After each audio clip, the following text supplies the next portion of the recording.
What up, Nash?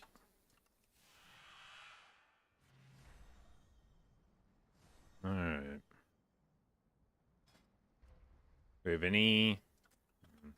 I bought full PvP. I got sick of it last night and finally bought full fucking PvP gear. Oh, I also looted the socket. I did that off stream. I can't believe I got it, but... Since I got it, I was free to spend honor, so I decided to spend honor. Enjoying the drama today?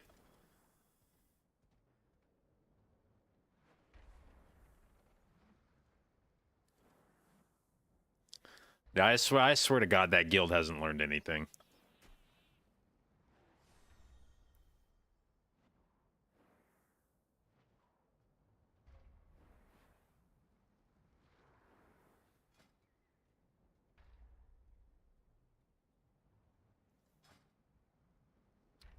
Alright, well, today I think I want to send one more vault. Or delve.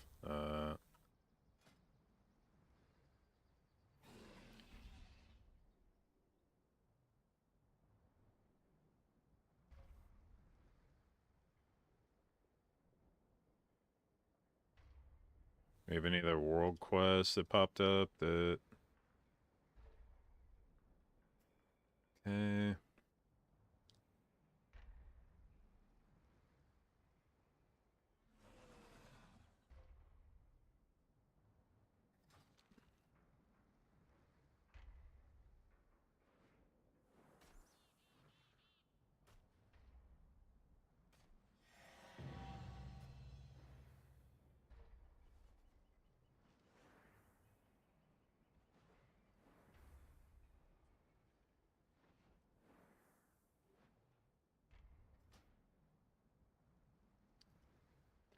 Okay.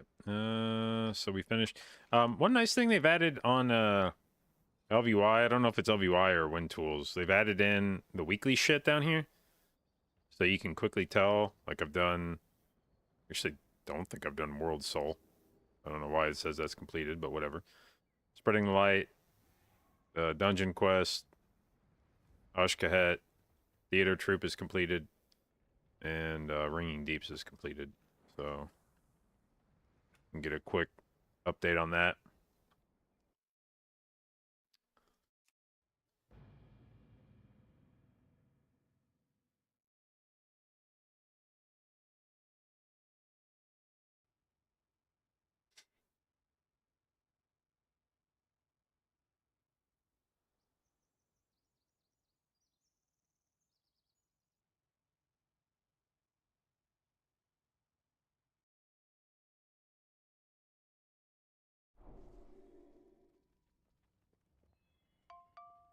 Okay. What the fuck is this?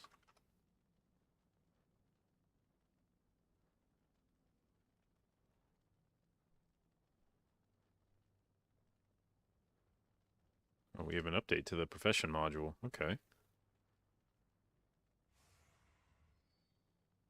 Request for EDM out of respect for the fallen. Oh, you got EDM.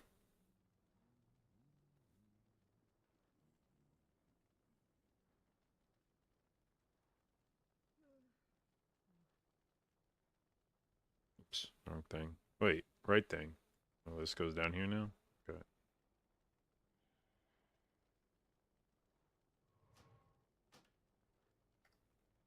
Okay. Let's get rid of herbalism so I don't see this anymore. Excellent. Okay. Okay, how much gear do I have on this character? 563? When the fuck? Oh, it's my evoker. Okay, I thought I've logged on my monk. Holy fuck, I thought this was Christmas.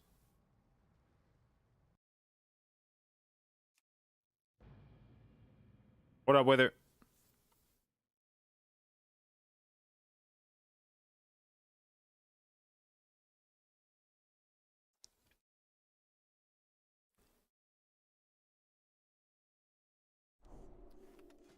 Where's the dog shit gear I was expecting? Okay.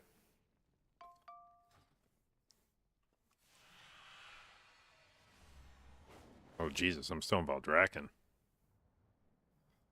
Is there a portal to anywhere relevant out here? Probably not. Go around to making a character on Draenor? I actually need to transfer my Pally and my Shaman over to Draenor. Still. Alright.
God damn it, why is the herbalism...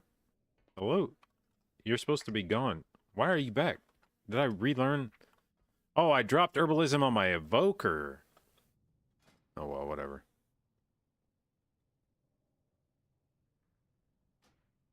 I didn't really want herbalism on my evoker either. Okay, let's set, the hell is the inn? Over here, right? I'm sort of proud of myself. I feel like I've learned where things are in Dornegal faster than I was expecting.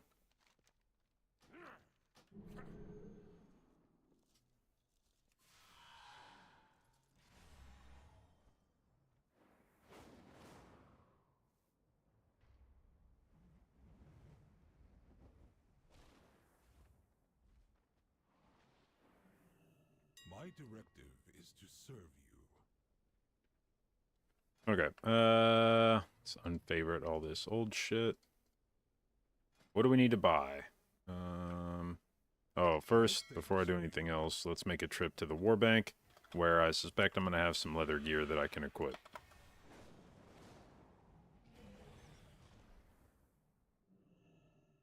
My directive is to serve you. Mail, cloth. Oh, fuck. Maybe I'm not going to have shit to equip. My thanks for your patronage. Wait, this, I'm pretty sure I have BOE shit on my other characters at the very least. I just maybe haven't mailed it.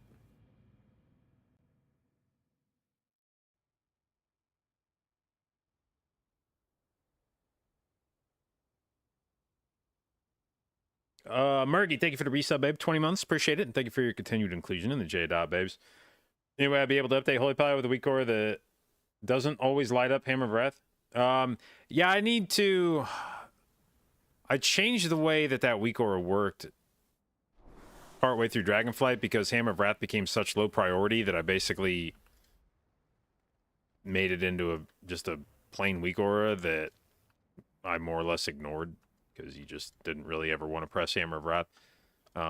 It's back to being worth pressing, but I'm not sure under what circumstances. And I want to, like, educate myself on...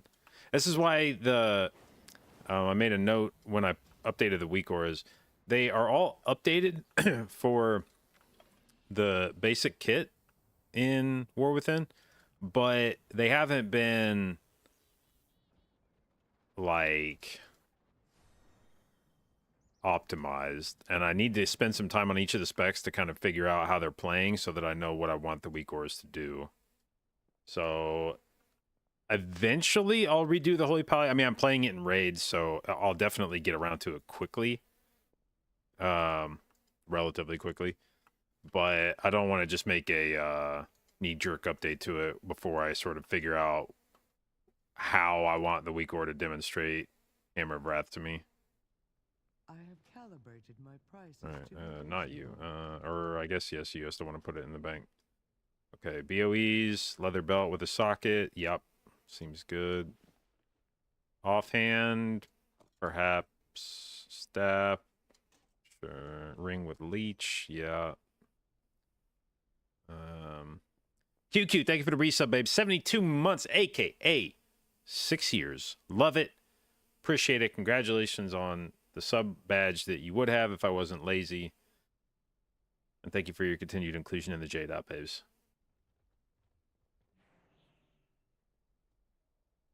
Is there any other gear in here I want to put in my bags? I don't think so. Oh, incidentally, one thing I discovered last night while doing PvP is that it scales all of your gear up to 580 or something when you do BGs, which includes old embellishments. So I had my blue silken lining on my 525 cloak equipped, and at that level, blue silken lining becomes like 2400 mastery or something, which you probably still would rather wear PvP gear, but interesting.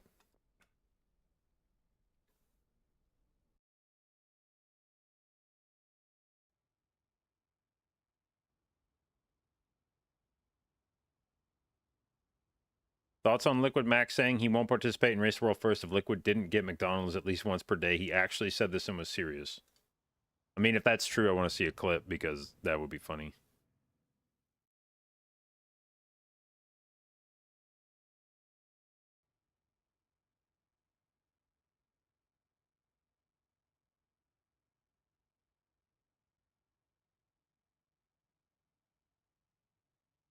I remember I had a ritual during MDI practice back when I lived in Kansas City, where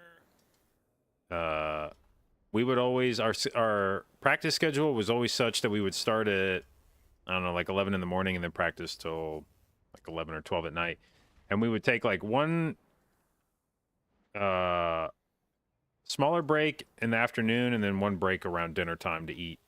And I remember on the smaller break, we had a gas station down the street from where I was living, and I would walk down to the gas station, go buy a huge fucking drink from the soda fountain, like a 32-ounce drink from the soda fountain, and I would get a package of of peanut M&Ms, and I would go sit outside and eat my package of peanut M&Ms, and I would call Shauna, and we would have our daily talk. I would eat my peanut M&Ms, and I would sip my drink, and I would talk to Shauna for like 20 or 30 minutes, and then we go back in and start practice again. And if that ever got interrupted for whatever reason, if I didn't get a chance to walk down to the gas station and buy my M&Ms and my soda and drink that, I was thrown off for the rest of the day. It pissed me off. What's my renown? You can see my renowns here.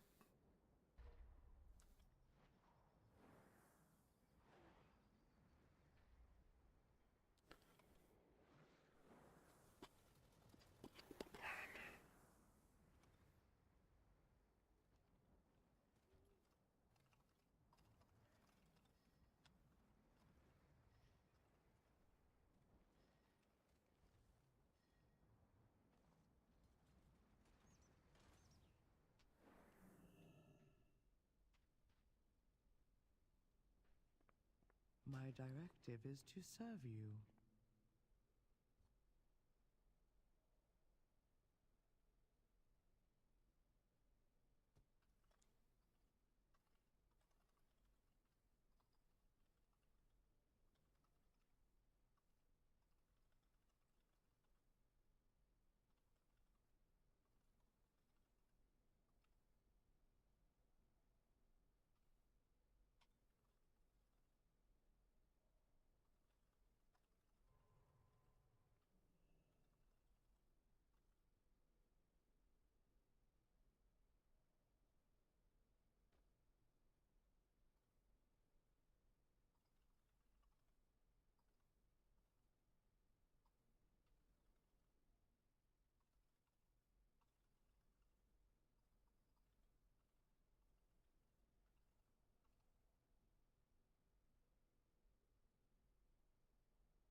All right. Begin and peruse my Okay. directive.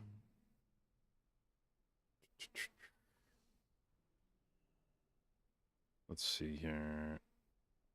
Do I mean, this has a socket. I mean, I guess I'll send it to my monk because I'm never going to wear it on this guy. So, all right. Cloth bracers. No. Offhand that sucks. No. 483 weapons. No. Mail chest. No. I mean, I should still put all this shit in my bank because I don't want it on this character. So, is there anything else? An agility two-hander. We could at least use that to save some valor stones or something when I'm upgrading.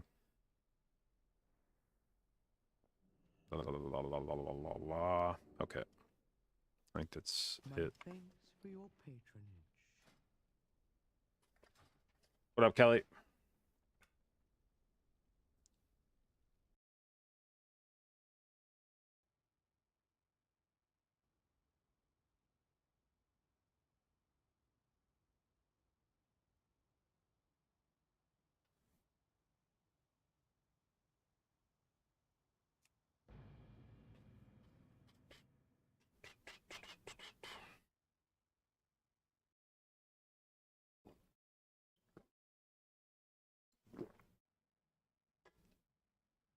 Dude, I know Shauna's been buying these little fucking cans too often now because now when I hold a full-size can, it feels enormous.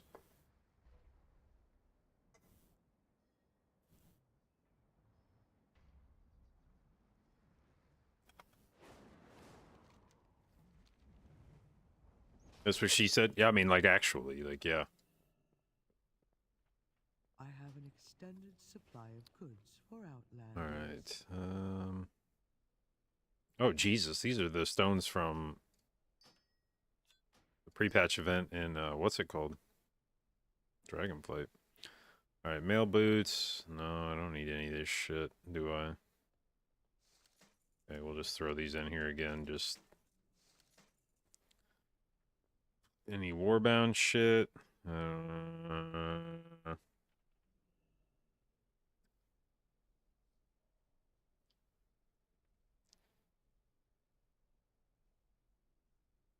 Wait, what the hell does this do? Your ranged attacks have a chance to inject a paralytic venom, dealing damage over 9 seconds. Each second the target is moving while affected grants you haste, stacking up to 5 times. What the hell? Huh. Yeah, fuck it. I'll send that over to my monk. Maybe he'll have fun with it. Return and peruse my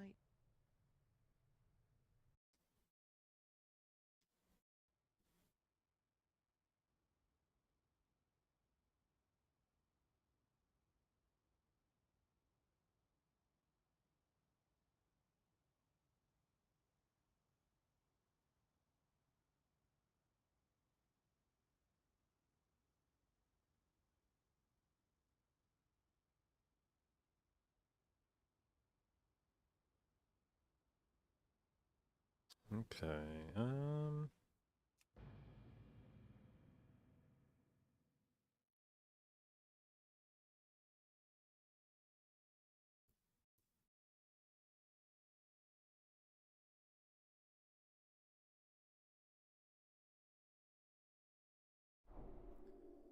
Okay, monk. What kind of free shit can we scoop from the bank I have calibrated to make my this slightly prices to be cheaper? reasonable. This ring, this offhand maybe, but I'll probably just buy a staff on the auction house. Oh, unless I can just play with this staff. Why is everything verse mastery? What the fuck? Or mastery of some kind. What stats does Windwalker want?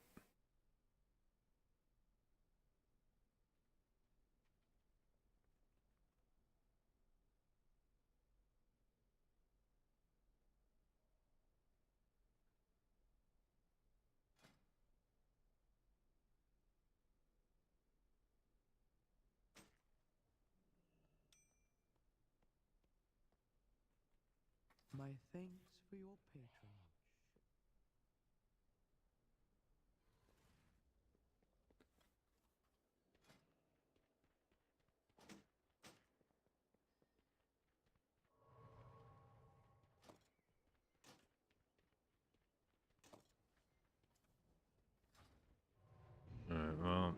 first, let's go buy. I have an extended supply of goods for Outlanders.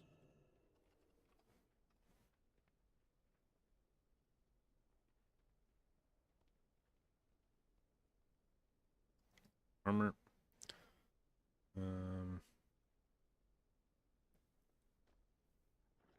Leather. Current expansion only.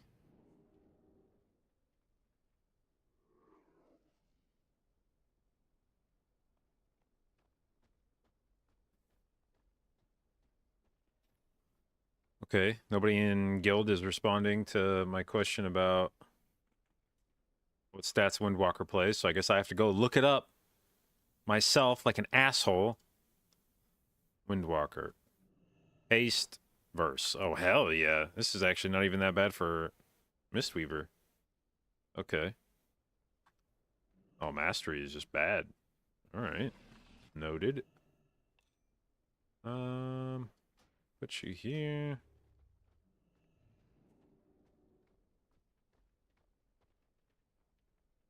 And Aurora is the cheapest shit. That's good. Let's buy that. And then we buy some cheap ass shit. Dude, I love how cheap it is to get your fucking alts geared up. Like, what the fuck? Alright. Trousers of the... Wait, what did I pick? Trousers of the Peerless. No. Trousers of the Aurora.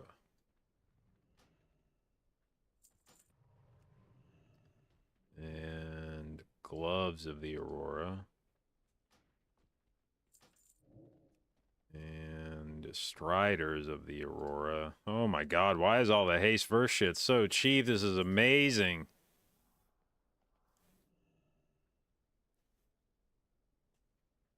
Cap of the Aurora.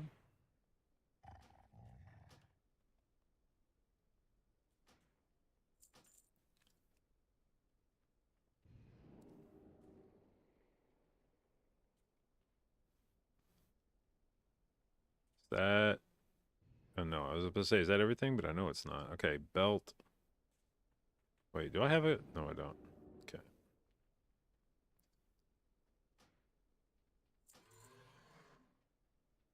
Okay, and then bracers, right? Why are bracers the most expensive one? What the fuck? My directive has been fulfilled.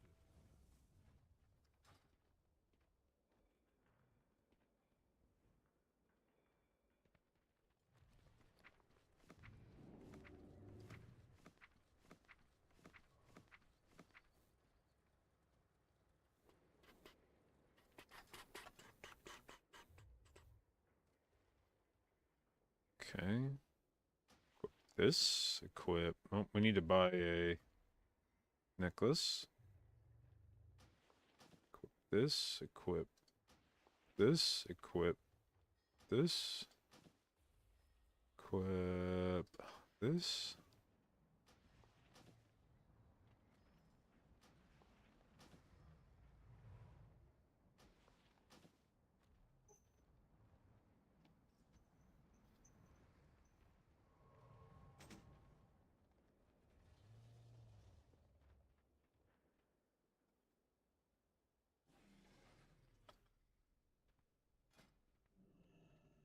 It's an interesting lance.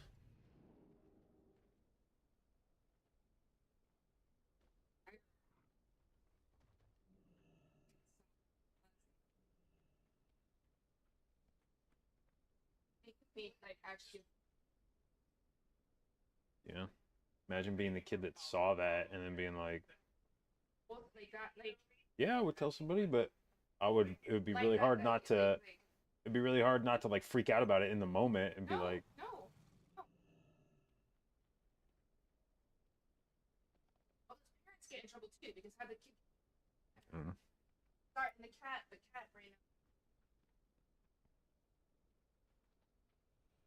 That's how fast, right? Yeah. That's how fast.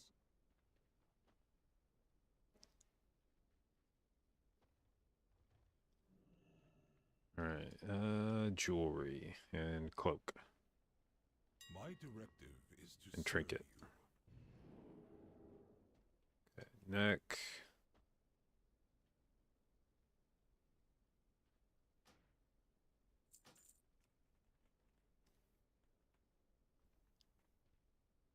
Rings.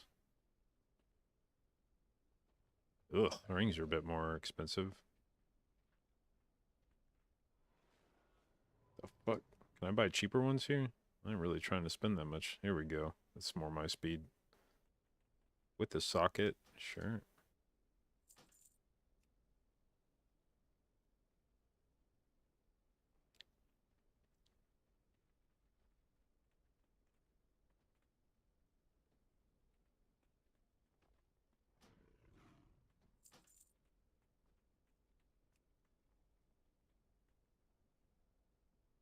And then back. Goes back. Cloak.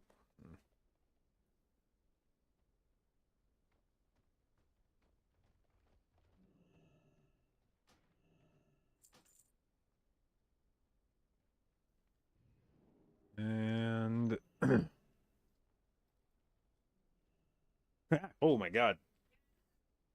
I forgot the cat was down here. Scared the shit out of me that he got under the monitor.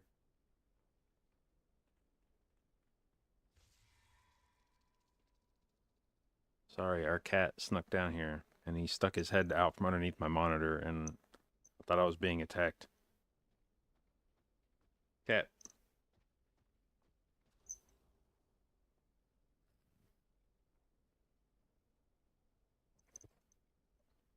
Hmm. Okay. You're going back upstairs now, bud.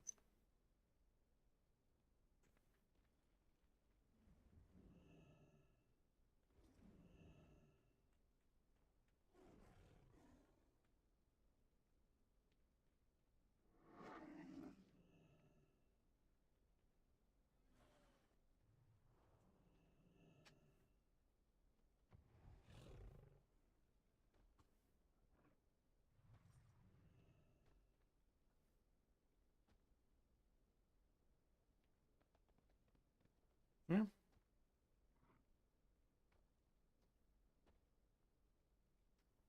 But they got it. I mean,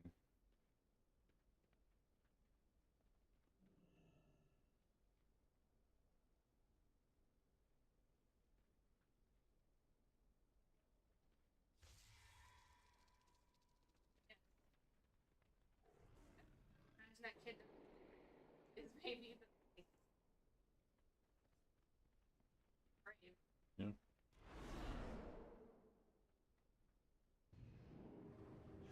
Well, it's the kind of thing where any kid is incentivized to say something. You don't want to just not say something because No, these kids, these grown-ups, seen it. Maybe it's plenty of things. yeah. But in that case, you're only like hurting yourself if you don't bring that to the attention of somebody because it can't help you. Yeah. Oh, God. You know, I mean, that's, Why do you bring a gun to school? well, I mean, there's plenty of reasons to do it without. But you didn't take it. You didn't backpack.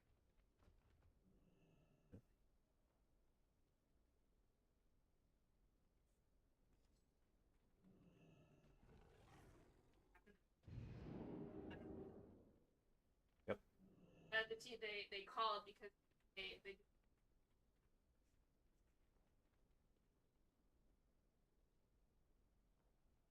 Yeah. they said they were going to allow the kids to have their phone. I don't see Ryan being over. Ah!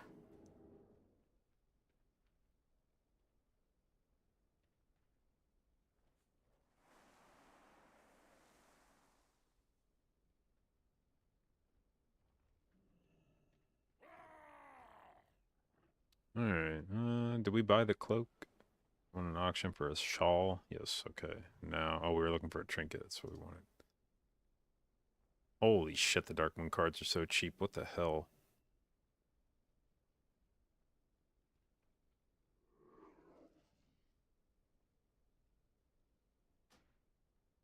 This, by the way, these Darkmoon cards have completely fucked up the economy for enchanting mats. Like, epic crystals don't cost anything because you can just buy these cards and disenchant them. And it has... They need to... If Blizzard wants to have any shot of fixing enchanting mats, they have to make these, like, not disenchant into anything. These cannot be, like, disenchantable. Because selling these for 200 gold a pop, you just have infinite supply of epic crystals.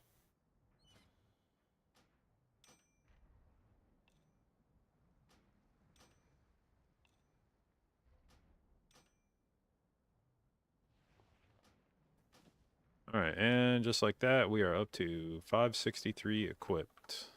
Wait. 565 equipped. Where am I missing the last item level? What didn't I equip?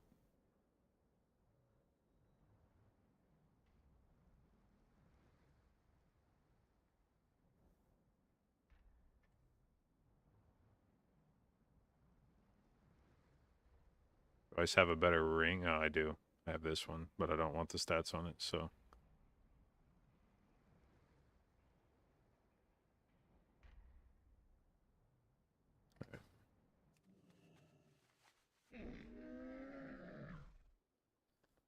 I has many lucky doos of you like.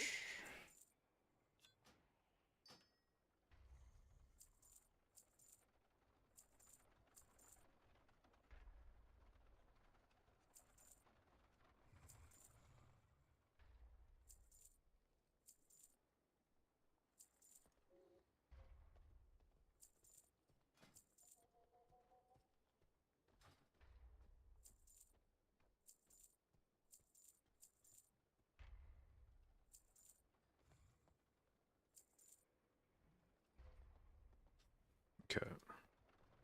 Good fortune to our Now, friends. we shall spec Windwalker.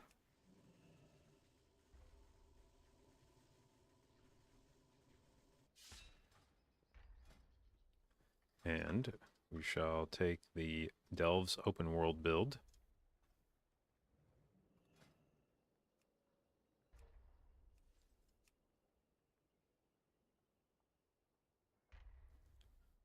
Alright, I made some effort before the expansion launched to try to populate my bars on Windwalker so that I wouldn't have to think about where I was going to put shit. So hopefully these keybinds are okay. Let's see here. We will go take this. We are a light in the darkness. Be strong. Where are orbs today? Your aid Looks like brings not hope to us in all. Dornagal.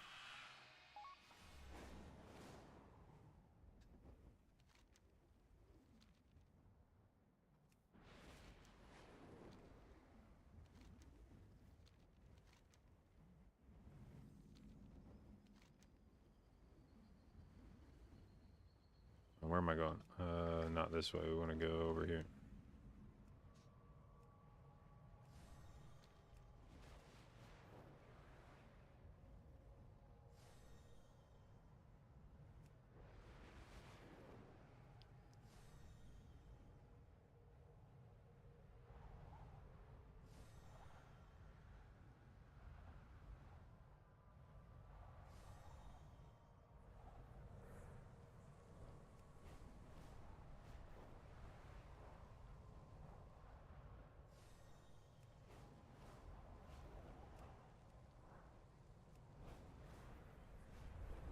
What the hell?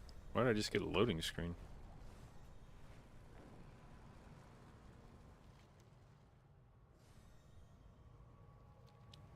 Okay.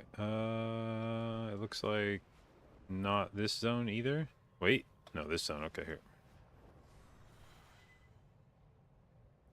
And we got to keep an eye. Oh, I need to turn on Hikili too to tell me how to play.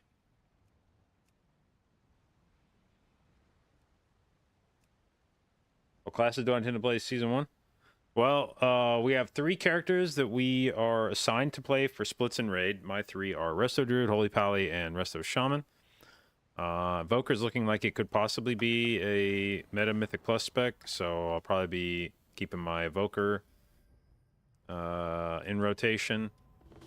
Then Priest and Monk, I don't know. Neither of them seem like they're going to be insane in raid or keys. I'll still try to keep them. I mean, that's the nice part about warbands is it shouldn't take a whole lot of effort to like keep them kind of geared up.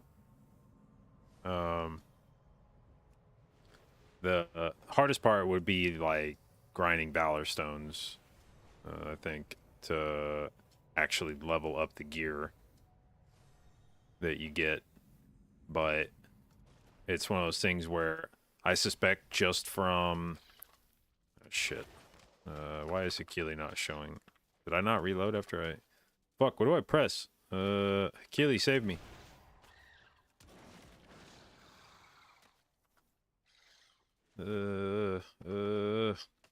What fucking button? I don't know what any of my shit does. Okay, let's try / reload now.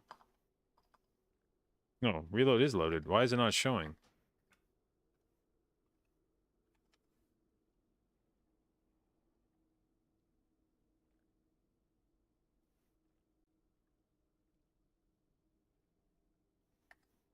Okay, there it is. So anyway, yeah, I think it would be mostly like, I'll be able to pass my, I'll be able to like pass loot to my alts, by playing my mains, and hopefully can keep them fairly well, stocked.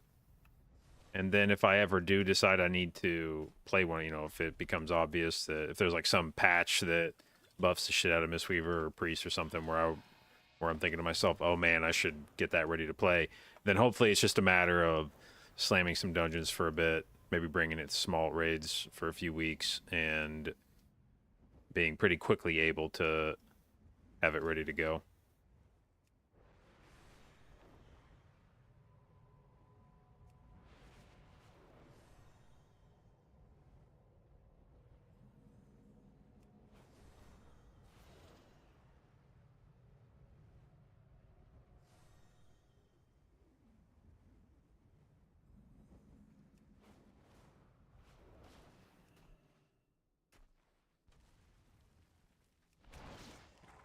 Oh my god, I have so much HP I can just touch a death that guy.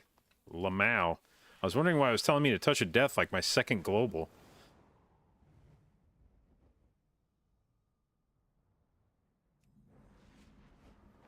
What is this thing? Oh, this is the world soul memory? Okay.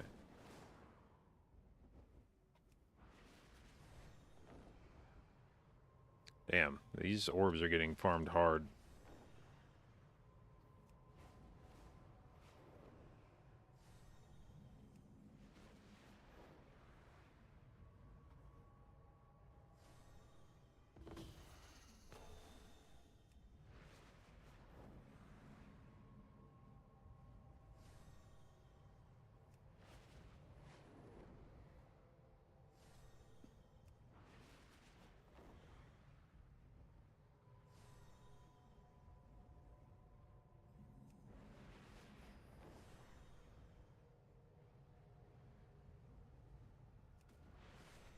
Anyway, yeah, I got the PvP chest last night off stream. I almost didn't even show up for it because the last few times we had gone to do the socket chests, there were so many people fighting on the chest that I was like, bro, this is just hopeless. Like, there's no way that I ever get to open one. Like, the fighting that goes on around these things, there's no way you're ever going to finish a channel unless you're, like, by yourself. And so many people were showing up to these things lately that it was like, yeah, this is just... I just missed the boat.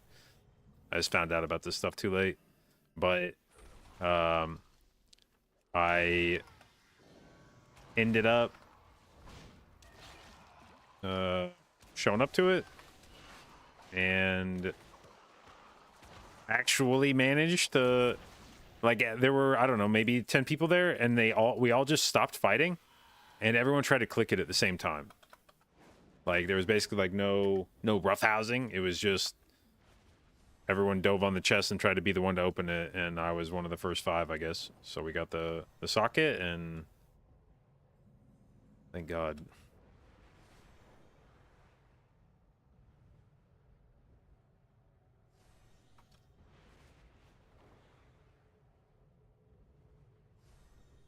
If you complete a side quest on your alt, do you still get the renown rep again? No, you only get rep 1 time per account.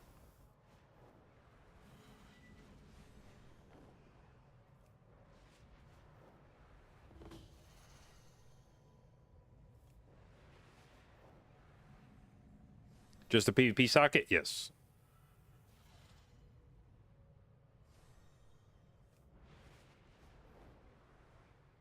But it's meaningful in a PvE context because the conquest gear will be available in Heroic Week, and you will be able to level that stuff up to 619, I believe it is,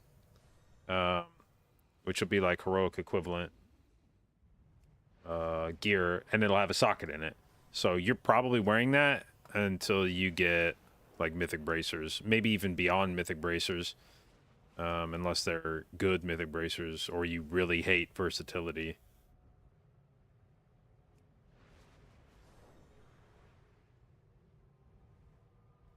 Have to go on Conquest?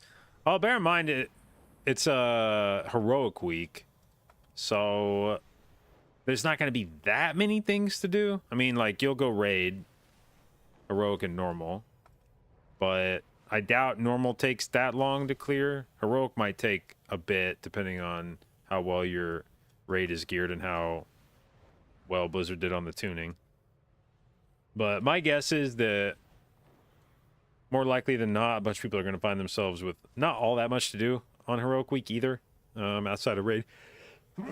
Because Mythic Plus, or Mythic 0 will be open, but it's only going to scale to 593. So it's only a 3 eye level upgrade over what you can craft for yourself. So it's not like you're like, maybe you'll go try to farm trinkets, but it's not like there's going to be a lot of things that you're going to kill yourself to, you know, spamming dungeons to go get. And other than that, you know, you just kind of do your weekly reputation swoop again. Go do some delves, depending on how many characters you have to do that on. You can only send 4 per day, I think, anyway. Per character.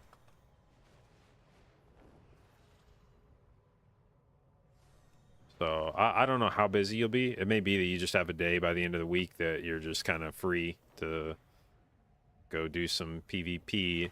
And one of the new modes that they have opened up this expansion, I believe, is solo shuffle RBGs, which I think would be probably the closest thing you can get to PvE friendly PvP. Would be Battlegrounds, where you can't have pre-mades, so everyone's just kind of doing their own thing. And I feel like that'll put you on about as equal footing with other people as you could possibly get in PvP. Because if people aren't all in the same Discord together, making calls about like where to go, what to defend, then it's basically just a big shit show. And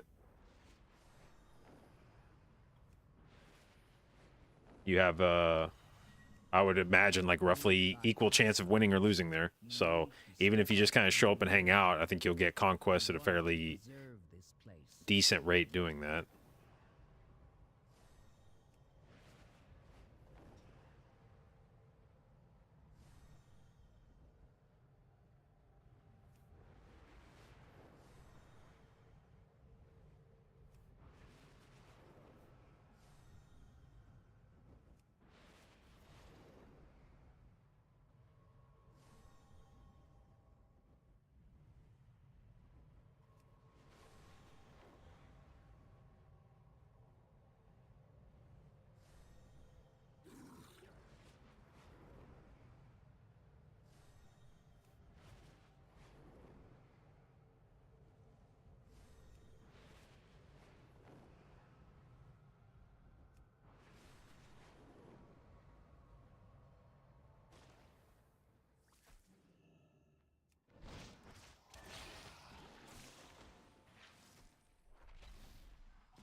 When are they going to turn back on Lore Hunter? Lore Hunter, are you available today? Lore Hunter. Oh god, I hope they get that turned back on before Darkmoon Fair ends.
Oh, I guess I could go grab all my renowned shit from this dude. What's up, man? You want to hand me a whole bunch of shit for free? Bring back Thank you. more shiny things. I find more stuff for you. I guess I probably should have taken the quest for grabbing odd globs. It's not junk. It's treasure.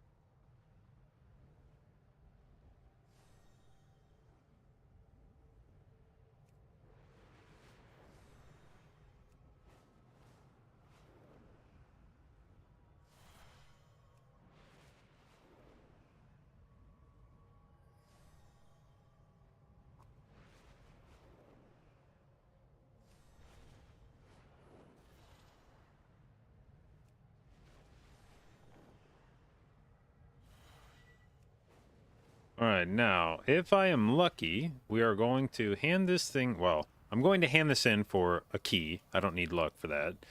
I'm going to hand in this World Soul Quest for a key.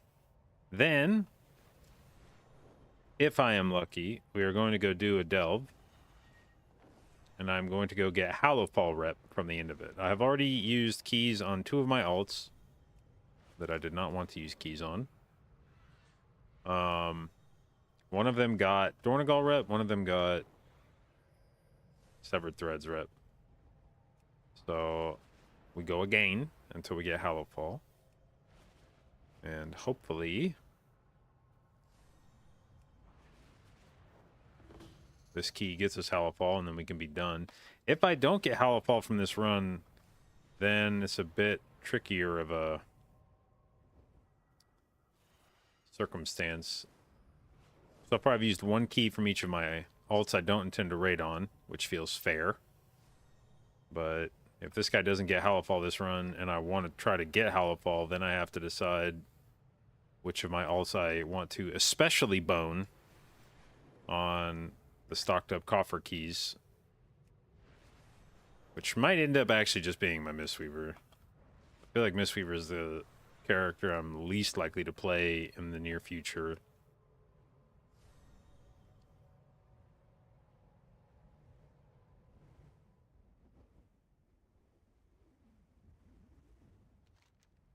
Okay, so let's go hand in. Fuck.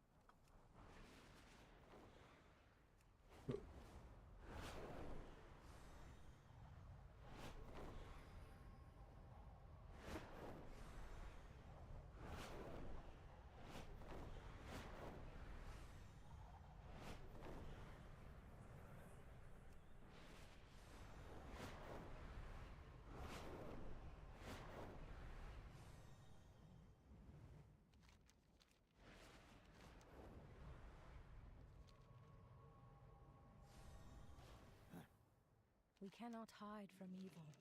All the peoples of Kazalgar are coming together more than ever because of you. Okay, we got a 574 cloak. I guess we can wear that.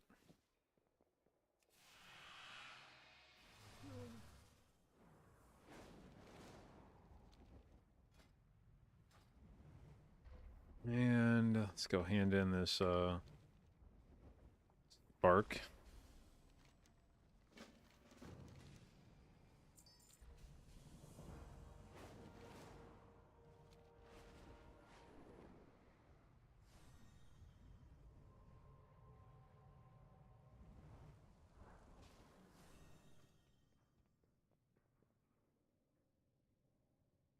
I have calibrated my prices to be reasonable.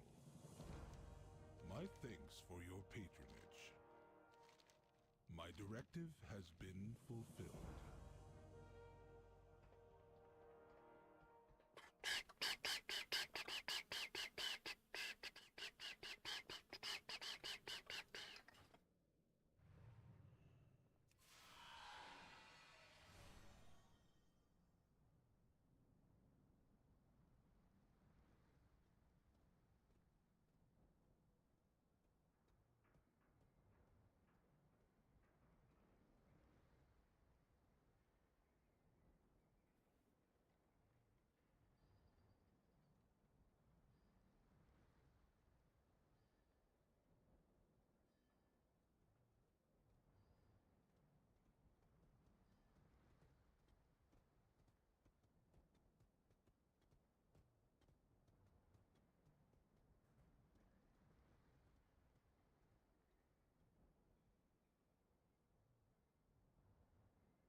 Okay, so we got a key.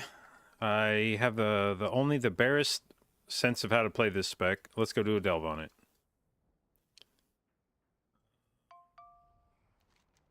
A bountiful delve. Does it matter which ones I've already done this week? Which ones have I done this week? I've done Dread Pit on one character I know. I think I've done the Underkeep on a character. Have I done Skittering Breach? Pretty sure I did fungal folly. Can I see which bountiful? Is there like a bountiful?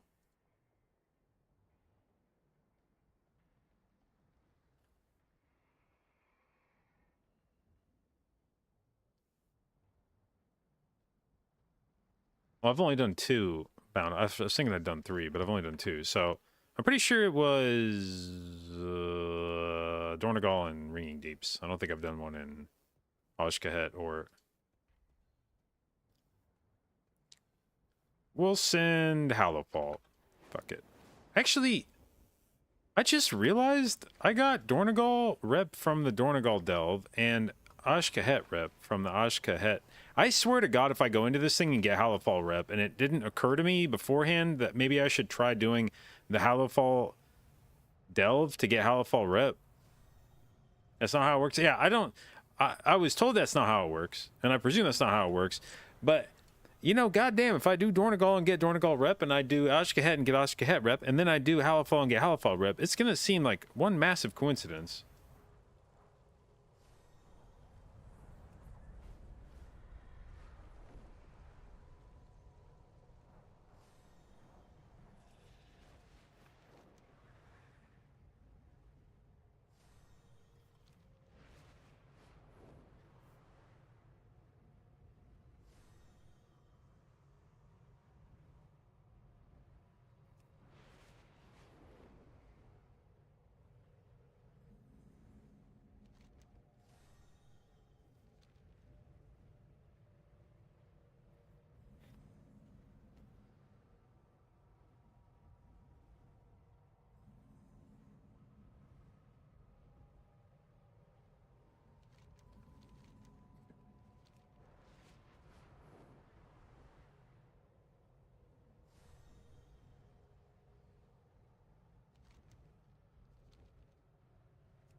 This is not where the delve is.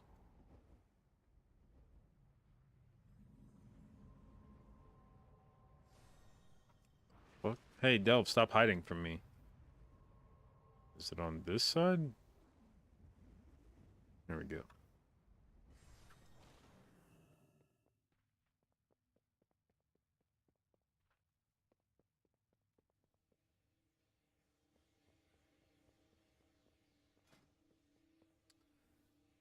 Okay. Please, God, give me Hallowfall on this delve. Amen.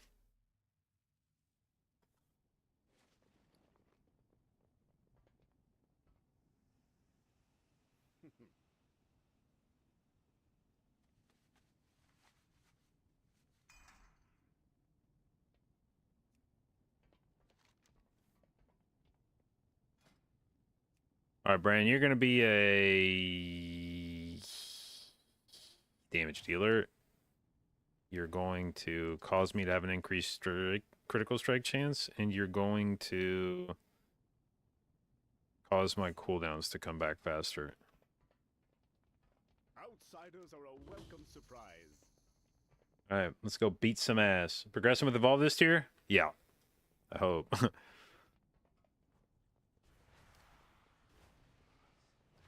All right, Nerubian Ballista. Do I get to fire this into them? That'd be sick, right? What the fuck? That's not what I was expecting to happen. Wrapped spool. What does this do? Puzzles. Okay.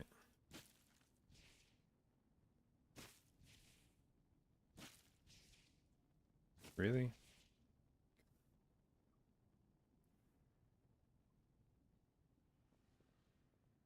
Bouncy shroom. Choose it. Every time you double jump, you get healed. Bing. I'm an evoker. Bing. Bing. What's in this room? Anything? Smoking eggs. Okay. So nothing in particular. You guys wouldn't be the kind of rat fuckers to hide stuff behind the back of this platform, would you? That would be really shitty of you if you made me have to run around every fucking platform looking for hidden treasures. For sure no mislaid curiosities back here, right?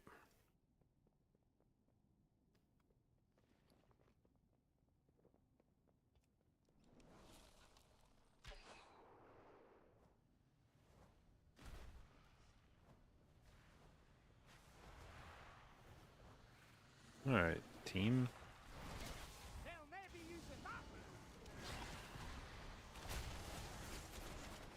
Time to go all out.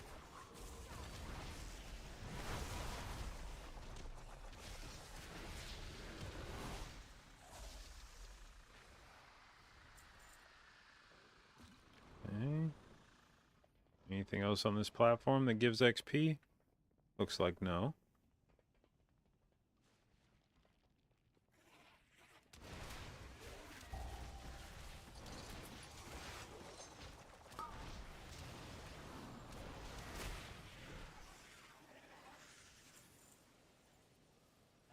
Sturdy chest, don't mind if I do.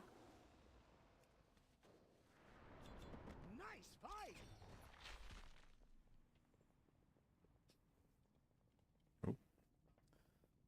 Let's get some levels for Bran. It'd be kind of cool if he was level 15 by the time we were done with or by the time Heroic Week started, I guess. Alright.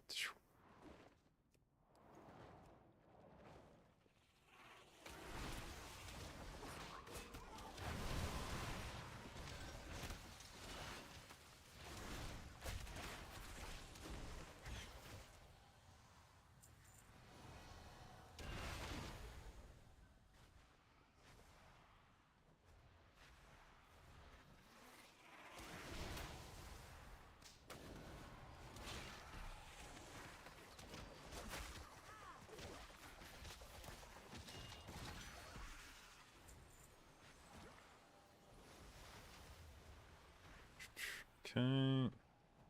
Who are you guys? What are you doing up here?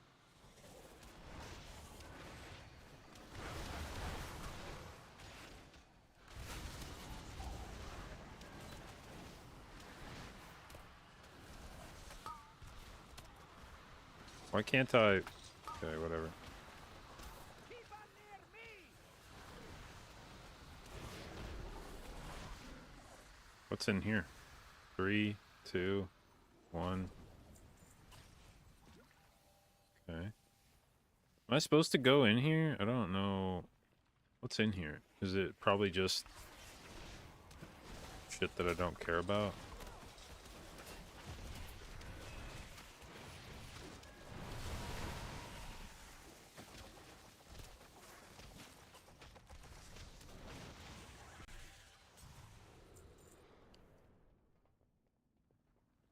Sturdy chest, perhaps? Yeah, come on, dude. There's gotta be at least be a sturdy chest in here. I did not walk in here for literally no reason. Okay, cool. Mislaid. At least a purple one, maybe? A green one. Nice fight. Thank you for respecting my time, Blizzard. Did we get a vault before season 1 is out? I'm not sure when the first vault happens, actually.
Okay. What have we here?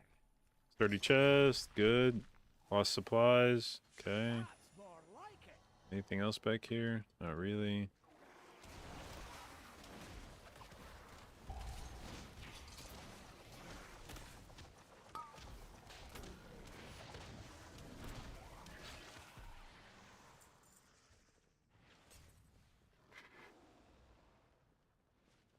Is the Weakor on the right? It's not Weakor, it's an add-on. It's called Hekili, Hekili, and yeah, it tells you what buttons to press.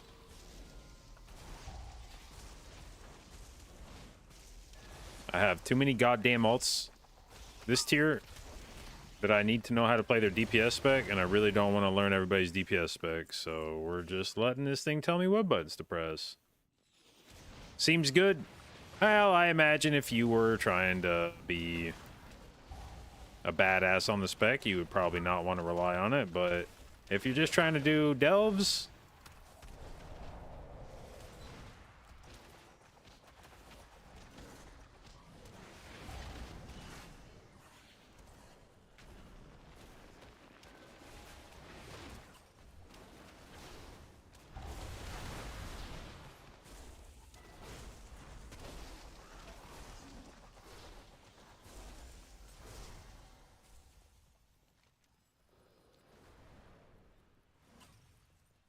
I missed any treasures back there? I don't think so.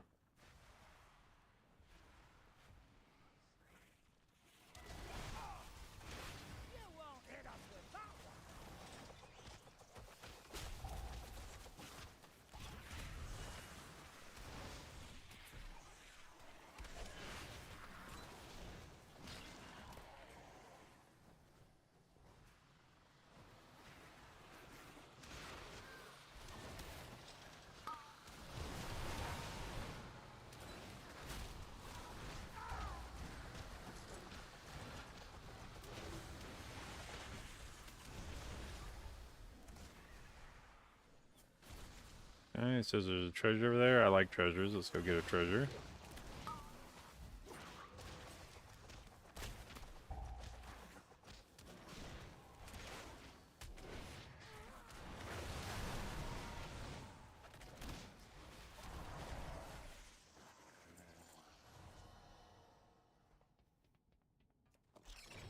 What is in here? Offhand, brilliant beacon. Oh fuck, there was a mislaid curiosity. Yeah, let's go get it, dude. You just never know when it could be an epic brand leveler upper thingy, and then you'd be sad that you didn't get it. I mean, it's probably gonna be blue, but see, you gotta do it.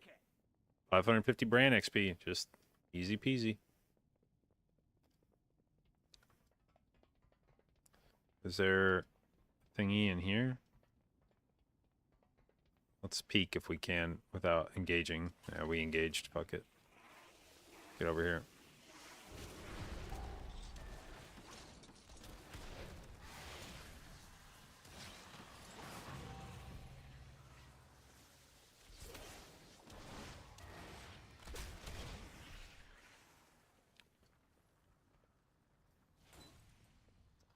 Anything? Anything? Here we go. Another purple, perhaps? For our troubles? Nice.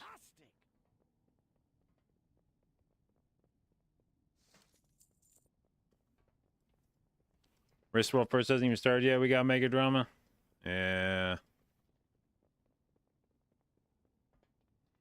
Found a bit of gold. Does this count as a platform? Am I supposed to be able to walk on that? I guess we'll find out. Nope. Okay. It can't end like this.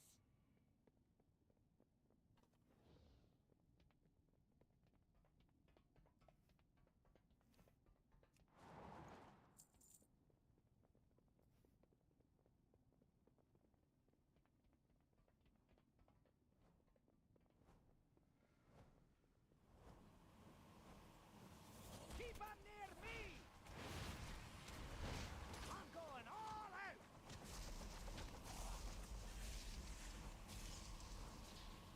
If I press kick in the middle of my Fist of Fury, does it cancel my Fist of Fury?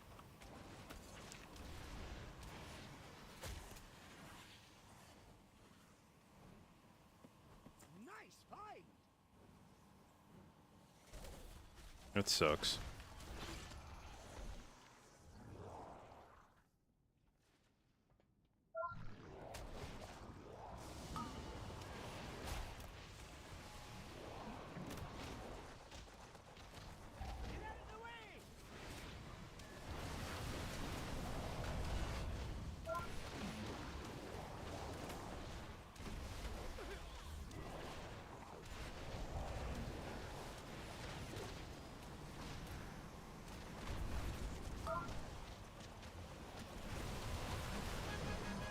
Hell yeah. Beat his ass. Like a drum. Alright, there was a mislaid curiosity over here somewhere, wasn't there? Or did I already pick it up?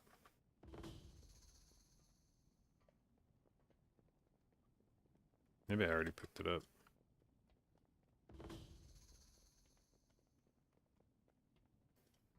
Alright, what are the chances they placed another mislaid curiosity somewhere back here? Ah, a sturdy chest. Excellent. Ah, yes, and a mislaid curiosity. Purple? For the boys? That's more like it.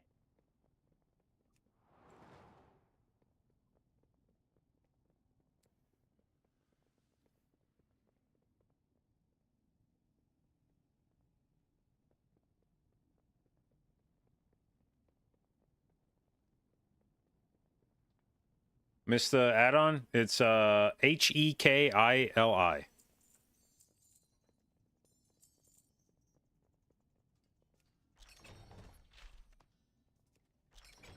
Alright.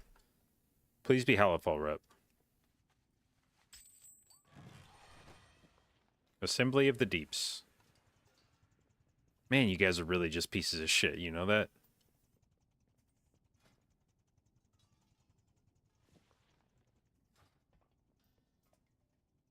I managed to get the 3 reps I did not want before the rep I did want.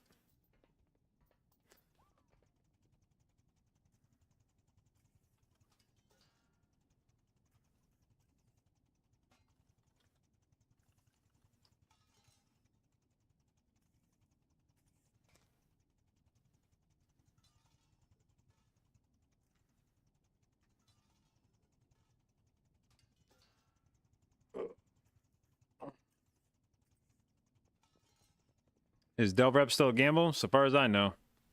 And I have failed spectacularly on it.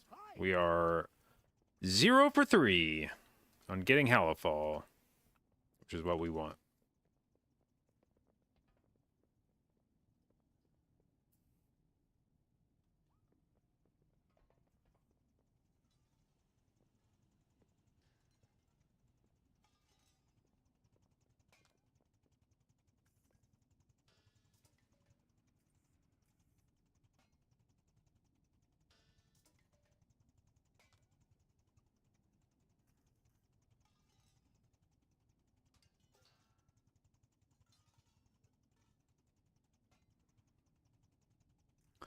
All right. Well, now I have to decide if I want to go for Halifal rep, which I guess I do at this point, right? Like, I have used 3 keys, gotten no Halifals. Seems like at this point we have to go for 4. Oops, wait, I'm already outside.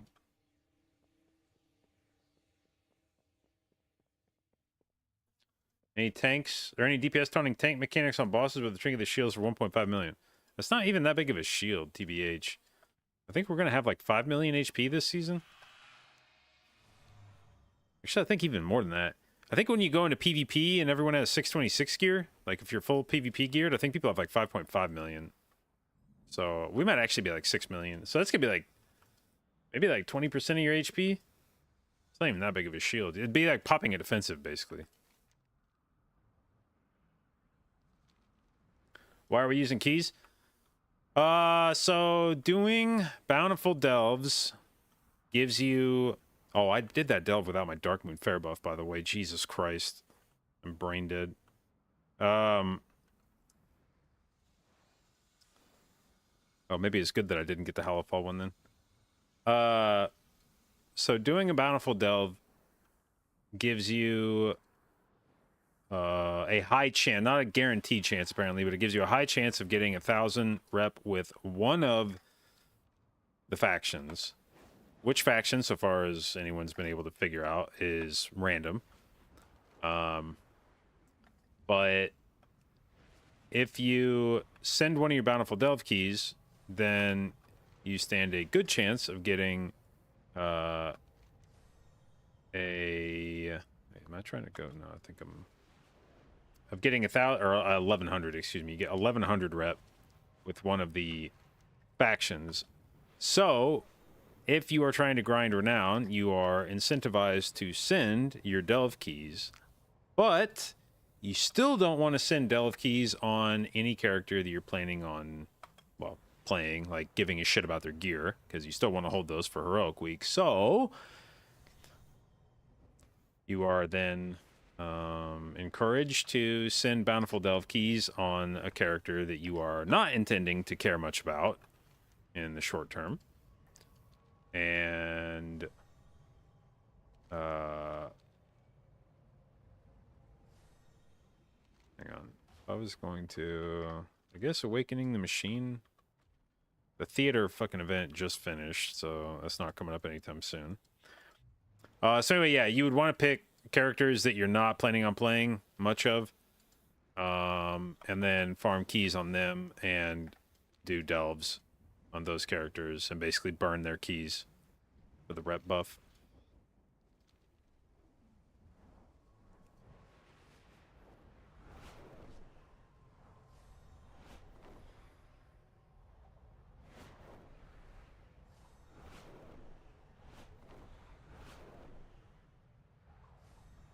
All right, we will.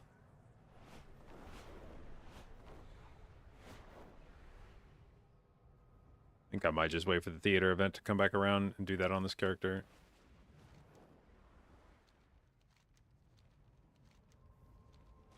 So what is that? 47 minutes. So at 1 o'clock.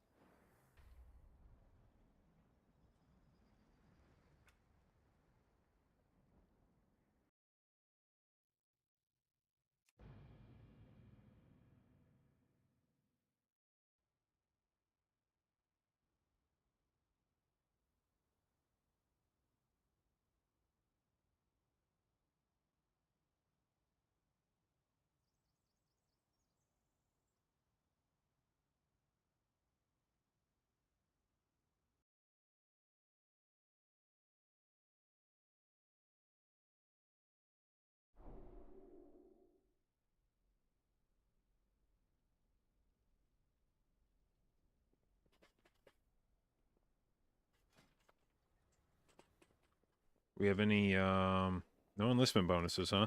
I farm up all this PvP gear, and now I don't even have an enlistment bonus to use it on. God damn it.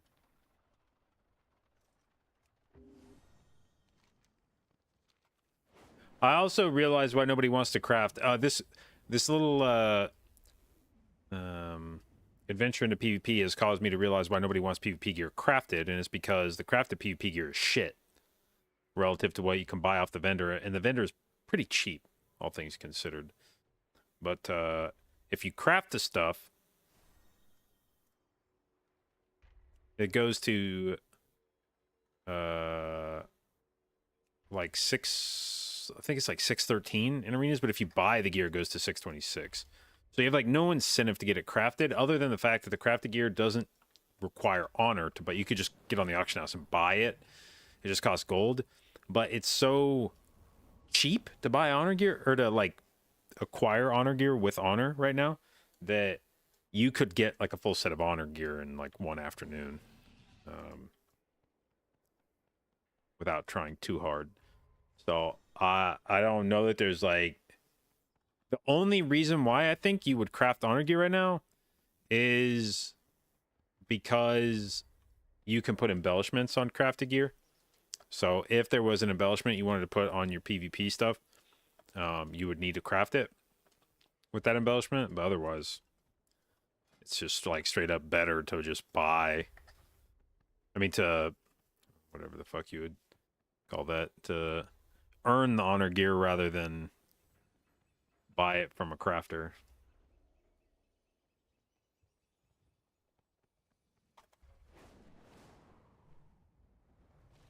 How are you? You be careful, man.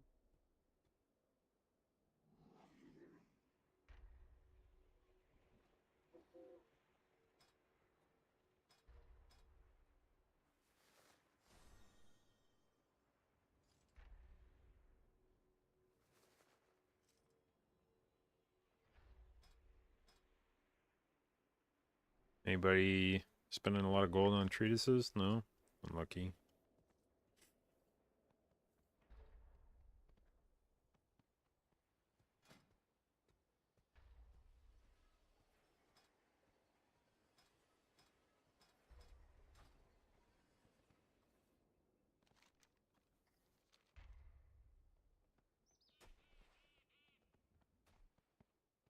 Wait. What the hell are all these things now? Why is it showing me as being able to get a bunch of shit? The hell are these things? Hold on.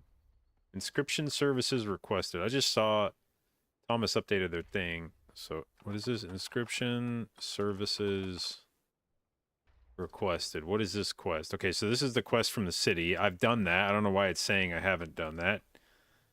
Then Algari Treatise is the inscription thing, which I've already crafted for myself. Treasures and dirt. I've definitely farmed up. And writing the future. What is that? Oh, that's from Darkmoon Fair. Okay. Which I've also done. I don't know why it's telling me I haven't done these things. It's a little weird.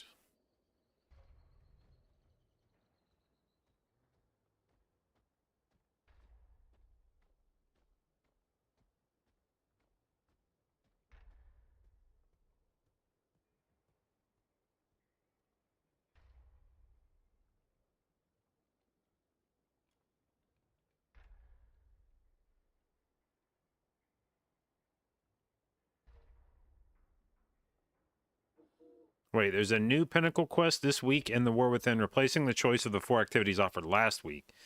This week, there's Archives, the first disc, which continues the story of Dagran and Brinth, asking players to recover the disc or Titan disc fragments throughout Kazalgar. Huh. So instead of doing the choose among 4 things, this week you just have one quest that you do?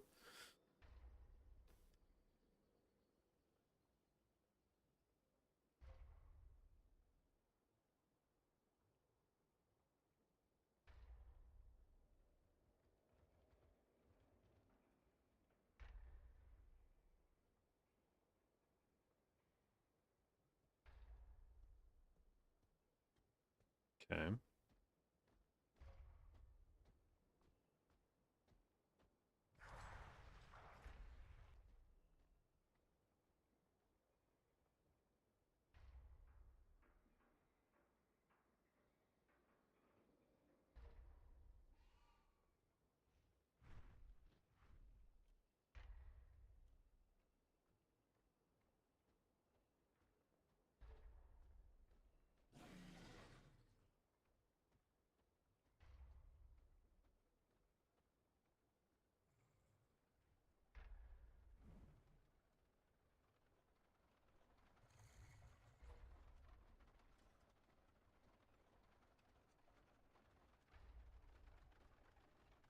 Says the War Within campaign finale cutscene and cinematic is out there now, but it says in game it's bugged and will not have sound and it'll cut off after 10 seconds. That would be sort of a letdown.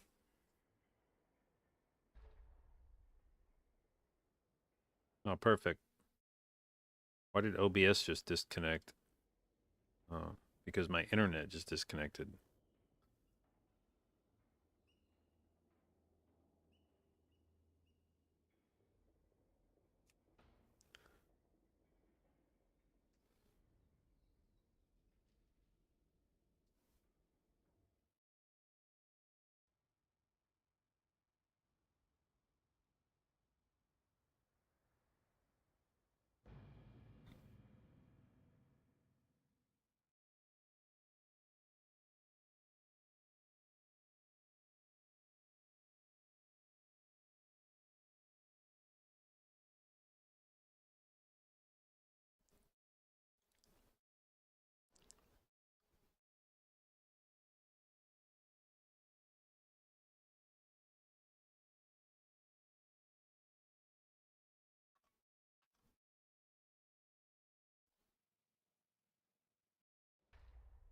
All right, reconnection successful. Let's go.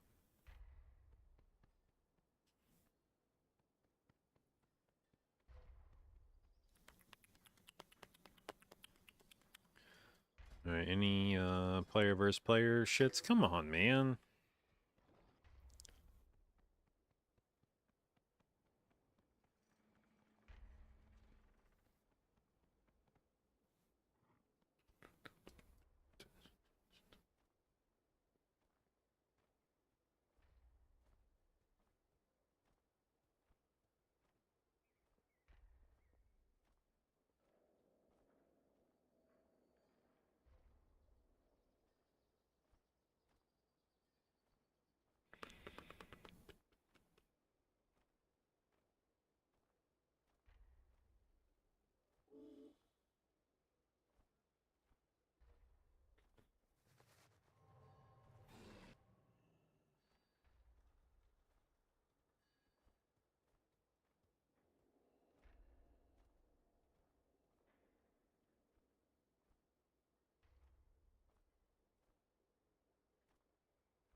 Okay, let's see here. Need to ask if anybody's ever gonna.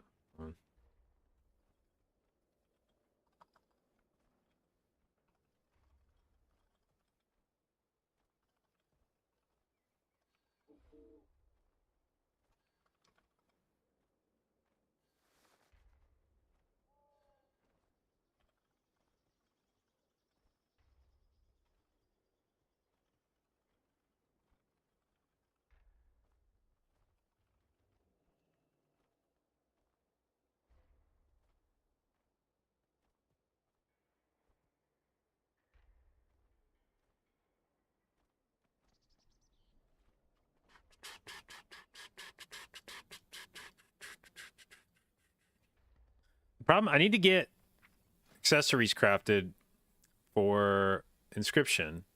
The problem is both of these require a recipe that costs 150 acuity, and people don't want to spend acuity on recipes right now.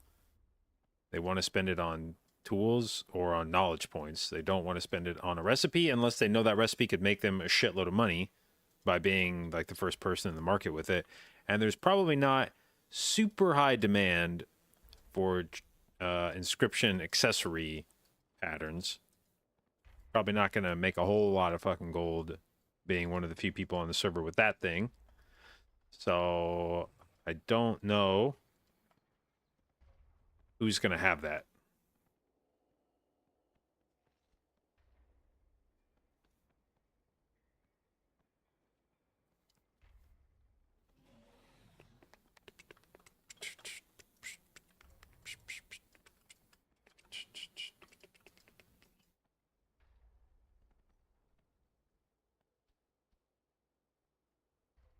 Are rares just a single one-time rep? Most of them are repeatable weekly. There are a few, I think the ones that get like summoned, like the ones that require extra effort, I think are one-time rep rares, like Lurker is one-time rare. I think who was the other one? There was like that one and like one or two others that I think were maybe Belladar was like a one-time rare. But most rares are repeatable weekly.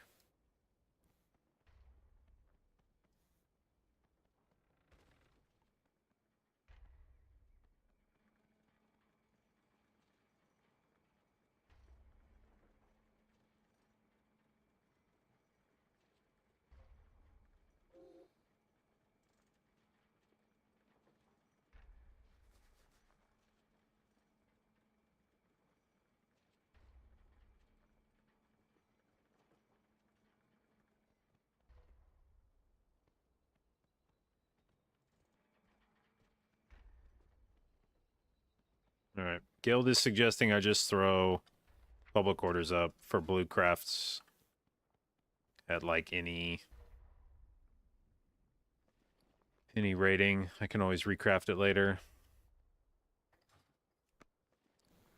Really, all I want from it is the skill, and that part of it is the only thing that matters when going up in level is the amount of secondary stats on the accessory. It doesn't change how much skill you get from it.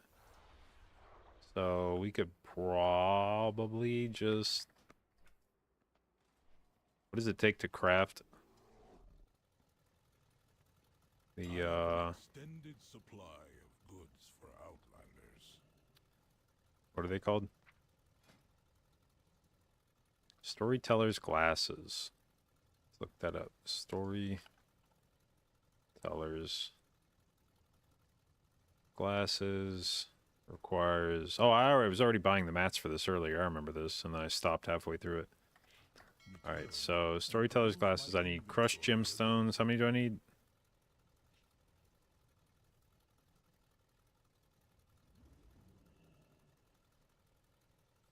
Wait, but it's not Storyteller's glasses. I want the higher... What are those called?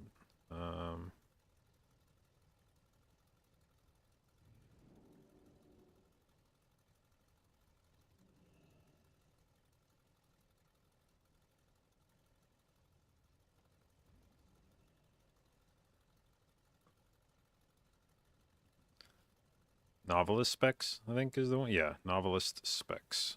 Okay, so that requires 16 crushed gemstones.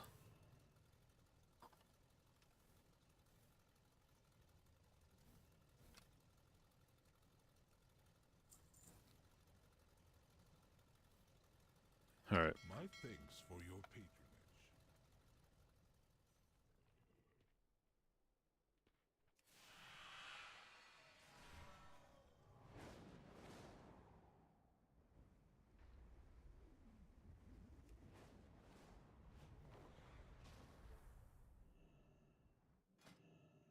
Oops, that's not the table I want to go to.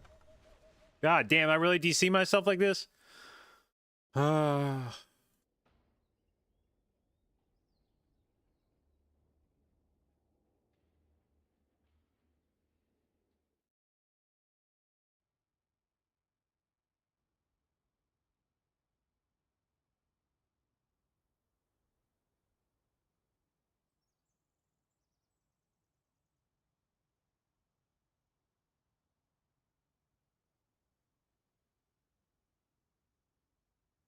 Blizzard has announced that they have temporarily disabled the new content that was unlocked today. Okay.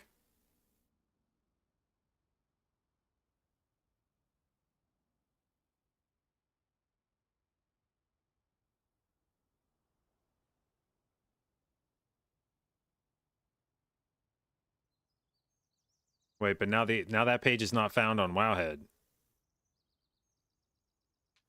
What the hell is going on here?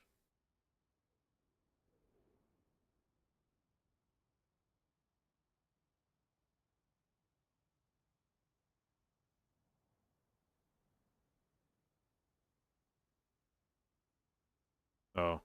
Looks like they're probably doing it to address the fact that that cutscene doesn't work. Yeah, that is a little embarrassing, actually, that they couldn't.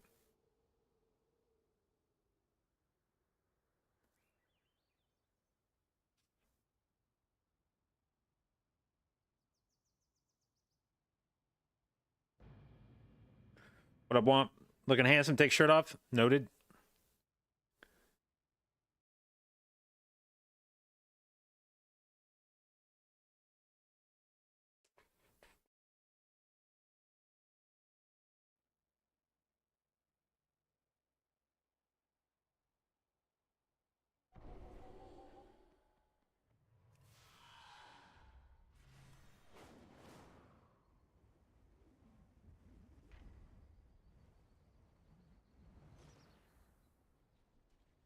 I have an extended supply of Okay, goods. novelist specs.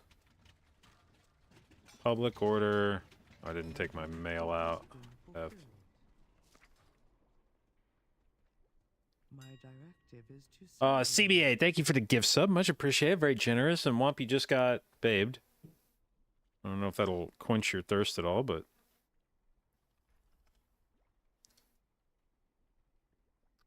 All right, public order.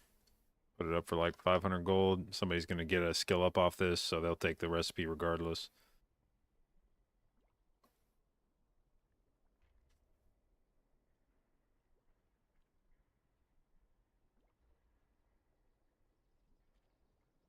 See, this is where I should be able to set a minimum rank. Like, it's just so dirty that I can't do this, but whatever.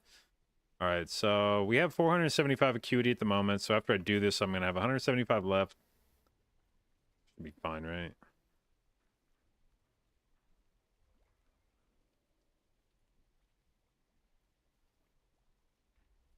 Wait.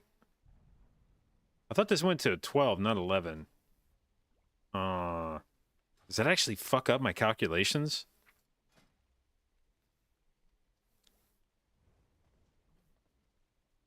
Hold up, hold up.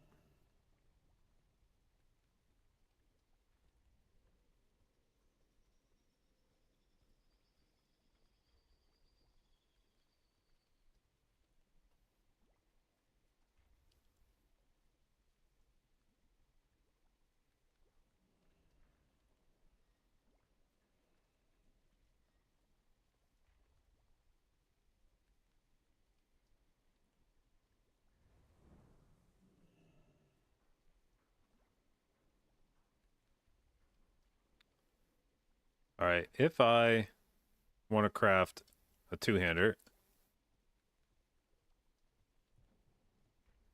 with 2-star shit,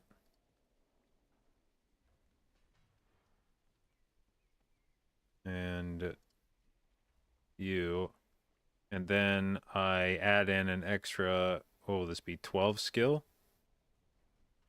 Okay, whew, that's dead on. It is dead on perfect. 575 needed, 575 skill. Holy shit. Okay, so that's with rank 3 mats, rank 2 embellishment, rank 2 missive.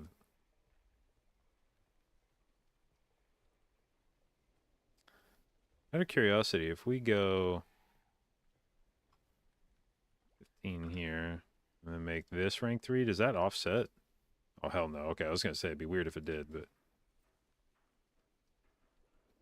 Okay, public order, send it. I guess anybody that has purchased this recipe probably has decent skill.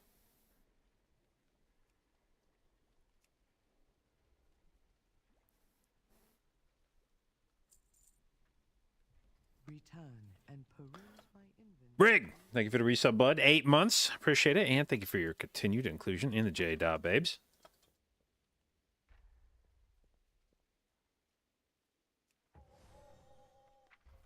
Okay, when's the next theater event up?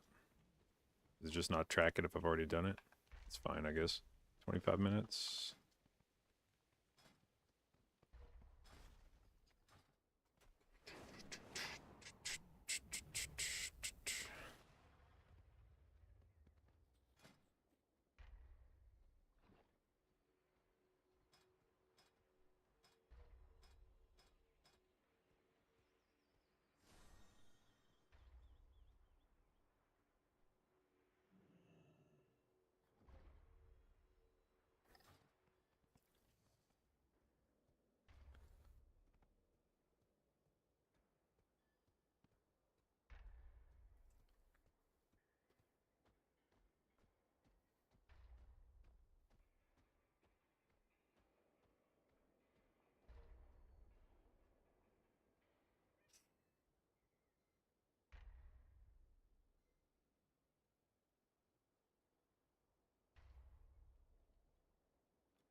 Okay.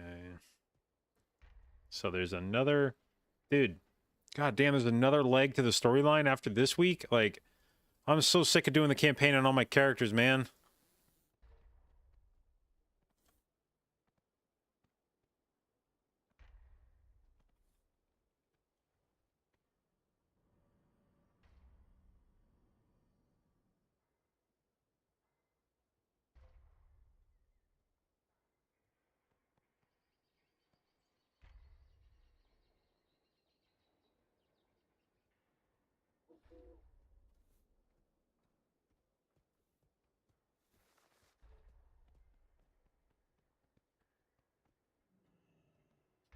Wait, can this guy actually craft? Did somebody already do my craft? This guy says he can craft. There's novelist specs.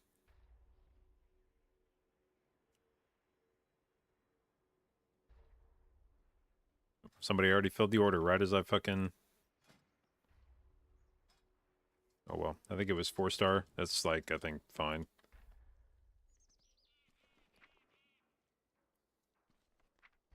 Yeah, it's by that guy. Okay. So he was the one that filled that order. Okay. 4-star. What would a 5-star have given me, I guess? I don't even know that I can tell. Oh well.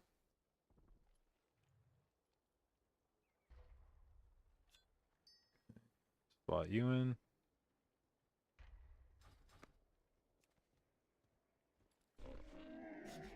I have many, many wares.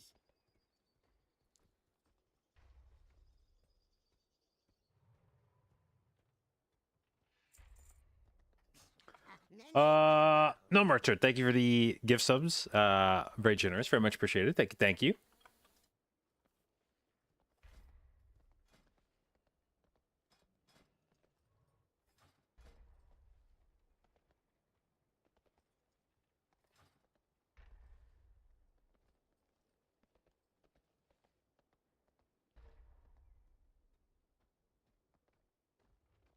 Wait, does jewel crafting make both of those? Who makes the other one?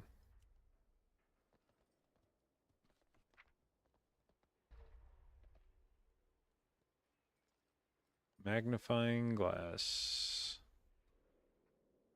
Was that not jewel crafting? He just not learned that one yet?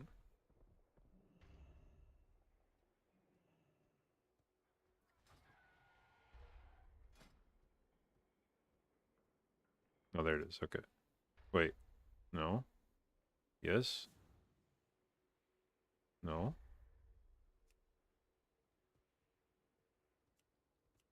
Oh, here we go. Forger's Font Inspector. That's the one that needs to be purchased. Okay, so he does not know that one yet.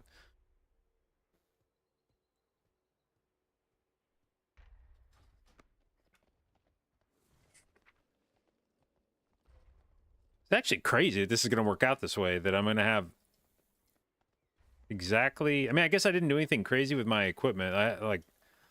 It's just doing all the way down the tree here, and then having blue equipment in each slot, and then using a 20 skill thing, but it'll give me exactly as much skill as I need to craft.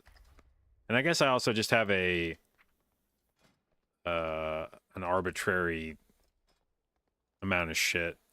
Like I have rank 3 mats, but rank 2 missive and embellishment. It could be like a bunch of different shit. But yeah, the fact that I can make it the way I want to make it, with rank 3 mats, rank 2 embellishment, rank 2 missive, and it's exactly 575 skill needed, and I'll have 575 skill. That's nice. That makes me feel like I accidentally theory crafted this shit perfectly.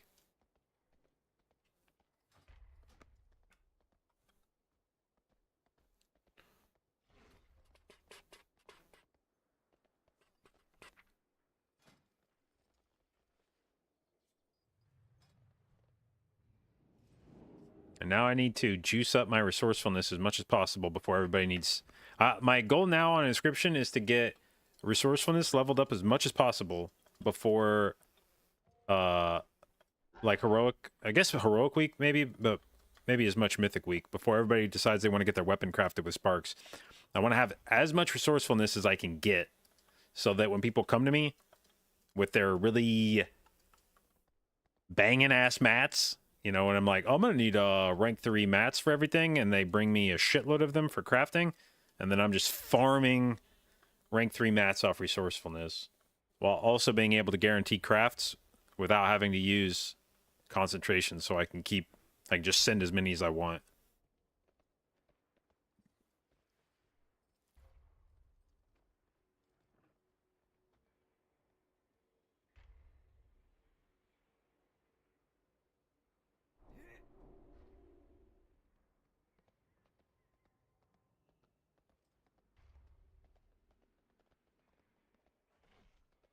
Remember when I crafted the Agi dagger? Yeah.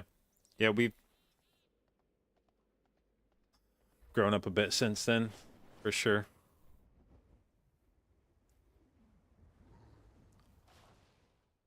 I have calibrated my prices to be reasonable.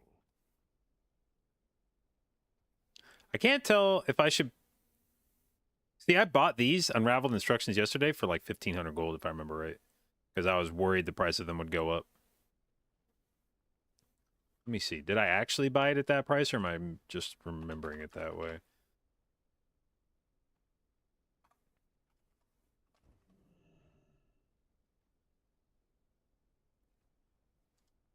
Were they? Yeah, they were like 1,200 gold, and now they've jumped back up to 3,000, 3,800. Problem is, the only way to get these is through work orders, patron work orders. Can't be crafted, so there's like a sort of finite amount of these, and people just have to sell them on the auction house when they get them. But having 20 skill, and the thing about skill is that I feel like it's only meaningful if it allows you to hit a breakpoint. Like, it doesn't really reduce concentration costs. Concentration is very binary in that if you have to spend any amount of concentration, then it's like dependent on what you're crafting to determine how much you have to spend. Like, if you're making a big thing, then even if you're only off by 1 skill, you're going to have to spend a few hundred concentration, I think. Whereas if you're crafting something small, even if you're missing a bunch of skill, it's not going to cost you that much concentration to push it up to the next breakpoint. So if one of those items can be what bridges that last few skill point gap and takes you up to the next level, then it's huge, because it'll save you, if you're making big items, it'll save you a big chunk of concentration to be able to go up to that. So by spending the gold to buy those items, I will, when I get my next item crafted, those the lens thing, I will have enough skill to craft these staves to be 20 points short of the being able to craft it with the mats I want. I don't want to make people have to buy rank 3 everything. That'll be prohibitively expensive, I think. I actually haven't checked the price of mats recently for some of this stuff. What is... I have an extensive It's, supply of goods for outlanders. Does it use codified greenwood?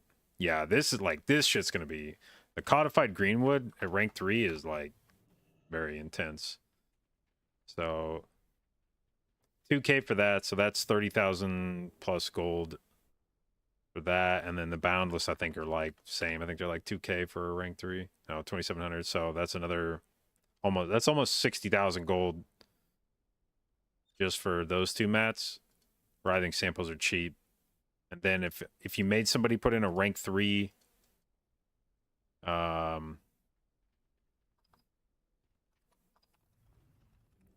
Dark Moon Sigil, those things are selling for, like, the good ones are selling for like 20,000. So rank 3.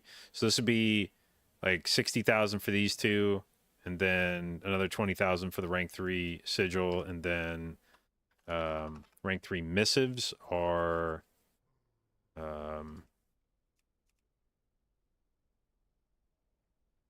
actually, these have come down quite a bit in price, I think. I think these were selling like for 10 or 15,000 a while back. So that's actually not that big of a deal to let people save on the rank 2 missives. Okay. All right. Well, if I ask somebody to put in a rank 3 missive, we go rank 2 embellishment, but rank 3 missive.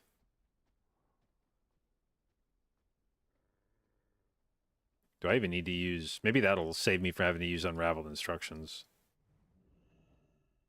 Nope. We are 4 skill points short. But I could use the 5 point instead of the 20 point. Those are cheap.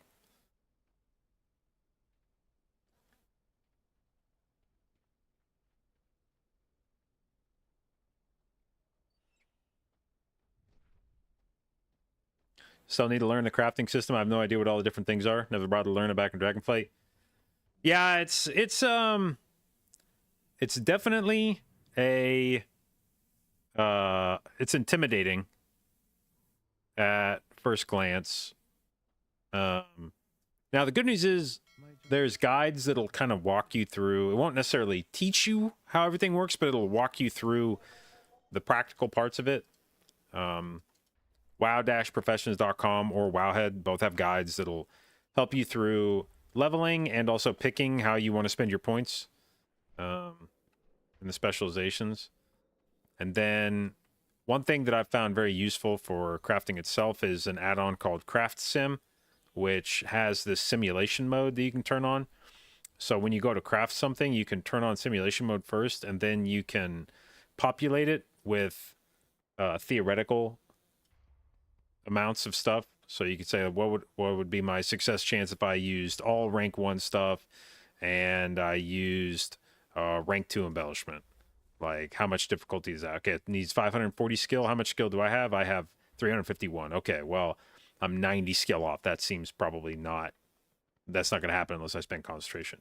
So what happens if I put in all rank 2 mats? Oh, okay, well, now I'm... now I've guaranteed rank 4, and now I'm 85 points off of rank 5. Okay, what happens if I go all rank 3? Oh, shit, look, now I can do rank 5.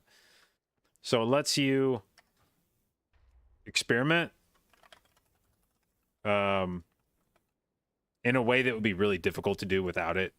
If you were just trying to eyeball that stuff, you'd have to have a really good sense mathematically of how things were contributing to your success rate.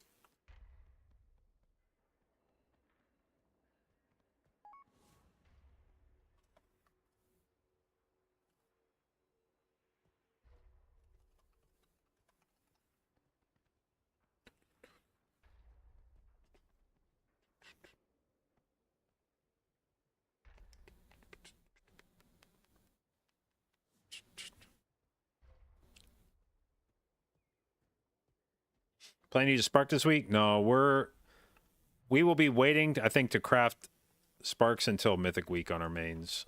I'll probably send Sparks on alts for Heroic Week, just craft weapons. But on mains, I think we hold till Mythic Week, pending any tuning changes to embellishments.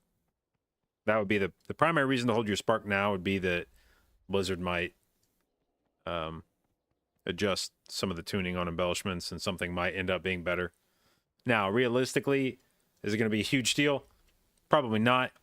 None of the embellishments seem like they're that good. Even if one of them gets nerfed a bit or buffed a bit, it's probably not going to be a huge swing. But if you're not in a rush to craft it, if you don't need it for something, then just hold off till probably Mythic Week. At that point, once Mythic Week starts, you're probably pretty confident that they're not going to do any meaningful adjustments to embellishments, knowing that people will be sinking a lot of gold and time-gated stuff into it.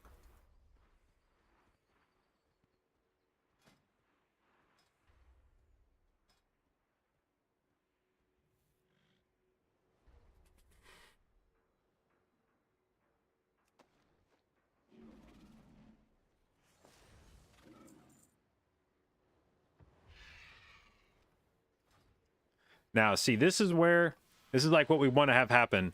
Right there, we crafted. We made 14,000 gold off the craft. And then, because of resourcefulness, we yoinked one of the rank 3 boundless ciphers in the process. And because the amount of boundless ciphers that you use in that staffcraft are relatively small, you don't use that many mats for that. You only use 1 cipher or 4 Aerithor Spear.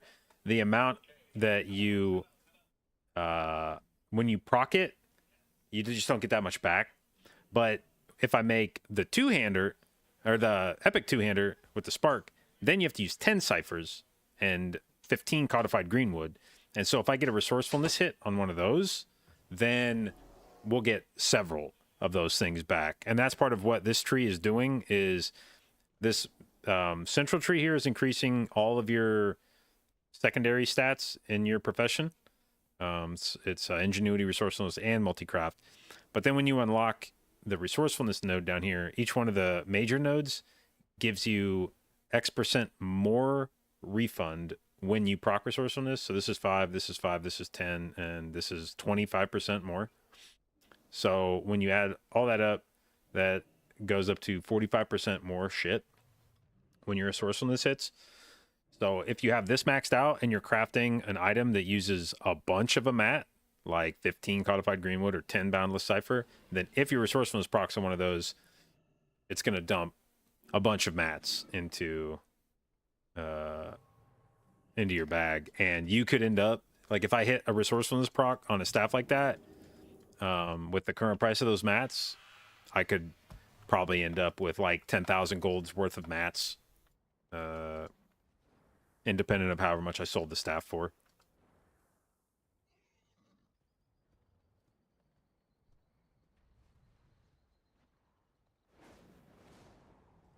Which is why you want to be able to make sure that you can craft stuff like that for no concentration if you're planning on making a lot of money by selling it.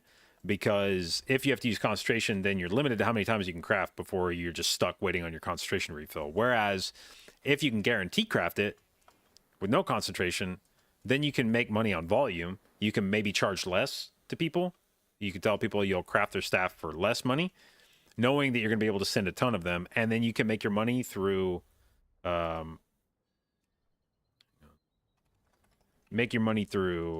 just hitting resourcefulness on those staff crafts. And if every like third, like right now I have enough resourcefulness that I have a about 20% chance to proc. By the time I get done with these nodes, I suspect this will be a lot closer to something like maybe like 40%. So hang on a sec.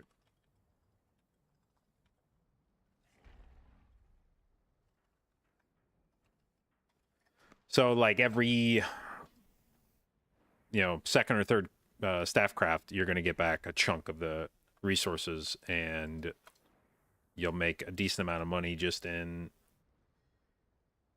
being able to continuously craft staves for people.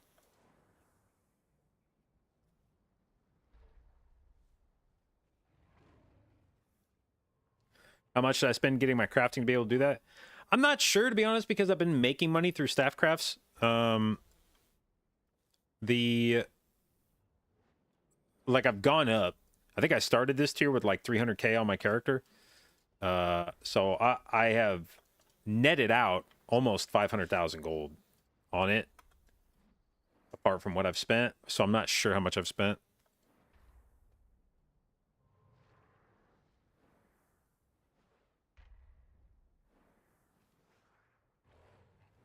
Nothing special you can do with disenchanting? Not really, no.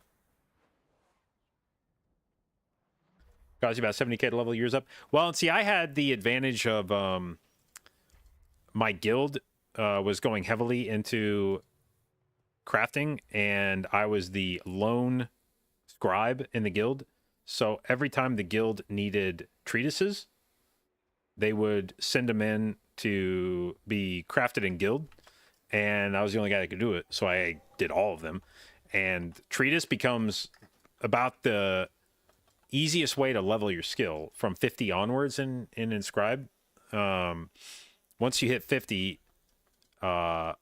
treatise will give you like guaranteed skill ups until I think it's like 80 something, and even then you can, I think it stays green until like 90s, maybe even 100, I can't remember, but it stays green until you're pretty deep into it.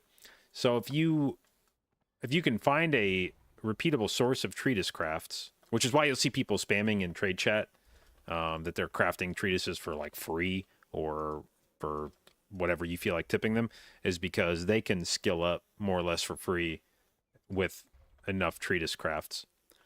It takes a lot of treatise crafts to finish it out, but if you're diligent about it, you can basically level from 50 to 100 for more or less free.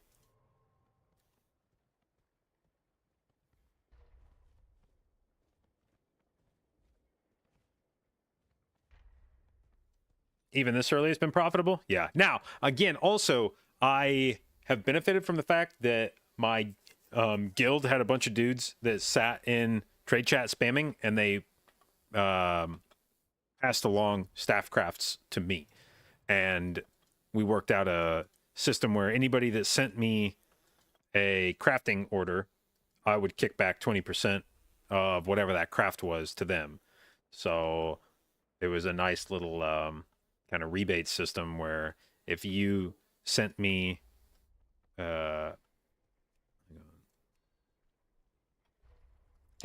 business, I would kick back 20% of it to you. So every time those guys were sitting in trade chat spamming, I'd get orders showing up periodically. So I made probably a few 100,000 gold just off of that, off of other people spamming for me, that I wouldn't have made on my own, because I wouldn't have wanted to just sit in town spamming all day asking for orders.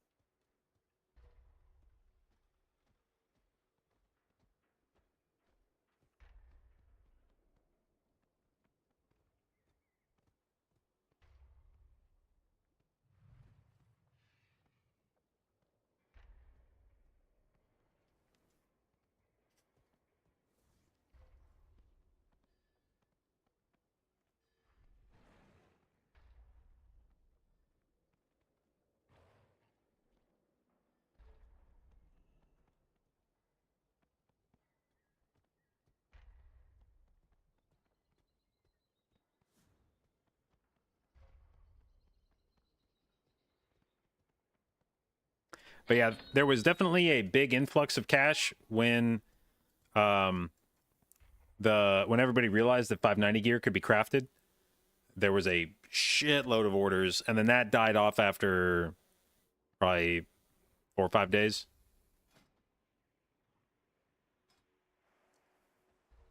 All right. Oh Jesus. Wait a second.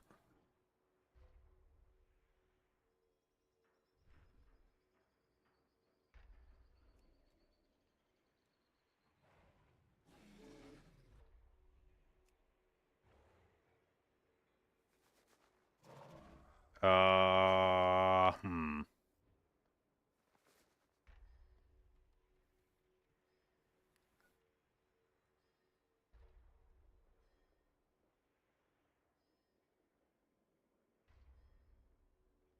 I don't think I can get anywhere close to crafting this, can I?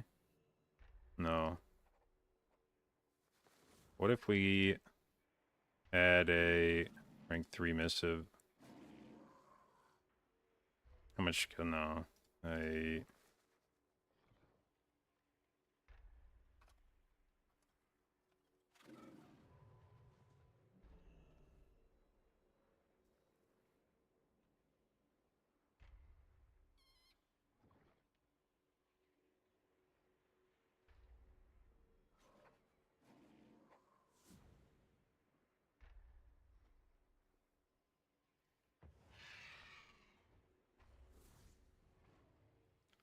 Hello, mother. Sounds like I've been wheeling and dealing. Yeah, a little bit. Love you too.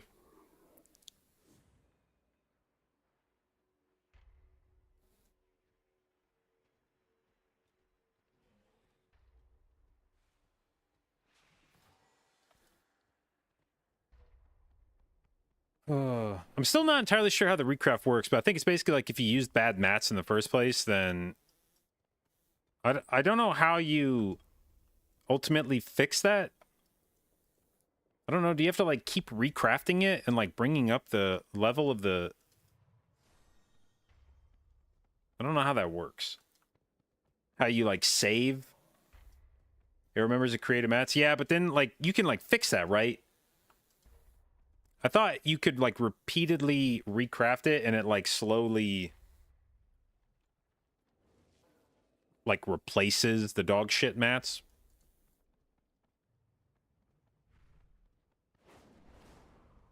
But you'd have to keep recrafting it.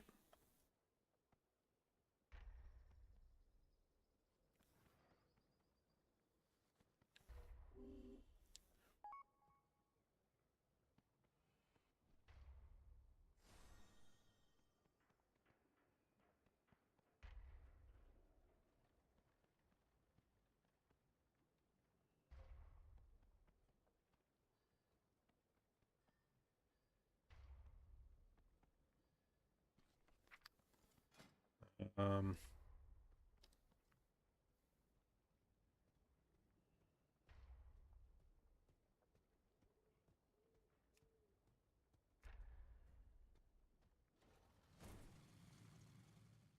hold on.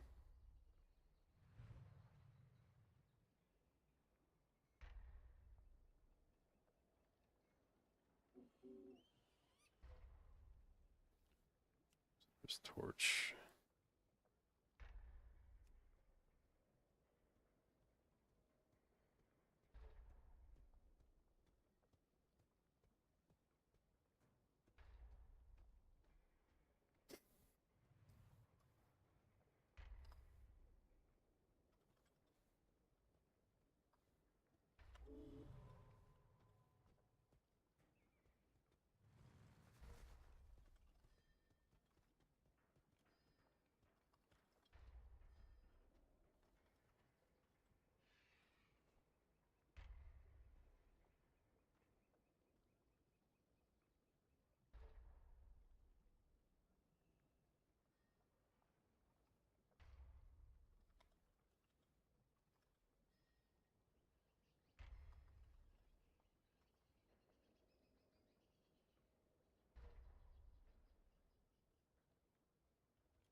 Wait, what item did I decline? Does it still show? No.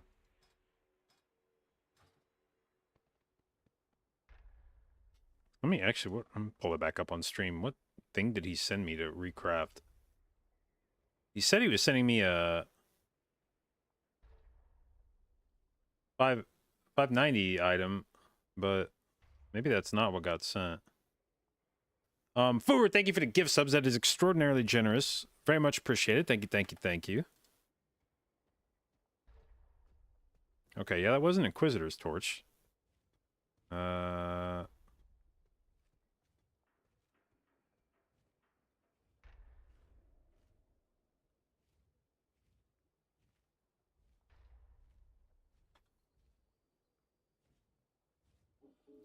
Yeah, something's weird with this system. Is it a smart ring I'm wearing or the wedding band? Oh, it's a wedding band. I don't even know what the fuck a smart ring is. Yeah, that was a really weird recraft. It says it started at rank 5, actually, so...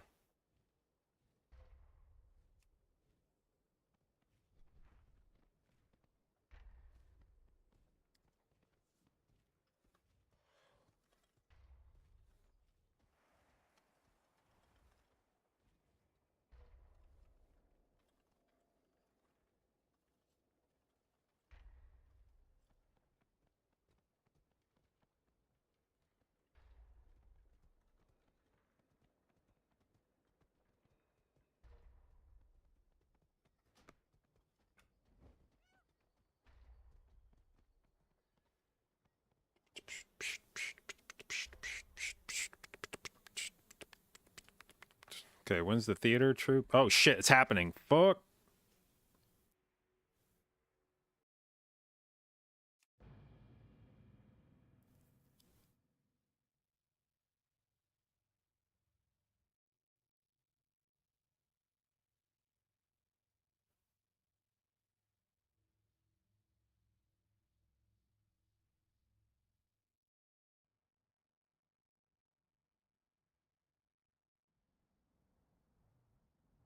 What materials is made out of? I'd have to go look. I don't remember what place I got this from. I think it's just silicone. Silicone.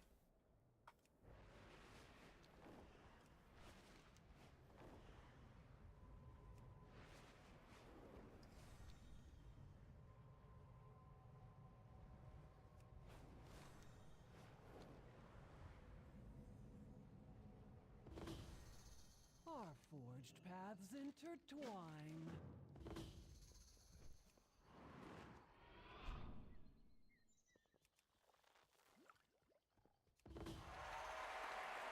Now we venture into the ringing deeps. The machine speakers will neither help The hell am I nor doing? hinder Protect us. the thing? Okay, I can do that.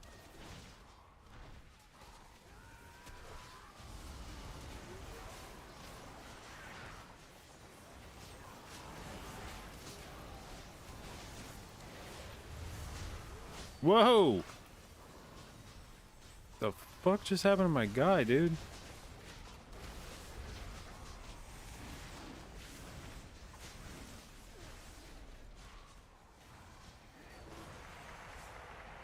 Canyons in Hollow Fall are getting darker. But the song is getting stronger. We must light the way.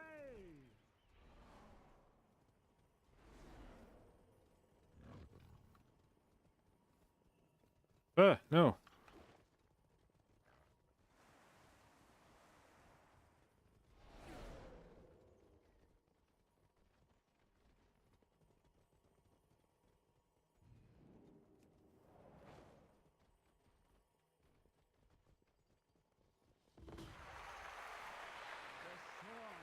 Really? I'm 49 out of 50?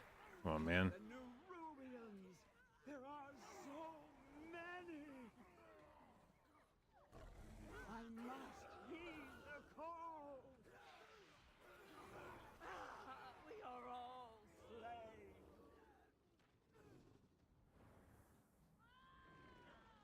What up, Cody?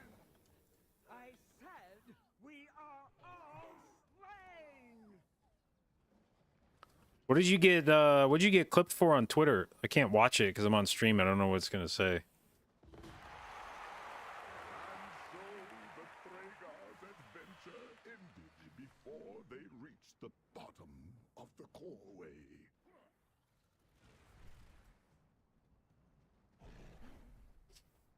But with this play, we honor the memory of the Thragar and the call they heed.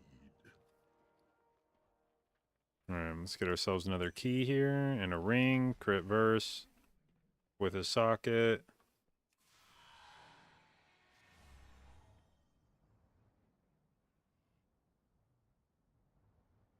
Yeah, fuck it.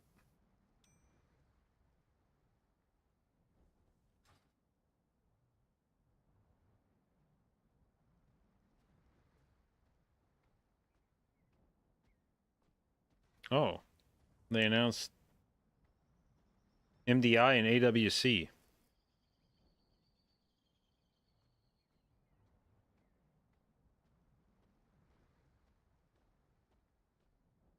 Win.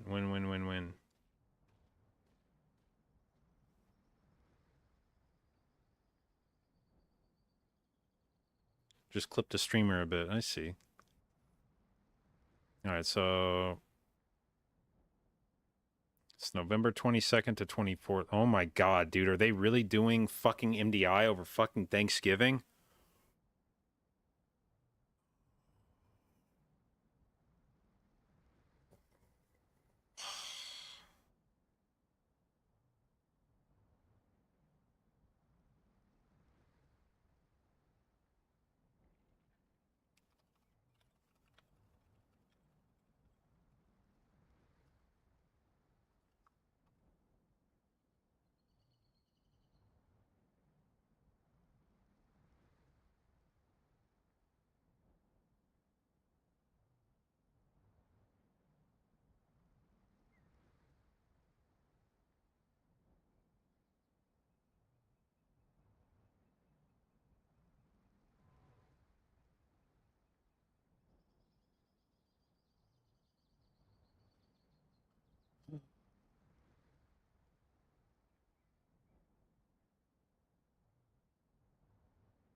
So let's see. When does this thing start?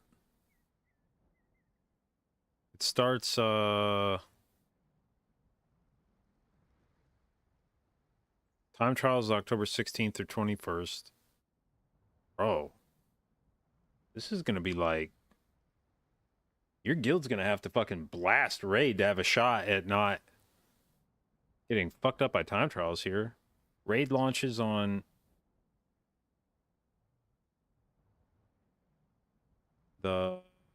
so Mythic launches on the 17th. So it'll be 1 week, 2 weeks, 3 weeks, 4 weeks. Wow, that's 5 weeks. You have 5 weeks to clear the raid.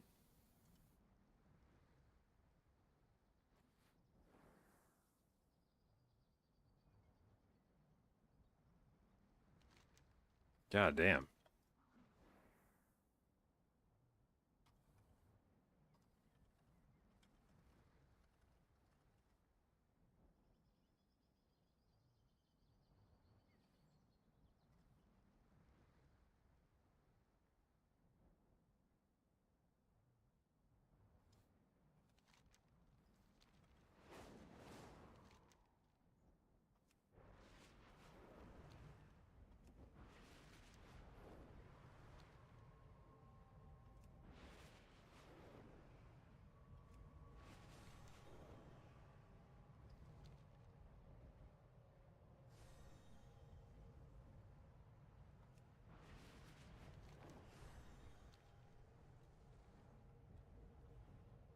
Time trials aren't on training room. Oh, they will be, but if you plan on performing well in time trials, that's like a full week thing. Like you take the whole week to like slam dungeons, unless they've changed the way time trials works.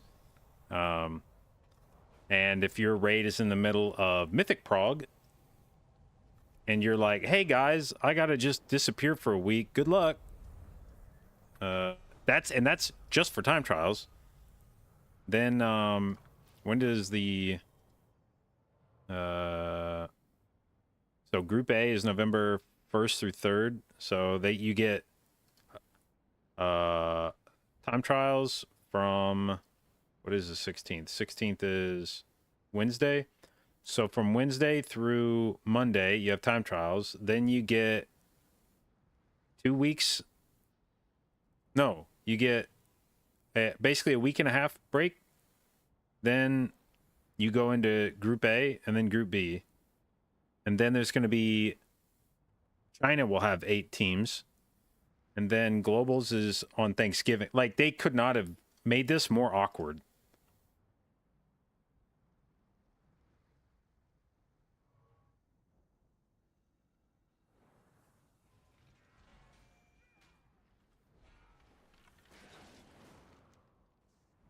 Okay, well, I'm going to go send this delve, and then we'll take a moment to investigate more about these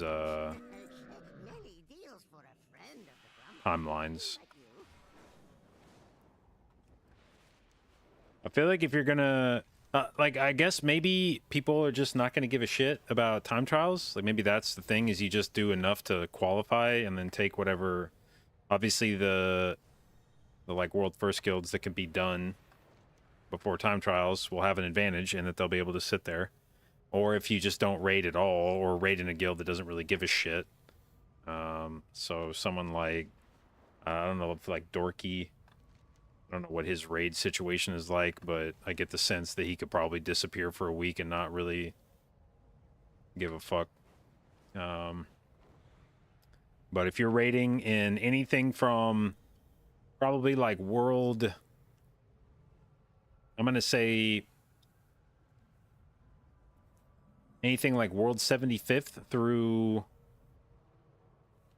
or I guess just anything higher than world 75th, you're probably unlikely to be done with raid within 5 weeks. Exterminate the threats. Buy your people more time. And the problem is that if you're close to being done with raid by that point, that's like the worst time to leave.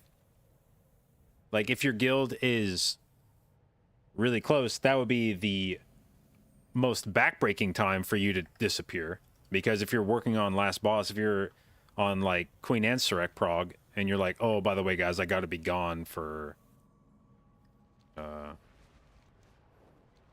all of Prague that week, then your guild will just bench you for that boss fight. And probably not let you raid with them going forward. If they know that when it comes down to WoW Esports versus raid that you'll pick WoW Esports, then they'll just tell you to find a new home, because they're not going to deal with that shit every tier of like hoping that you'll not have WoW Esports interrupt your raid. All right, where's the entrance to this fucking delve, man? Is it in there?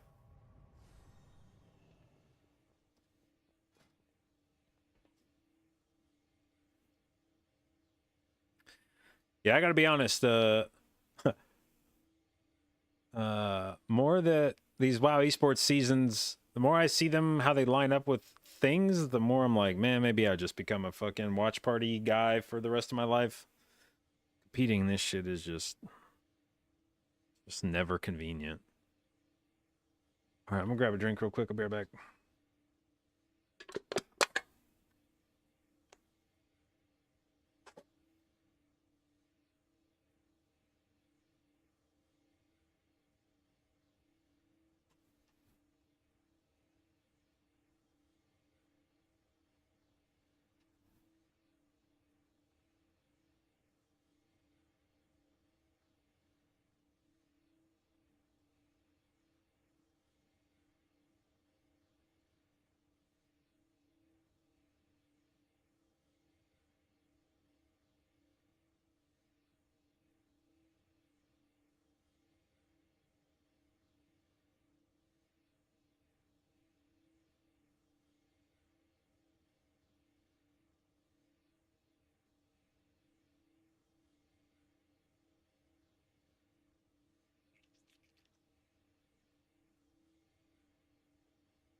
let us attempt to acquire. Oh shit, I almost did it again, dude. I need to go get the Dark Moon Fair buff.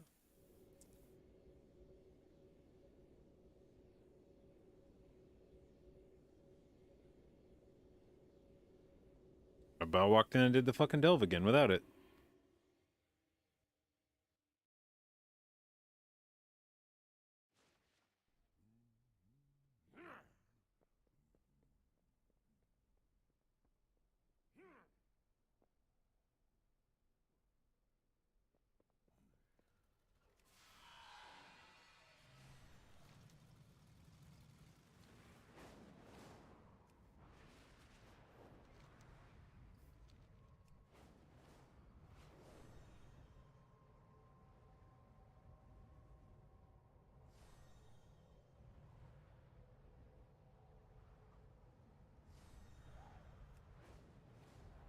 What? Dude, what am I doing? Oh my god. I'm like sitting here reading Discord and my mind just goes blank every time.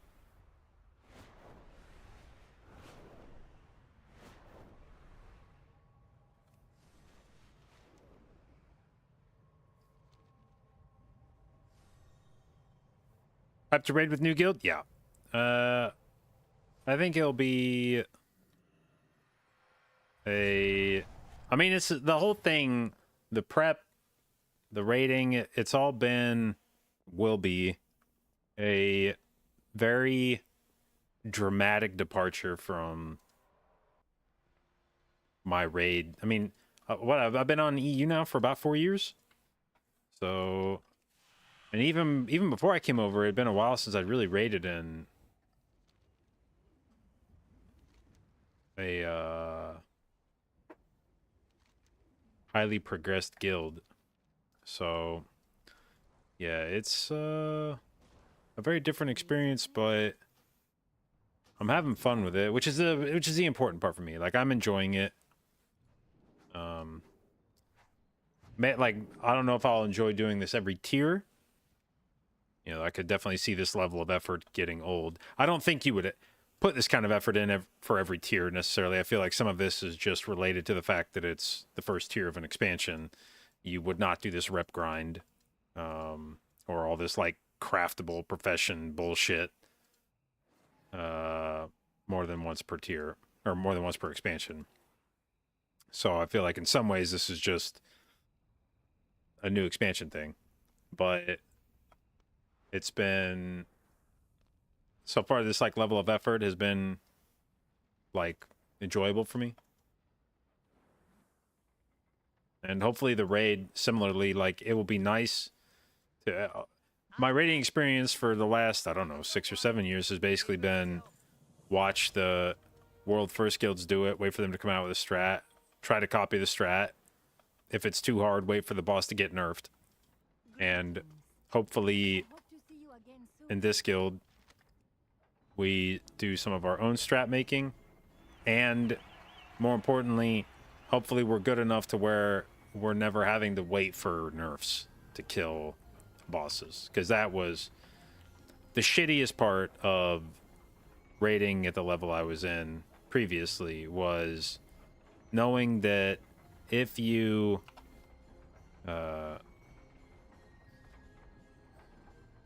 got to a boss sort of like too early for your guild, you weren't going to be able to kill it, and you weren't going to get good enough in any reasonable amount of time to be able to kill it. And so you were just sitting around waiting for the boss to get nerfed. And that's a really shitty feeling. I don't think anybody enjoys that, of just pulling a boss, knowing it's hopeless, knowing that you're never going to have a magical pull where everything lines up and you kill the boss. But you can't cancel raid, because that'll break the guild up. So everybody just agrees to sort of show up and pull the boss and know that it's futile, but it's what you do in that situation. And hopefully in this guild, there's none of that shit, and we just go into every boss being confident that when we get there, it will be in a state that is killable by us, and just put your head down and kill it.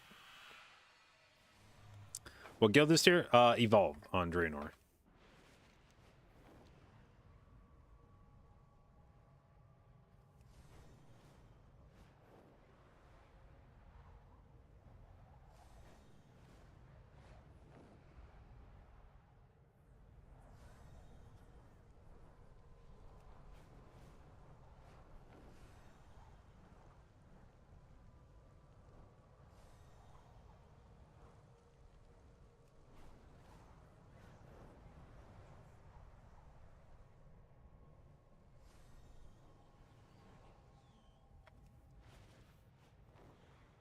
I definitely could have just taken the Ashkahet portal, I think.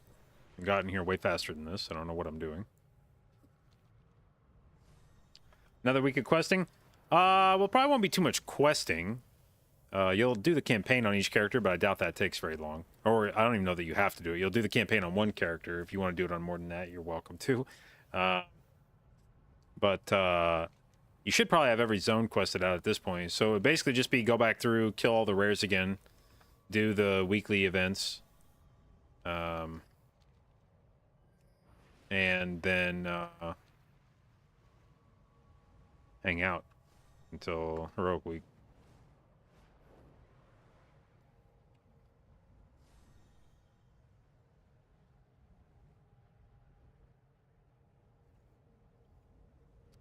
Gonna have to change it to primarily a high-end rating. Well, the sort of irony of being a more progressed raider is you actually end up with like usually less rating content per tier because you just finish the tier sooner. So in reality, even though I am putting more prep time into raiding than I have in the past, in terms of the amount of time I'll actually be streaming raid, hopefully it's a lot less time spent streaming raid this tier than in previous tiers.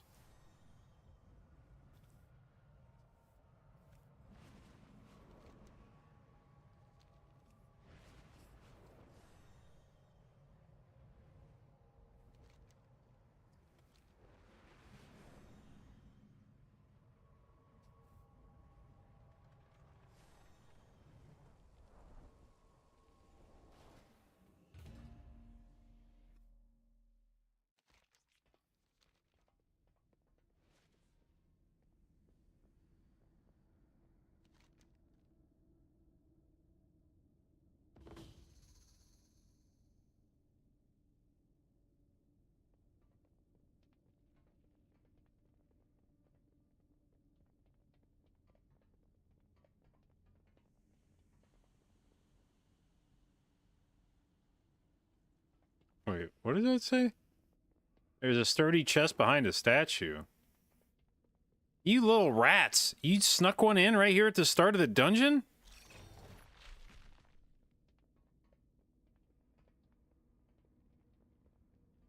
Foul. That is foul.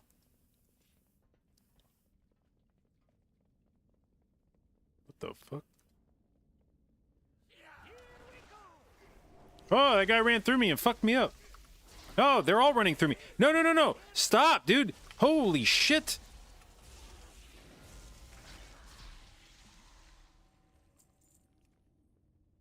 Let's have a quick sit down. The fuck was that about? Where'd those guys come from? Okay, so they just do that every once in a while, I guess. Okay.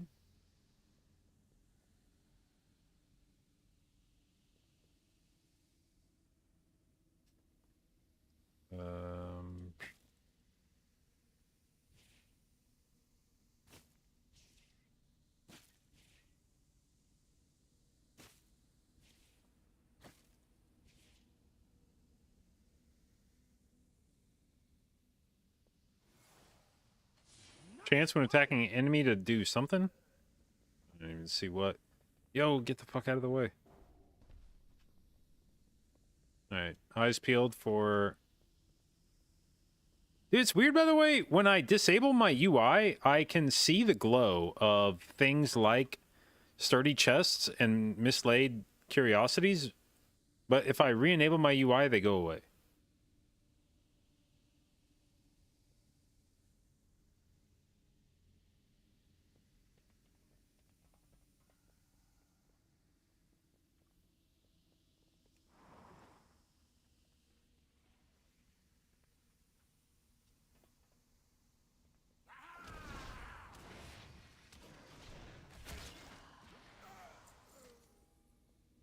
Look around. Something with outline mode? Yeah, I'm not sure.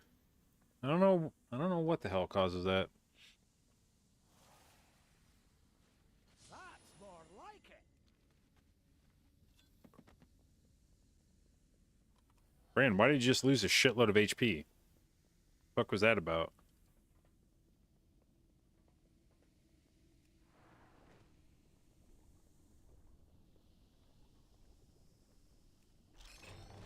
Odd Signet. What is that?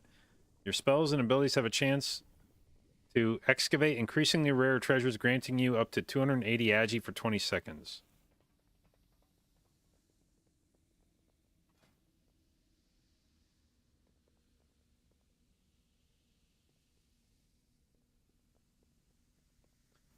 No? I need to look at that.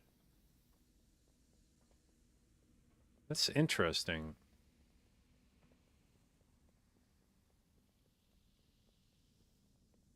Why is that giving main stat? And can that level that up? No. Okay. Well, that probably prohibits it from being useful. Alright, is there anything in here? There's a mislaid curiosity. Do I give a shit about clearing all that? I don't think I do.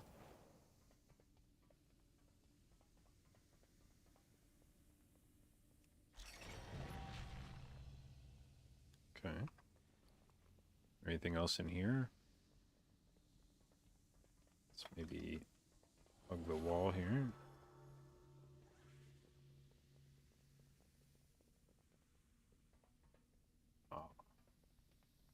Ah, I'm back to the start. Okay. Perfect.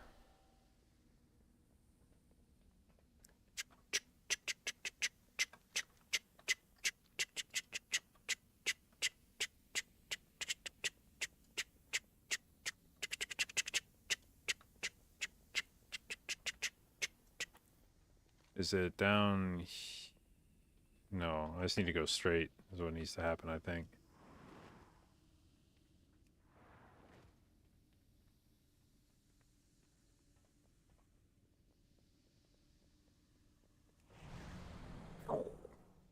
What a fun button. Oh no, I already went straight. What the fuck? Where am I going? I went this way once, so I must need to go this way, I guess? Oh, I need to use a strange pheromone. Okay. Interesting.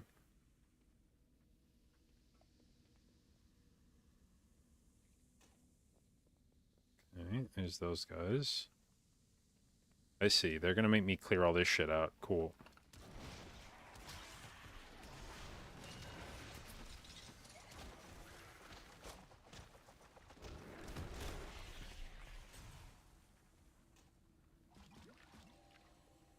Is there any red crates in there? I don't think so.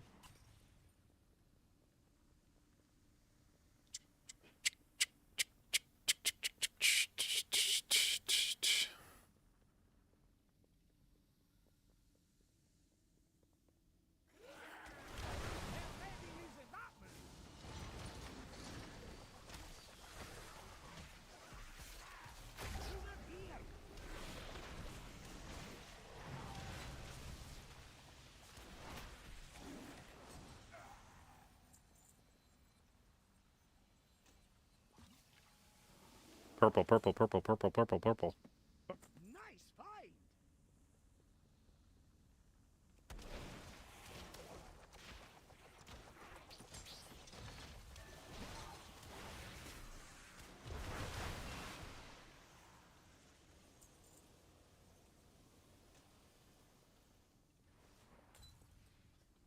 What's the best way to get to 590? To use your weathered crests to craft 590 gear.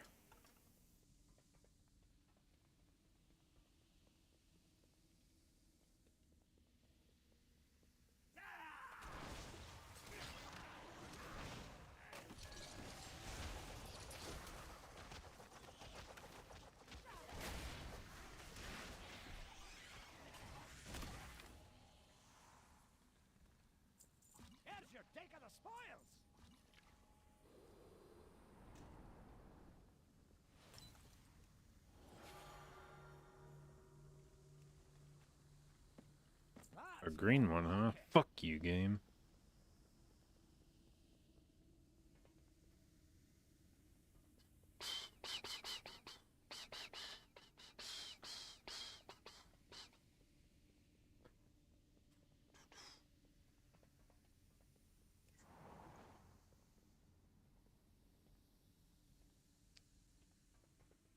Big room.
Nice find!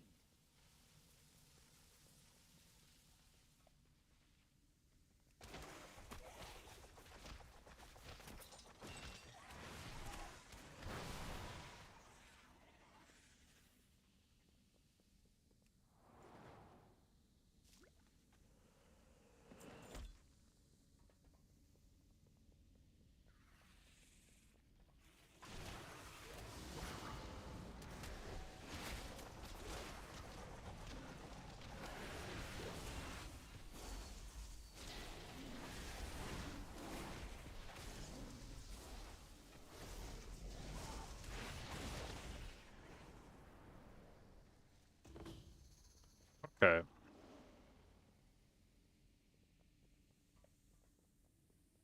Now we go. Oh, there's another mislaid curiosity. Okay. See you. Fucking green, man.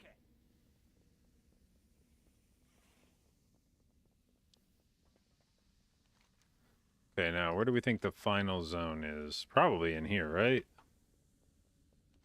The door probably opened, is what happened? No. Okay. But it probably like, oh, A-bombs weakened and then defeated. I see. That's why they're lit up red. I gotta do something to them. Throw a gaggle of pheromones at an area, stunning any crazed A-bombs that walk into it. Aha, idiot, I got you. Shit, he's pissed.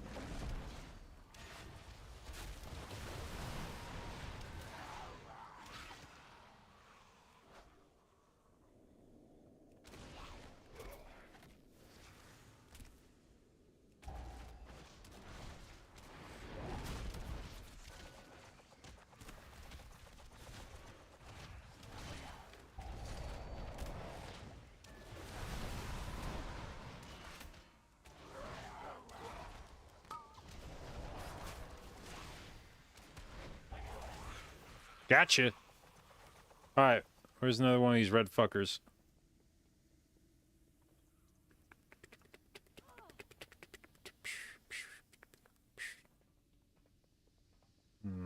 Which one of you will get to me the fastest?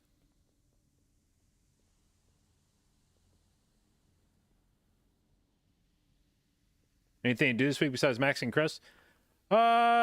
Depending on how sweaty you want to be. I mean, if you're planning on getting your renowns up, you can farm rares again. Most of them give you reputation that resets each week. You can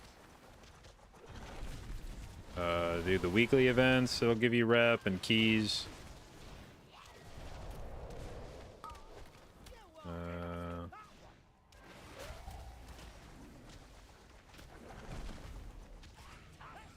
Oh, fuck yeah.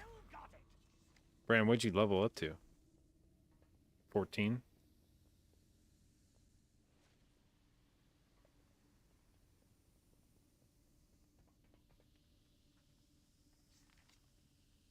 Okay, now surely that door is open.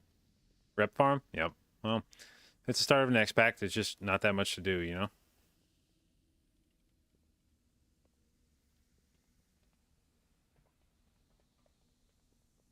Oh, that actually just finished dungeon. Okay, so we have our DMF buff, yeah? Okay. Open the heavy trunk, easy. Heavy trunk, easy. Give me Halifal rep, you motherfucker.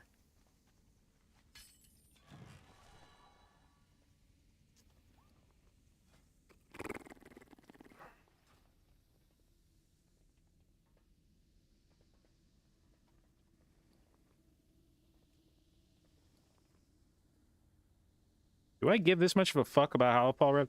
Part of the thing is I'm pretty sure if I'm getting the Conquest Bracers, I don't even need 18 Halifal rep.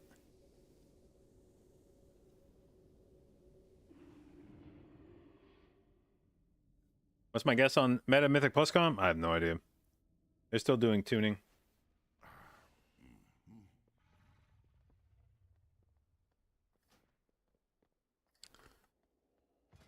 So, as a guild, we've set a target for 18 Halifal rep. But at 18, basically, you just get 597 bracers, which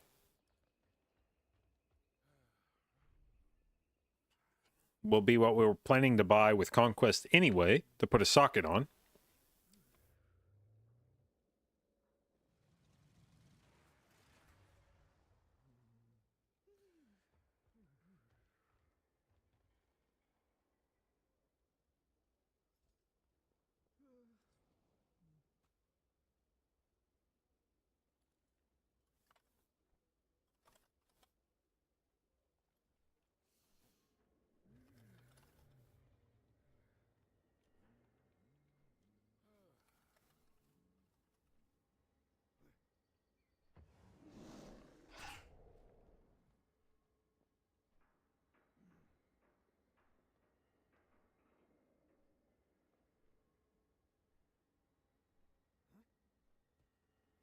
All right, do I give a shit about burning keys to try to get...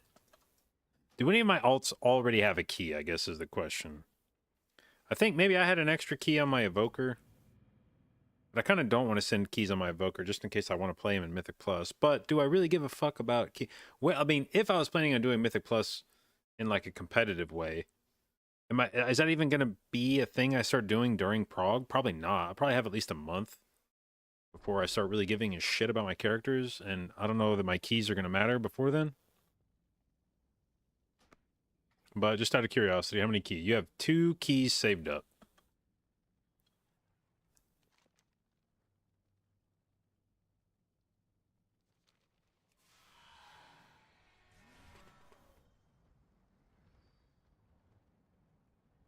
Hmm.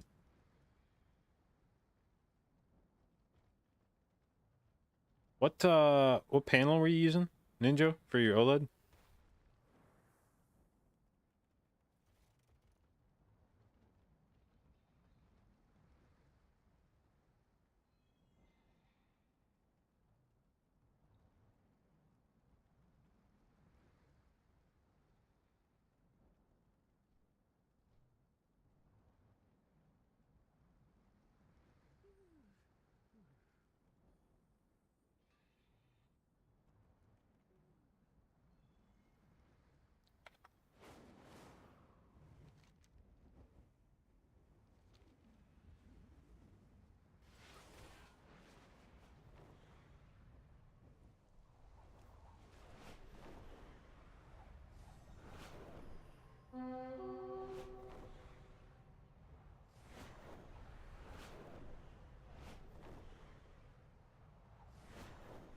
You have the Alienware one? Yeah, they have burn-in warranty. You can just send the display back.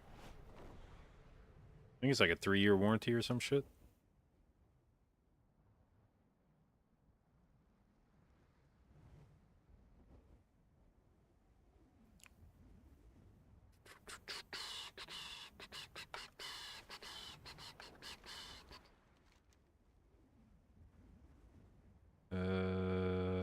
Let's go get the Darkmoon Fair buff.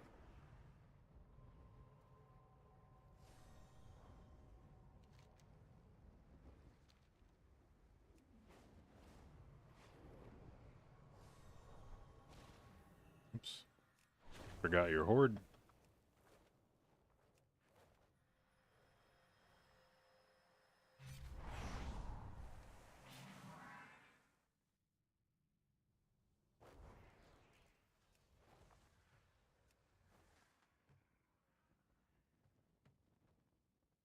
Wait.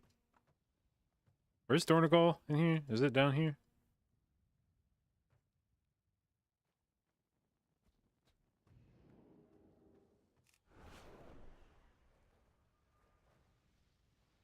There we go.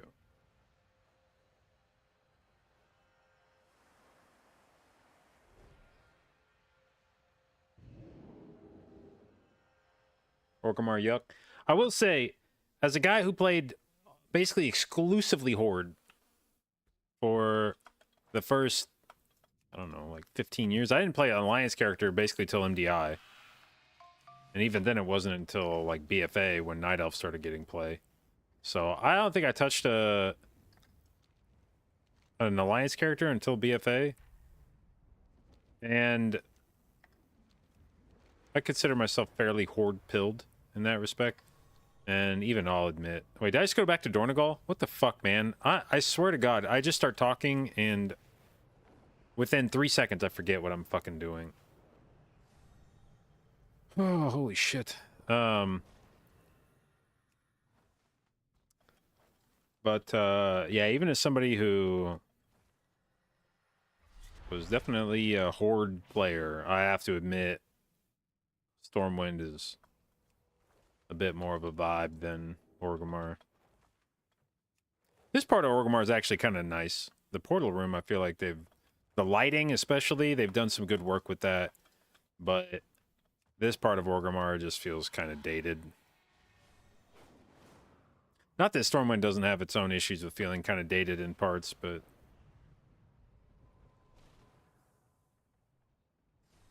Where are you, Mr. Mage?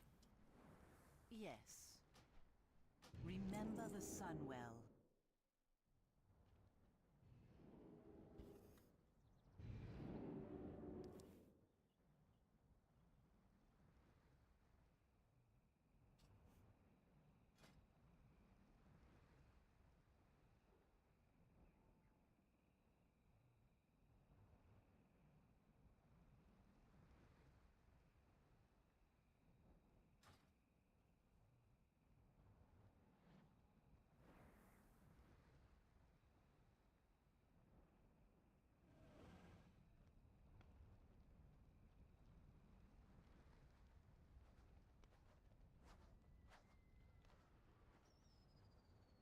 And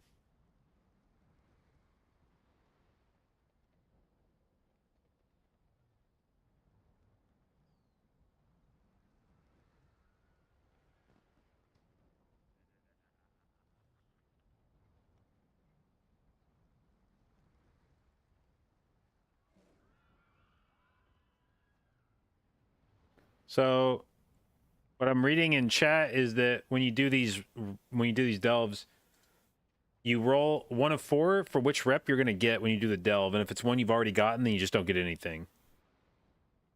So every time I'm going into these delves, I'm just basically 25% chance to get the thing I need, otherwise get fucked, idiot.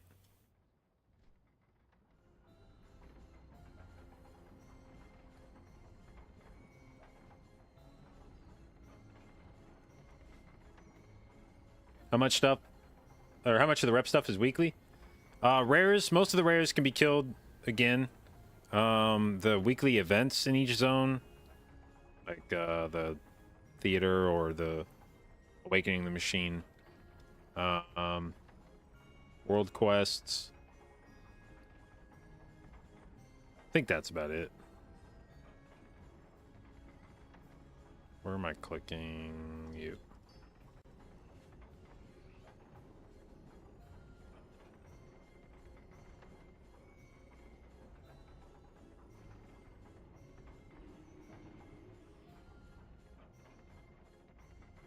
I actually kind of fucked with that Ashkahet one. That seemed kind of easy.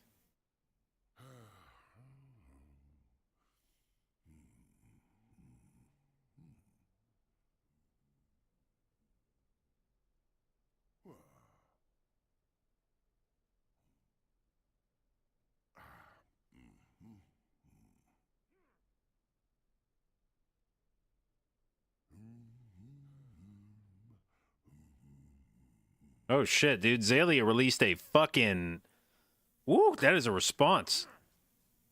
Well, this is a fucking novel.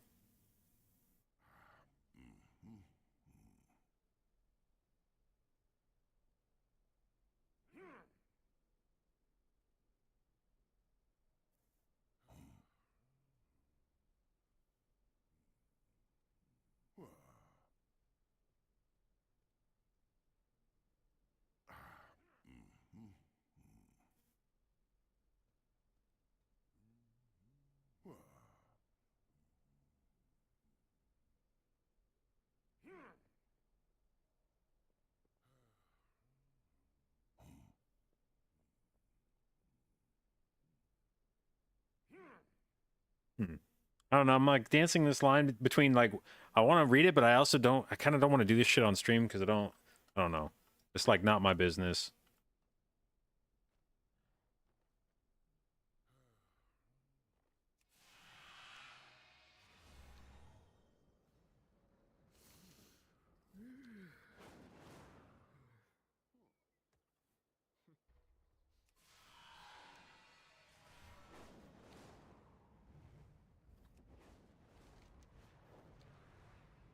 Wait, I'm not doing this thing again where I forget to take the Ashkahet portal.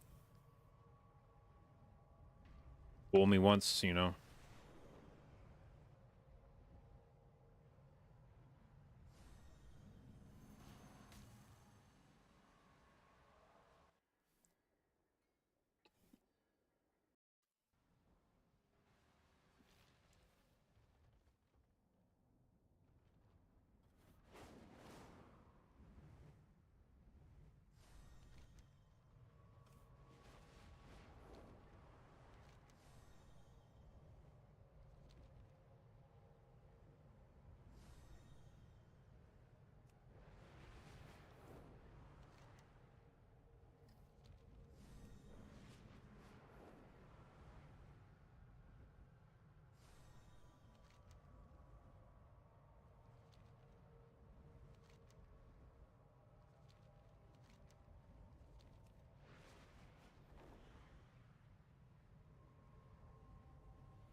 Okay.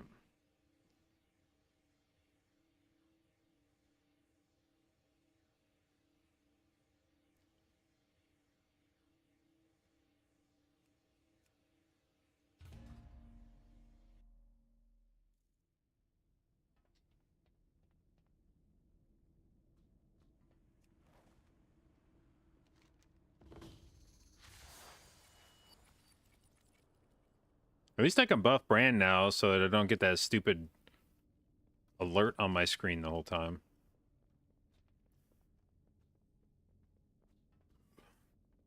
That I need to buff one of my teammates.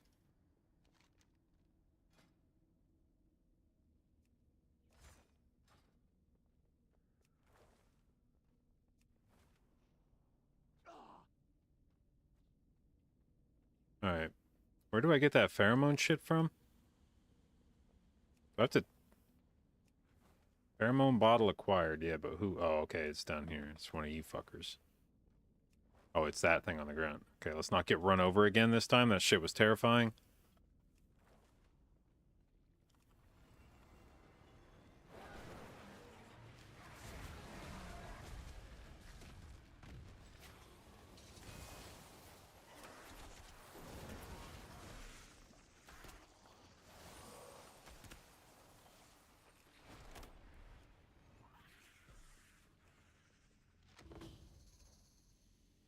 Okay, we drink it. Now we solve a cool puzzle.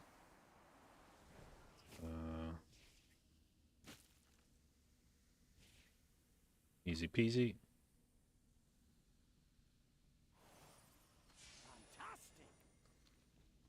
Okay. Wait. Okay, I already used it. Okay.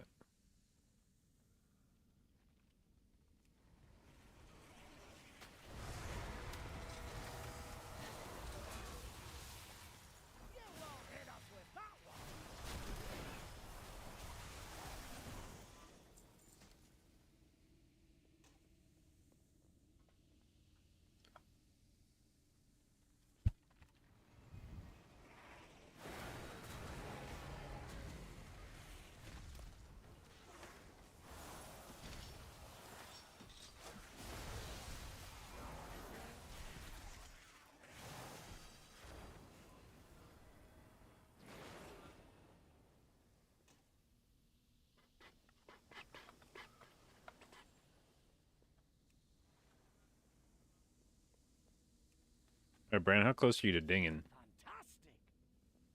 Fantastic. 7%, huh? Less than ideal, bud.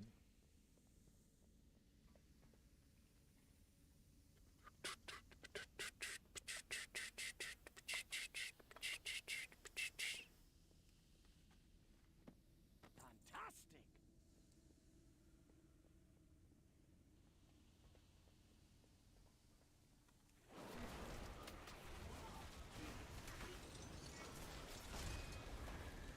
Move up here.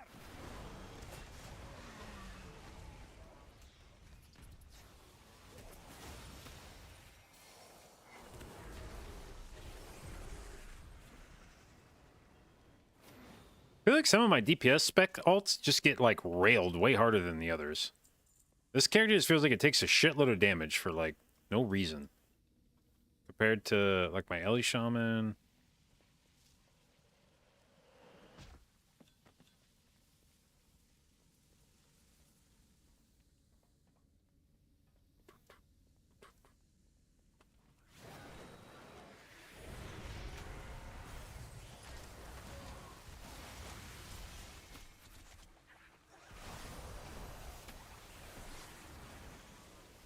Ow, ow, ow, ow, ow. Stop that.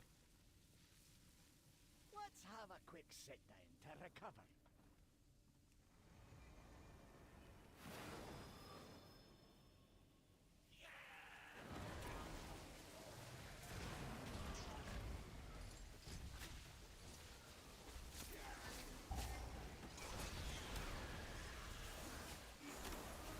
Hey, be careful.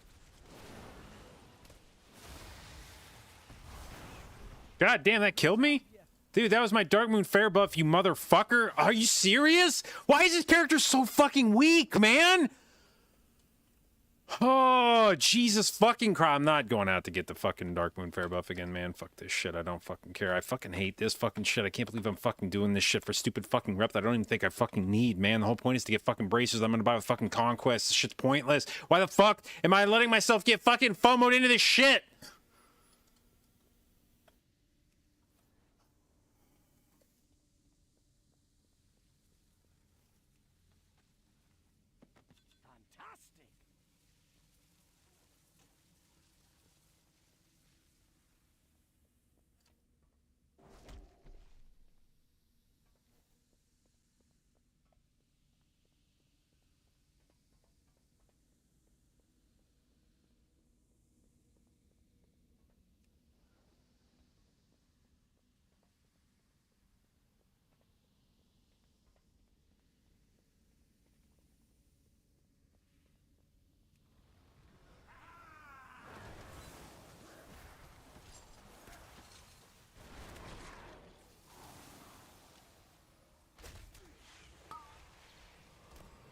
This thing keeps telling me to use fucking deep breath on like single target, and I just feel like that's bait. Is there something it's fucking doing for me that's...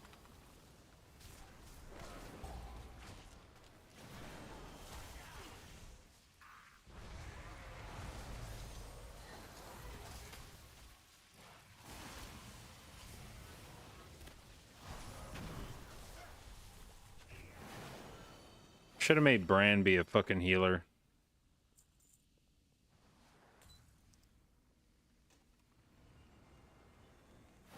You're looking a bit rough. Take a rest.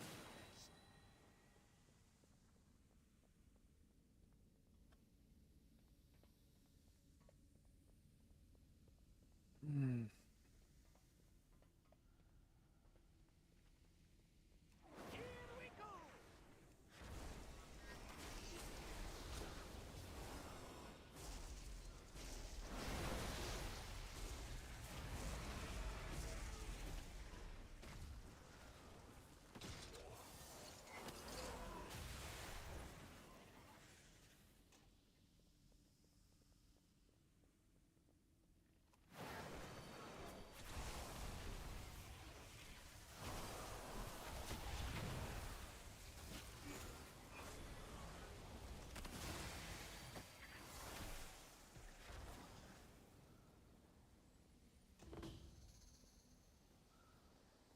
Okay.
Alright, Brand, how much damage did you do?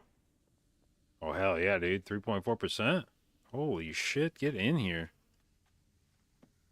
Nice find.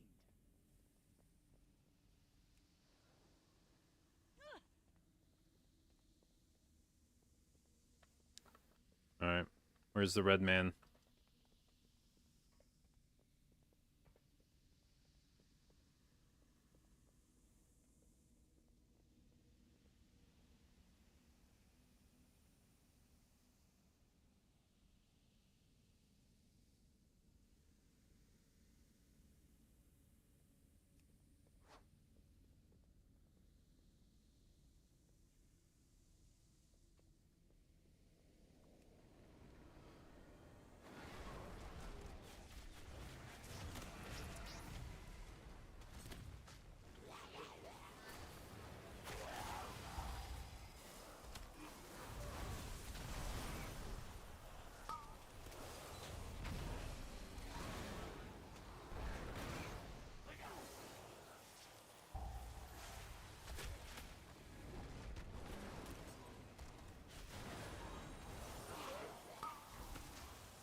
Keep 'em near me. Okay. Let's go find the treasure.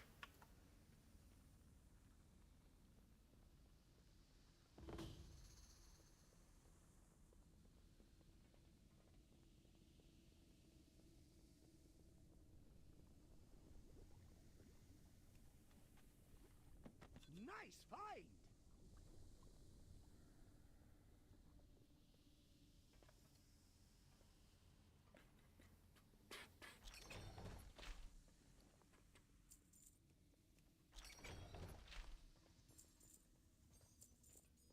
Okay, dude, just give me fucking Halifal rep, man.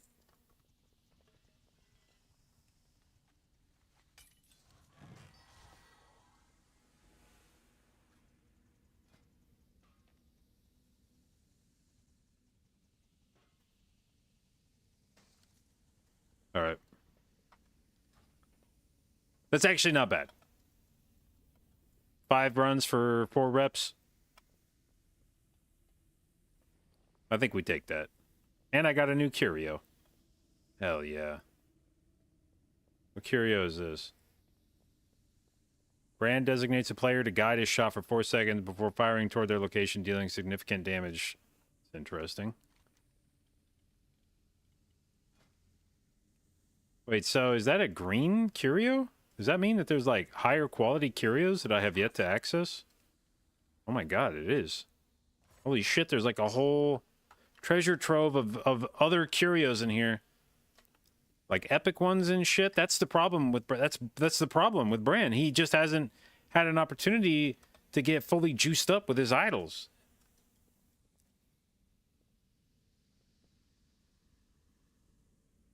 But he will someday, and then he'll be a god.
Okay, so that got us to rank 12 assembly, which means I can go buy... Actually, I can't buy because I don't have the fucking acuity anymore because I spent it.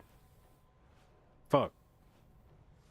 But it means I can eventually, when I have acuity, buy more knowledge points, although I don't know that I want to buy more knowledge points. I think I might just want to craft my other item for my... to be able to max staves.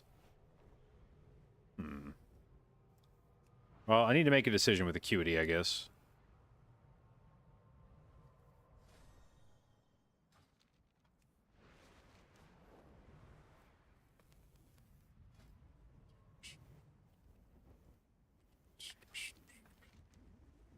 The links get the zoomies and misbehave.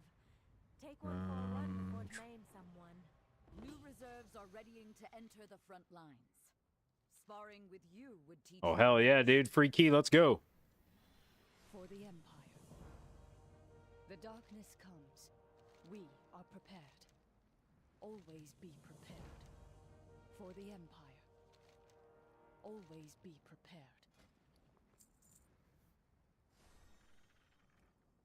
Alright, so the... Oh, it wasn't this zone that had the thing I wanted. It was, Ringing Deeps. The darkness comes. Which is what I... Okay, I leveled up in Ringing Deeps, too. Wait, how much are these? How much do these cost? Was it only 50 acuity? Or am I just blind? Oh, it's 50 acuity. Huh. Okay, I can afford that. Actually, I think we'll go do that. 50 acuity is not bad. That doesn't set me back that. That's only maybe a couple days, and I'm already fairly close to being able to craft another accessory.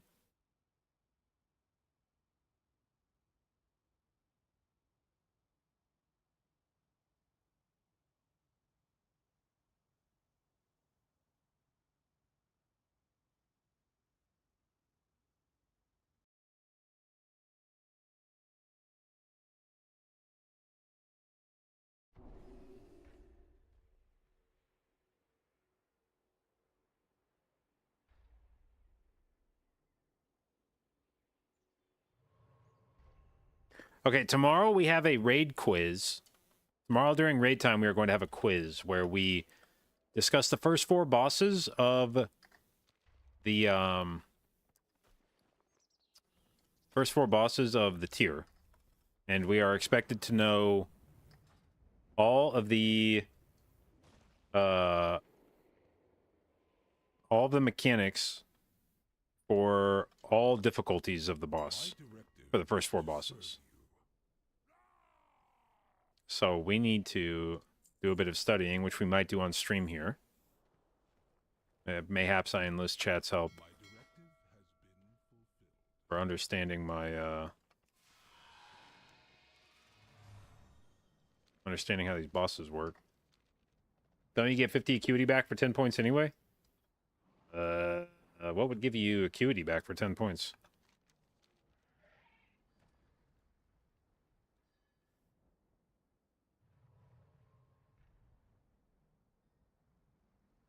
How do you get acuity? There's a few ways. If you do first crafts, it gives you acuity. If you do patron orders, sometimes you get acuity.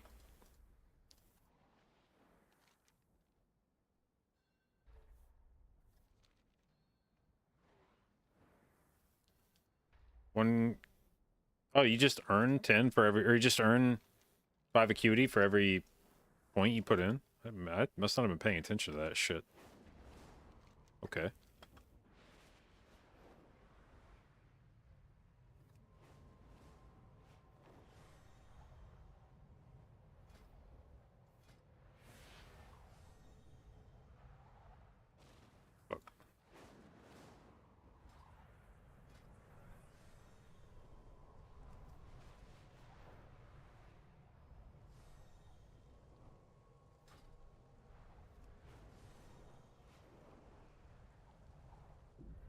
I see some valuable resources in the area.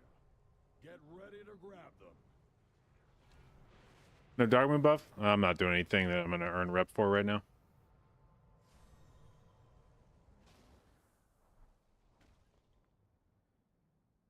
It's not junk, it's treasure.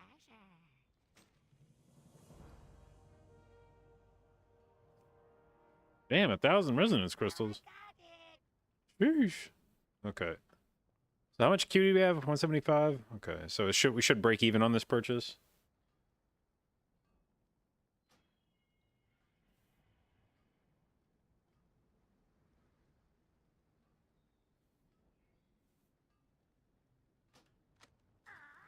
Alright.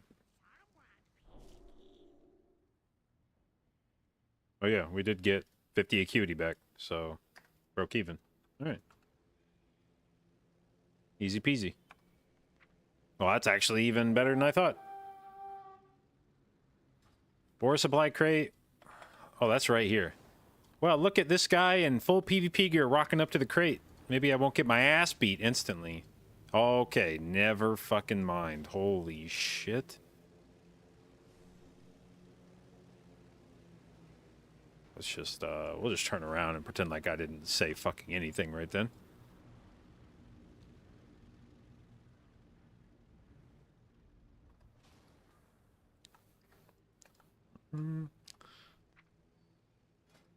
Okay, so we can spend 5 here to unlock this, which allows me to unlock this.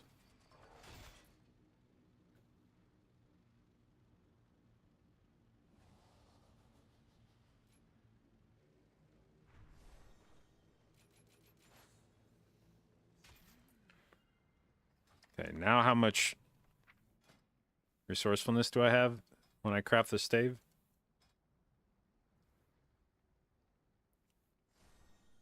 21%? I feel like that didn't go up all that much. I think it went up like 2%, maybe? I guess that's not bad. It wasn't that many points that I put in.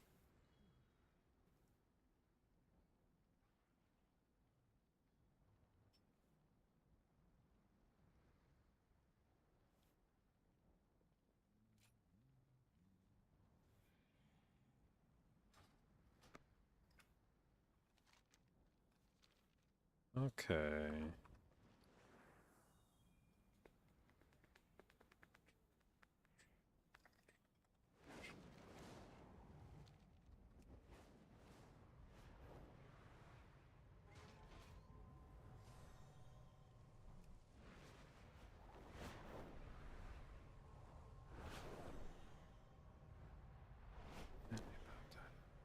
At least I'll die, Raven.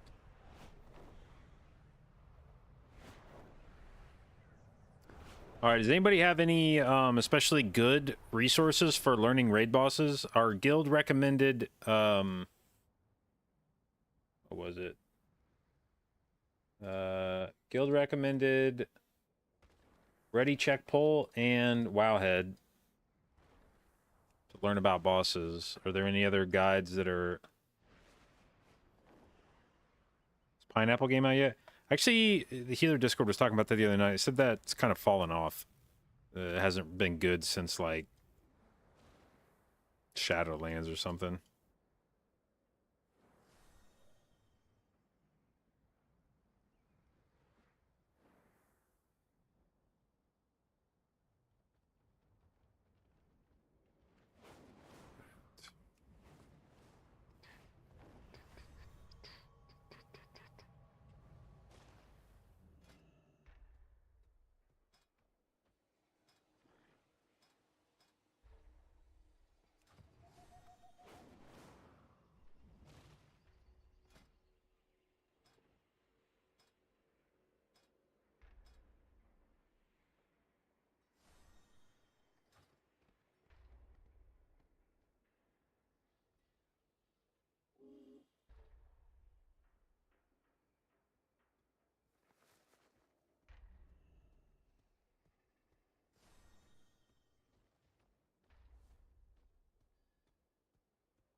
Alright, so Wowhead guides.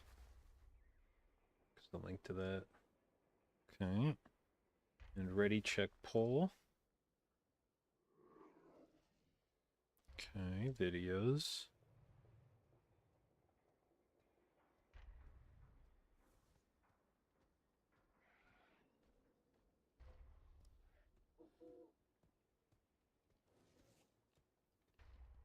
Okay.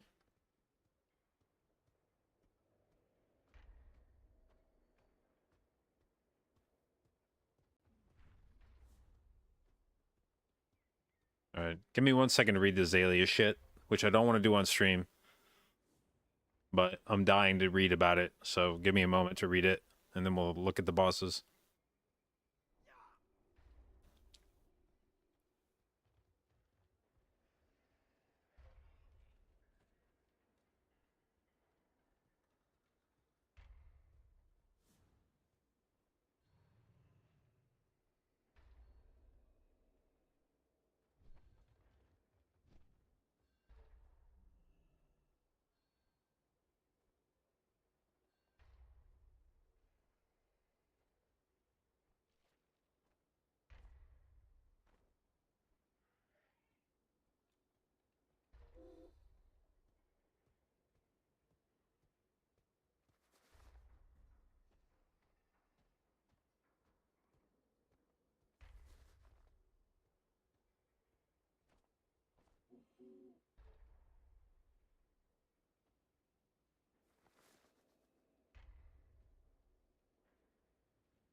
Holy fuck, this is a long read.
Okay, yeah, that was oh fuck, that was a ride.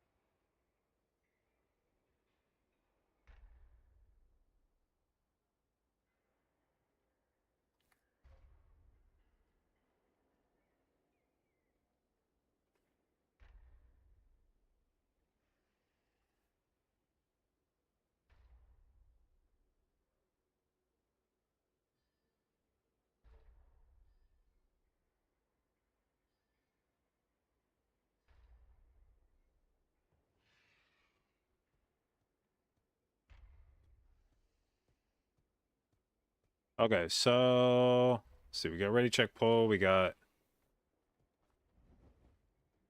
all right, let's have a look at what's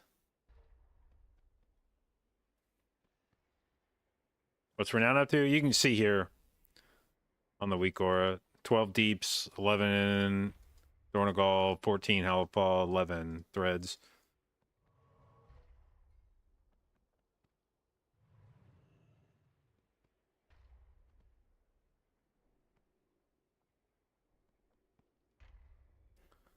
Okay, so I think what we'll do is start with the YouTube video, see what information we can get from that, and then go to the Wowhead guide if there's stuff that I want to do kind of deeper reading into.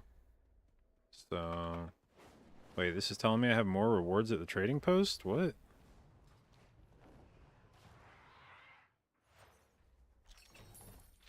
Okay, good.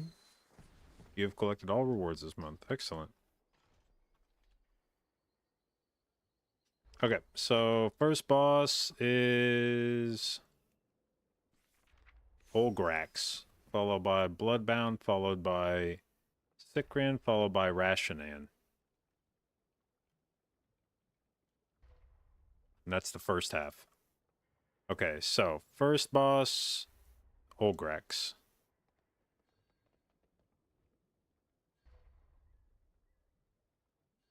Okay.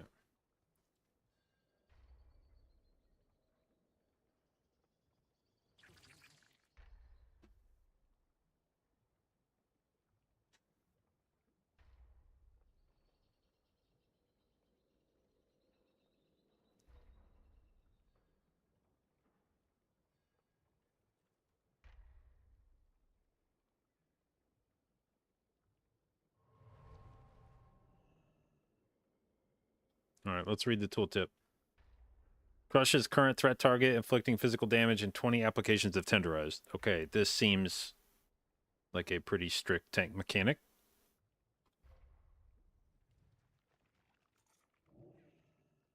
Okay.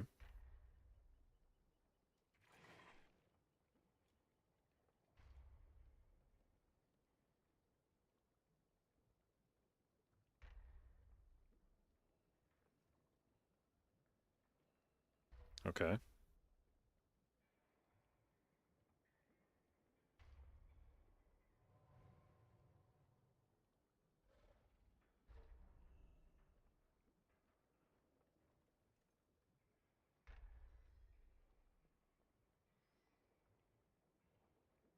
Wait, this is a straight up rehash of the what the fuck was the name of that boss in Sanctum? Um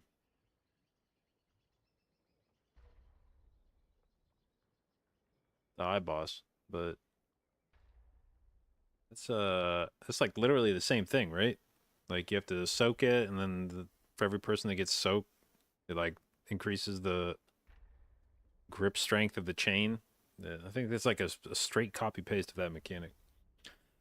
Can we refrain from discussing Azalea stuff? I mean, I don't know. It's clearly a topic du jour, but also I don't know how much there is to discuss. Like, It's I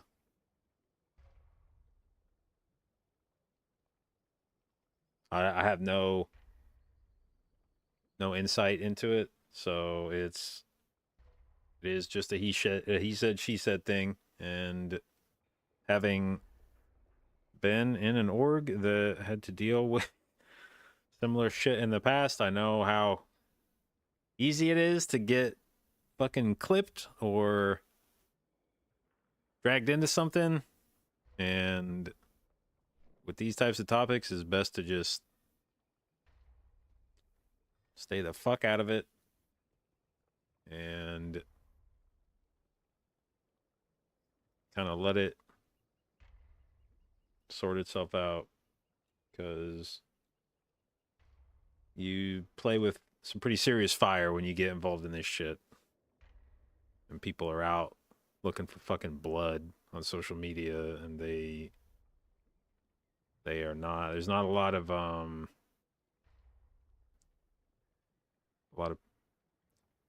nuance. People just see black and white, and then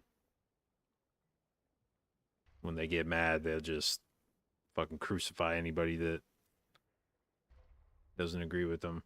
And it's easy to look fucking stupid when you do these things. That's why, frankly, like, I can't believe Jeet did that fucking stream this morning. That's like, to me, that's like the opposite of what I would ever be doing in this situation. Is like trying to talk about it and invite people to ask questions. Like, no. That shit. Maybe make one statement publicly as an org, and then I'm not saying shit about it ever again. And I can't believe Jeeth put himself in that situation after having seen what happened to the public faces of Method after it imploded. Like, everybody that was public facing in that org just got fucking railed, and he just like put himself in that spot. So, Robin, thank you for the host, bud. I hope you had a fantastic stream. I hope you did more PvP and people fucking killed you. How did the duel with Now go yesterday? Actually, that's interesting that you ask. I'll show you guys. Oops, we were doing some boss research here because I have to be a raider of. So I've joined a World 30th guild, so they expect certain things of me. But something that you might notice about my character that was different from yesterday is I now have full PvP gear, so that if I ever see Robin in a PvP zone ever again, it's just on sight. I was wearing 0 PvP gear yesterday. Now I have full PvP gear. This shit will go very differently if this happens again. He's down bad. Actually, this is a good, like, the reason I have all this gear is because we got the socket from the chest, which I did not think I was going to get. I can't believe I got it. I got it last night. I almost didn't even show up to the chest because there's just been so many people camping those things that it felt pointless. But I was like, nah, man, you got to at least go try. And then I got it, which meant that I had like 10,000 honor that I didn't need to have anymore. And I was like, I haven't even looked at how much honor gear costs. Now that I have all this honor, what should I, if I have to, I'm gonna have to farm conquest eventually to use this socket. I should probably have PvP gear for that. And then I went to go look at the honor vendor. That shit's so cheap. It is insane how cheap honor gear is. I bought basically a full set and still have like 10,000 honor left over. So yeah, now we have the full set, and now when I am in a PvP zone, my item level is like 40 higher than it was. So, does PvP prevent falling damage though? Yeah. When I watched it on stream, it was a pretty long fall. When it happened in real time, I actually didn't feel like I fell that far. I was surprised when I died. I didn't think it was that far of a fall, but then when I rewatched it, I was like, that was actually a pretty far fall, dumb motherfucker. You definitely should have shifted and not died. I think I was just surprised because I was trying to do that to you, so when it happened to me, it didn't even occur to me that was like a possible outcome, that would happen to me instead. So there was just like a moment of surprise of like, wait, why am I not on my mount anymore? How did I farm honor? Mostly just through Q and daily BG stuff, like trying to get the daily reward. Last night I actually had a pre-made group for Comp Stomp. That was pretty good. That definitely went fast. What chest did I get the socket from? It was the Ringing Deeps one. Like 10 of us showed up, and I was like, oh, Jesus, dude. I actually went in, the last few times I've gone, I went in with a guild group, because it was like, oh, we'll just roll up and take the chest. But I actually think, I have this pet theory that your friends list fucks with you in times like this, because I think the game tries to shard you with people on your friends list, because it definitely feels like every time I roll up to one of those chests, I have other people in guilds that I have on my friends list. And I feel like I see a bunch of people from other guilds that are super sweaty too. And I just know them. And I was like, I'm going to try showing up to one of these things by myself and see if, like, maybe if I'm by myself, there's a lower chance of getting a bunch of people in my shard. And so yesterday I just walked up solo, and there were like 6 or 7 people flying around, and I was like, well, this is probably cursed, but whatever. And I stealthed until the chest opened up. And when the chest opened up, people attacked each other for like 5 seconds, and then everybody just stopped attacking and started trying to click the chest at the same time. And then I was one of the 5 that got the click first, and it was actually all very civil. In hindsight, there was like a little bit of fighting right when the chest unlocked, and then everyone was like, fuck this, let's just all try to open the chest. Whoever wins, wins. And I feel like that's a superior system. Everybody just show up, shoot your shot, see if you can open the chest, and if you can't, we all just walk away. Which chest is that? It's the 6-hour timer chest, the Unbound Spoils. Every 6 hours. There'll be one here in 3.5 hours. Should be spawning at 24 CET, I think. And it can be in any 4 of the zones, but the Howlfall one is apparently bugged. It won't spawn there if it tries to spawn there, but it can spawn in Dorn or Ashkahed or Ringing Deeps. There's a spot in each one of them that it can spawn. And then you'll see it on your mini map, and then it takes like 30 seconds or something for it to become active. And then you have to do a big long cast on it. PvP enabled. Yeah, you have to be in war mode to see it. And then when the chest becomes active, you have to do a big long cast to try to open it. And if anybody hits you, it breaks the cast. You can't be immune or anything. So it becomes pretty difficult. If there's anybody there, people just start fighting on top of you, and everybody stops you from opening it. Is that the war chest? It's called Unbound Spoils, if you want to look it up. There's like a Reddit thread on it, I think, and maybe some Wowhead comments. But yeah, there'll be you'll see it on your minimap. If you're in the correct zone, you'll see it on the minimap spawn. Like I said, it should be probably within 30 seconds to a minute after server time hits like 12 or 6. It's always at the 12s or 6s. And then if you're in the correct zone, you'll see the thing pop up on your map. And there'll be a dude walking it. He's got it in like a horse-drawn buggy thing. And he like walks it up to the spot, and then he unloads it. And then it's active, and then you try to click it and open it. But it's become increasingly hard to actually do it, to actually open it, because as more and more people have figured out that that exists, more and more people show up, and then the more people that are there, the harder it is to open it. And it only 5 people can open it, and once the first person opens it, it only lasts for like 20 seconds or something beyond that. So if one person opens it, then you're like fucked, unless everybody's clicking it at the same time, because once the first person opens it, it's going to disappear soon. And then if nobody's opened it, I think within like 3 minutes or something, it just disappears. So if there's some massive brawl on the chest, I don't think it's uncommon for the chest to just, like, nobody gets a chance to unlock it, and then it just goes away. So at a certain point, if you're in a high-end guild, you're showing up as much to prevent other guilds from getting the socket as you are to actually get the socket yourself. You just don't want your competition in the World First race to be able to... Because the whole reason why people want the socketed stuff, if you're not a PvPer, if you're a PvEer, the reason you want the socketed stuff is because at the beginning of the season, you'll be able to buy conquest gear. And the PvP socket is a bit different from the PVE socket because it's usable on rings and neck like PVE stuff, but it's also usable on helm, bracers, and belt. And so you can buy Conquest bracers and belt first week, which can be leveled to 619, and then you can use the socket on those pieces. And so you'll get basically like a heroic level piece with a socket from the get-go of the season. And then, unless you're just like allergic to versatility, unless you hate that stat, it'll probably end up being a pretty good piece until you can replace it with like a mythic piece or something.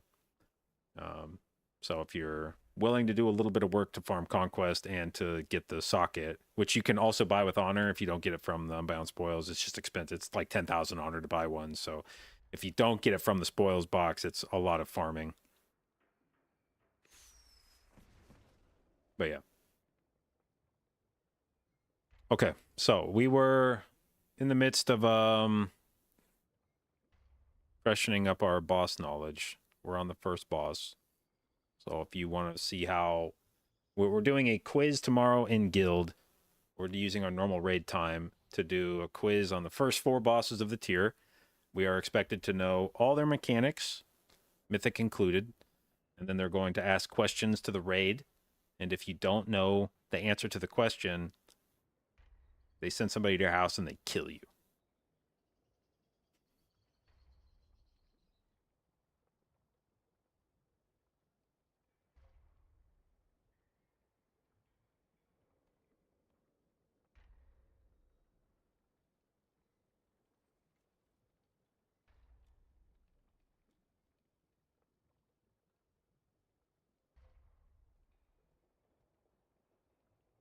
Last minute studying.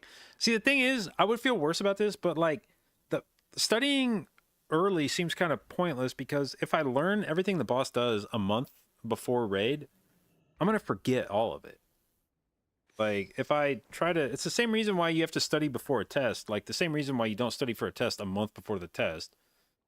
Even if you're a studious person, you're going to do studying in the days before the test happens because you need to refresh all the knowledge. And so even if you were super nerdy and you learned all these mechanics and stuff right after the boss came out, you're probably still going to need to come back and,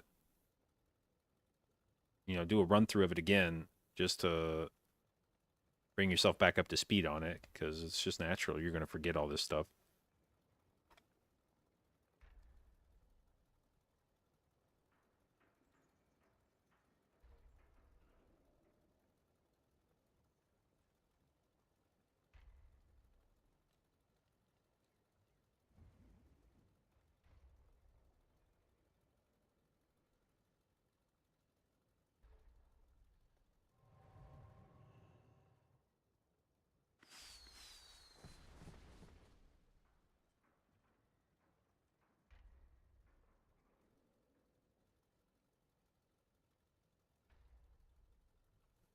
Whose job do you think it is to carry the food? Probably not healers, right?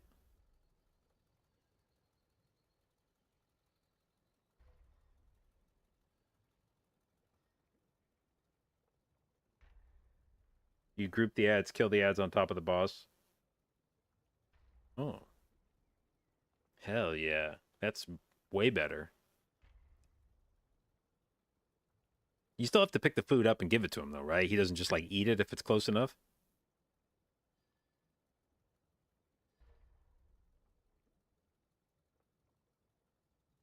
Okay. Well, whose job do you think it is to pick it up? It's gotta be melee, right? They don't lose anything?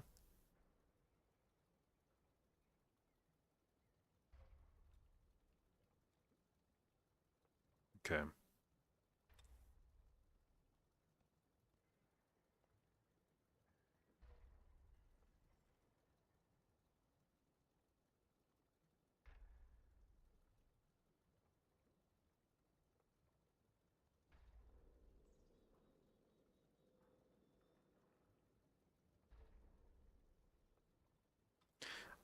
On the one hand, I want to skip this little shit they do at the start and end of the videos. They do their Patreon shout out, and I'm like, I don't care. I want to skip this. But I'm also doing React content with their videos.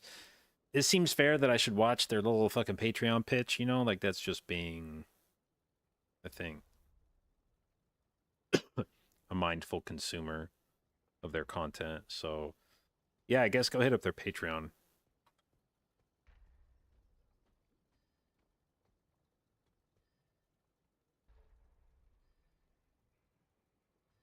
Okay. So, is there anything that's different on Mythic on this that was not? Is there anything that happens on Mythic that didn't cover?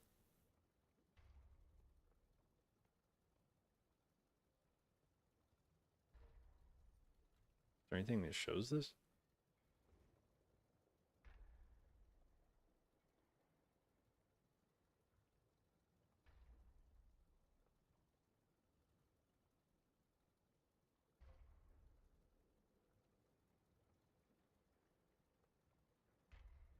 Are these not normal hero guys? Well, that's just it. I need to. Apparently, we need to know the mythic mechanics too. So, does anybody are there any mythic guides out yet? Where's abilities mythic? What's mythic difficulty? Bile soaked spawn. Is this the ones that you got to feed? Okay, so that's the mythic mechanic, is that you got to feed him the beetles.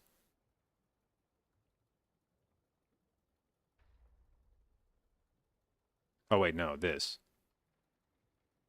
Or wait. So question of the epic has the mythic mechanics. Okay.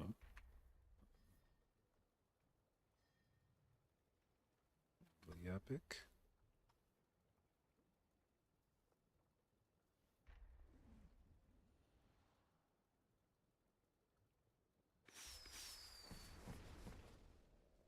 Okay. How are we doing today? We're doing our boss prep here. Okay. Somebody needs a treatise crafted. Doing our boss prep. We're doing a quiz in guild in a normal time that we would do in raid tomorrow. Instead, we're doing a quiz on the first 4 bosses, including mythic mechanics. So they'll be going through the raid asking people questions about how the boss works, and we are required to know the answers to everything. Okay, mythic only webbing will now stun players for 30 seconds. A new mythic only ad during intermission called Bile Soaked Spawn deals nature damage to nearby enemies, increasing with every successful pulse of damage, must be nuked quickly. Okay, so that's during intermission. So normally during intermission, ads appear, the stack bleed on the tank. If they're too close to Olgrax, they will flee. And then on death, they drop the things that have to be fed to him, and then Olgrax charges across the platform. So dodge the boss. Tank ads away from boss to prevent them fleeing in terror. Nuke ads as they spawn from eggs. Feed dead ads. And then watch aggro. Wait, so that thing you mentioned earlier about killing them on top of the boss, is that possible to do that? Like if you like CC them or something? Is that like the goal, is to like try to get them on the boss as they're dying and then like vortex them or some shit? Stun them, do something to keep them from running away, I guess.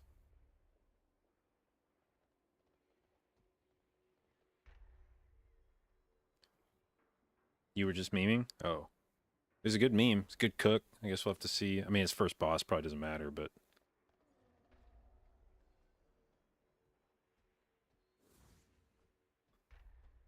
So... webbing now stuns players. So that's just that during phase 1, you just can't touch the webbing or you're fucked. Everyone will laugh at you. Those are the worst kind of mechanics. 30-second stun. You might not even die, but if you get stunned for 30 seconds, everybody's just going to fucking laugh at you. You'll beg for death at that point. Um, just you'll just log out. So yeah, can't touch webbing. And then okay, so this mythic only ad during intermission, Biosoaked Spawn deals nature damage to nearby enemies, increasing with every success. So you just gotta there's just an ad that needs to be nuked. Is that what he was talking about in the boss video where he said there was increasing damage during that phase? I thought he said the boss did it, but maybe it was the ad that he was talking about.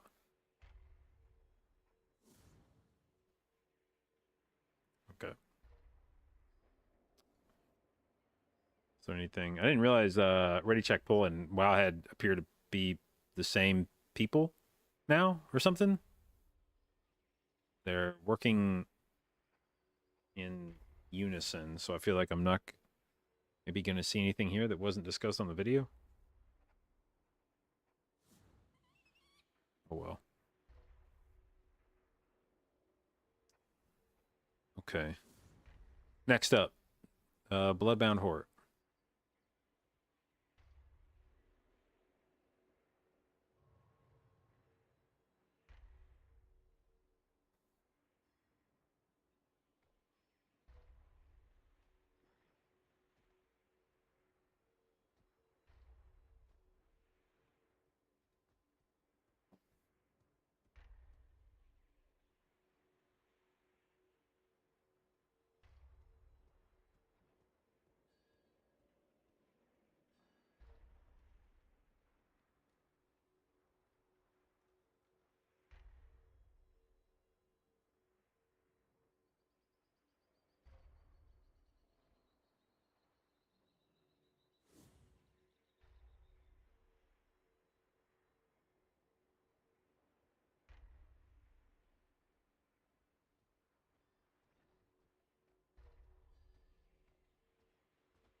Wait, so this is Anduin, right?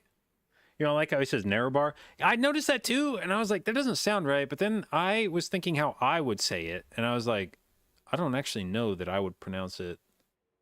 At first blushed, I didn't feel like that's how I would pronounce it. But then when I thought through, I don't know that I've ever said it out loud before. And then when I thought through how I would pronounce it, I was like, no, I mean,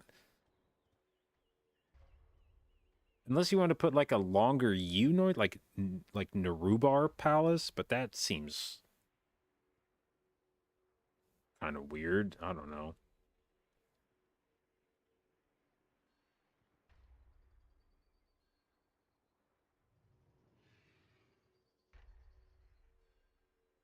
Oh well. So this is just the Anduin mechanic, right? This stack up, get hit by frontal, get sent down to a different phase, kill ads. So far, I'm not enjoying how these first two fights feel like they have yoinked mechanics wholesale from other raids. That first one felt like the eye, and then the second one feels like if you touch anyone in the other realm, you die. But that's still like that's just like two Anduin mechanics put together. That's just upstairs Anduin combined with downstairs Anduin.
Nah, fuck that. They're other people's problem.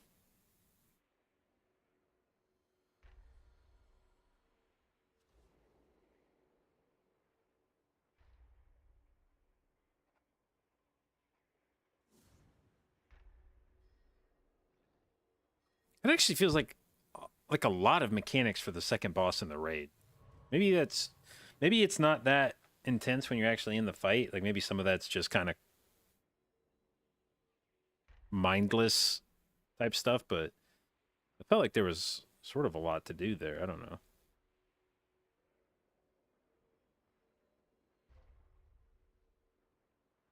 I kept expecting him to be like, and that's it, and then he just kept being like, and then there's this, and okay, cool, and then there's this too. It's like, no, stop. That's all the mechanics. We've reached the mechanic saturation of the second boss. Okay, so I want to go back to the ad phase.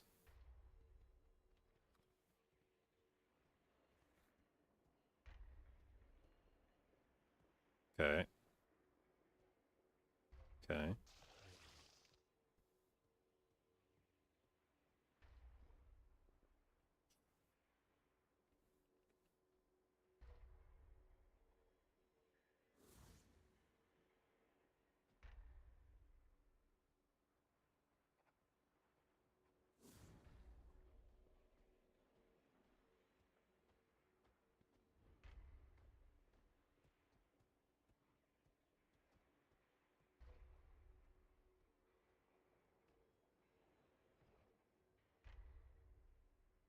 Do you know to come back? Is it just a timer?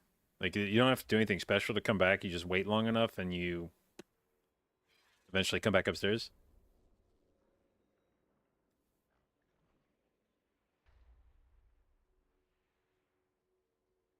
Do we really trust these videos since they're showing hunter vods? Well, the nice thing about like a hunter vod is that hunter players never have like hunter players always have the worst UI in terms of or maybe I should say the best UI in terms of clutter. Like hunters don't need to track anything, so their UIs are always very minimal, very clean.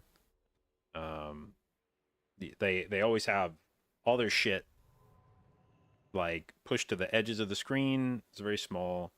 They don't ever show party frames. They never have like a bunch of timers and shit in the middle of their screen. They always just have like the little action bar tucked away at the bottom. They're always using default uh party frames and target frames and shit like that. Maybe they have a nameplate add-on, like maybe. Um, they never have like the healing meter showing. So if you ever just want to see mechanics, hunters are a great POV for that. There's never going to be anything that gets in the way of seeing the boss fight when you're watching hunter POV.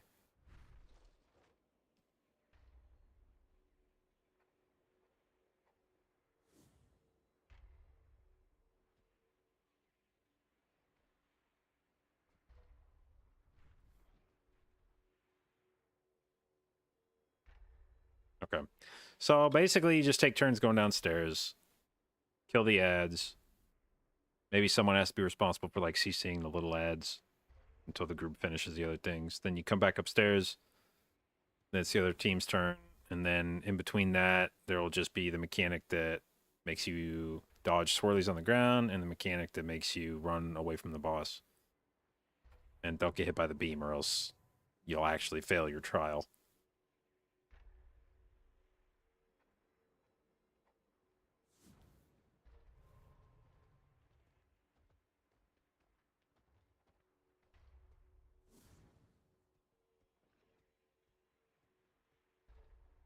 Okay. Anyone know if Valor Stones reset next week? What do you mean by reset? Like if they just go, like if they disappear from your bags? Holy shit, that would be that would be crazy. I would probably quit if they did that. They'd just be like, well, it was a good X pack. I'll see you guys in 2 years.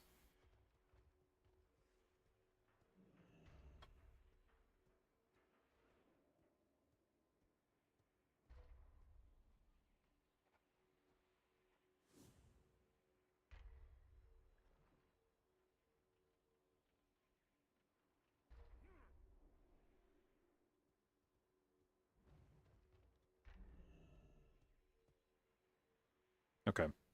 We'll let him do his little Patreon shout out again.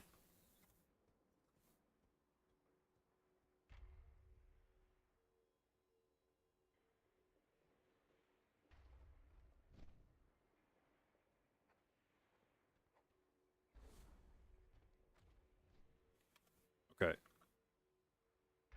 Now, the mythic mechanic for this was transfuses black blood into each player. It causes them to erupt after 5 seconds, inflicting damage to players within 6 yards.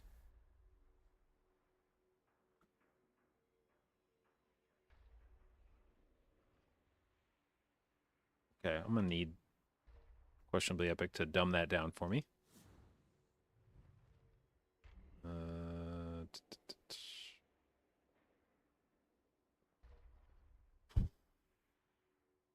All players are debuffed and explode in a 6-yard radius 5 seconds later. Players must carefully position to avoid killing one another. More ads spawn in Mythic. Okay. So it deals 1 point. Wait. Burn, thank you for the resub, babe. 13 months. Appreciate it. And thank you for your continued inclusion in the J. Babes. Do we know Gingy's dog food brand? No. The thing is, when Echo eats dog food, they're never going to tell you what brand.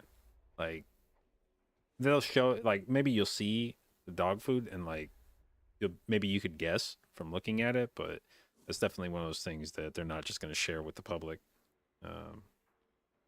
Maybe they'll tell you after the tier is done.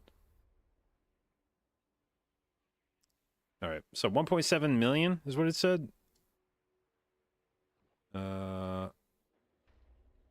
And we're gonna have what eye level? When Mythic starts, we'll probably be like 6. How much high level do you think we'll have going into Mythic week?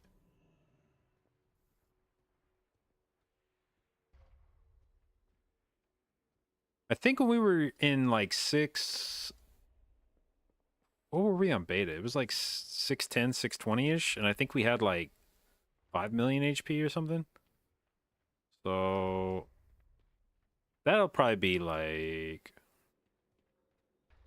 a third of your health bar, I'm gonna say. Week 1. That doesn't seem too bad. Does it do anything when it's on you? It's just an absorb? Or no, it's not even absorb, it just deals damage. Okay, so I guess they need to just be topped if anything else is happening on the fight. I don't know if anything else does happen. Oh, then there's that. Okay, that Crimson Rain puts a healing absorb on you.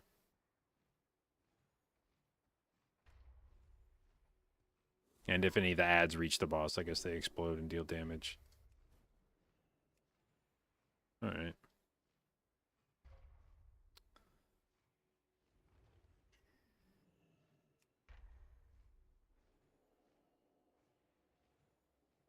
Okay, so next boss is Sikren. Who are the Sureki?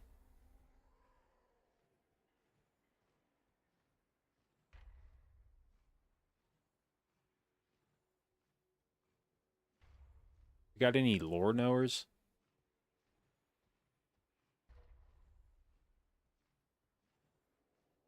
Dude, what a hard fucking line. Never knowing the cut of an enemy's blade.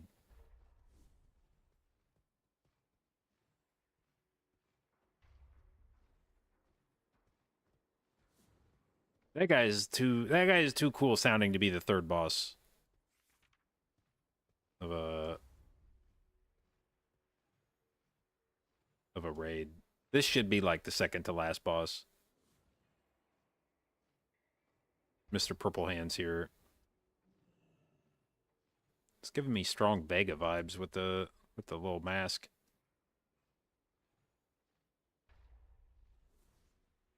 Okay, whatever.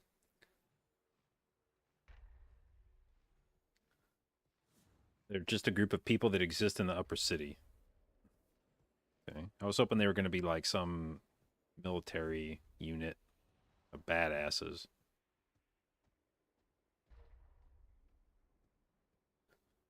Does the chest give an achievement? Let me see. Did I get an achievement from it? Yes. Spoiled goods.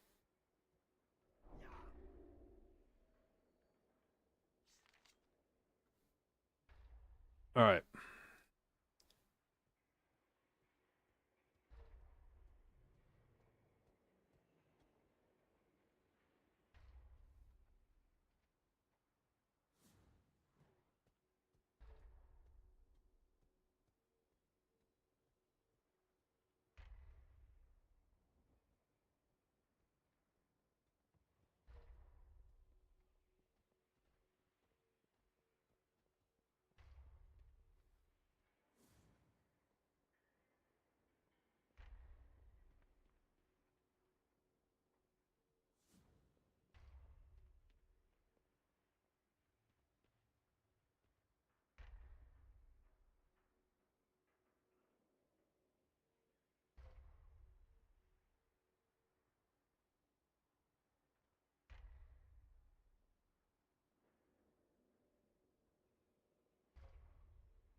It's funny when they start talking about tank mechanics. Every time in my mind, I'm like, who fucking cares? Like, who pays attention to? Oh, I guess there are 2 tanks in every raid. It's. I totally forget that like tank mechanics exist on fights. And then they start talking about it. I'm like, who is this information for?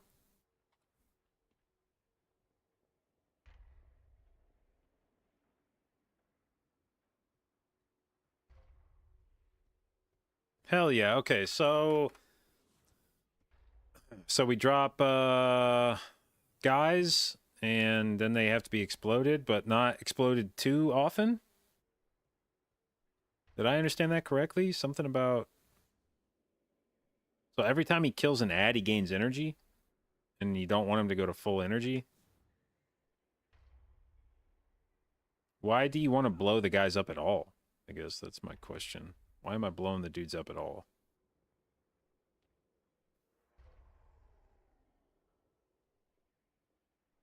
Okay, spread raid away from phase blades.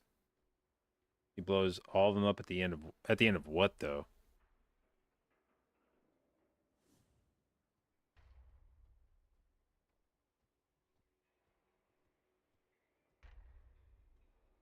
Full energy? Okay. Is his energy timer based or is it based on? See, I thought his energy was based on how many things he kills.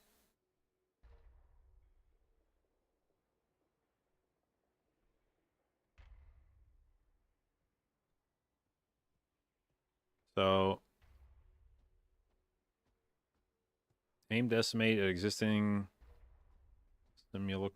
simulacrum. I don't know that I've ever actually discovered how to pronounce that word. That's one of those words you only ever read in a book. Nobody ever says that shit out loud.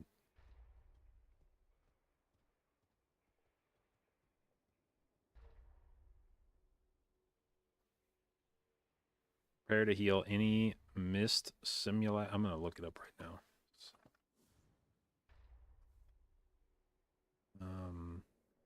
Announce. There's a slow version now. I like that. Okay, that's pretty straightforward. What does slow make it do? It talks to me like I'm stupid. I love it. Simulacra. Do you need me to go slower?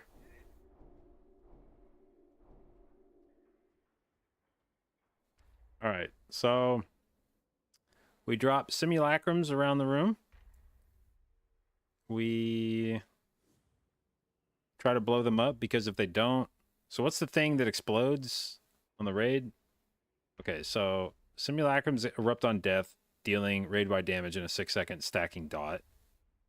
So I guess if you blow a bunch of them up, you probably stack a shitload of dots, and that's bad. And then...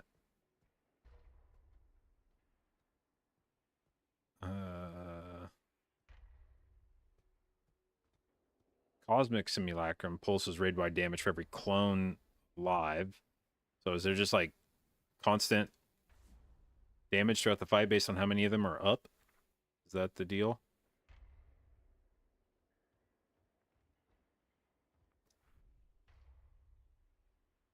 Or was that mechanic?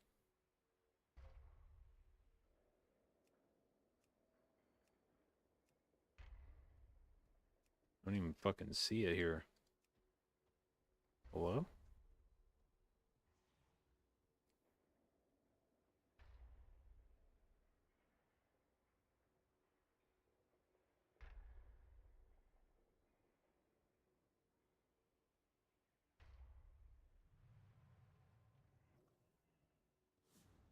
Okay, well, I'm just going to assume that's what happens. So, for every one of these little bad boys that's still alive, I'm assuming they're pulsing raid-wide damage. So you want to explode them because they hurt if they're left up. And then... Shattering Sweep. Bro, I don't even see these mechanics in here, I don't think. Wait, there it is, okay. At 100 energy, he swings his polearm in a deadly arc, inflicting 8 million shadow damage to all enemies. This is decreased based on distance. That's a lot of fucking damage. So that's one-shot damage. Even by the end of the tier, that's one-shot damage. At full strength. And then... moving away decreases it. So all remaining simulacrums are destroyed by this, and damage from Cosmic Shard is increased by 200% for each simulacrum destroyed. Which one is Cosmic Shards? That is...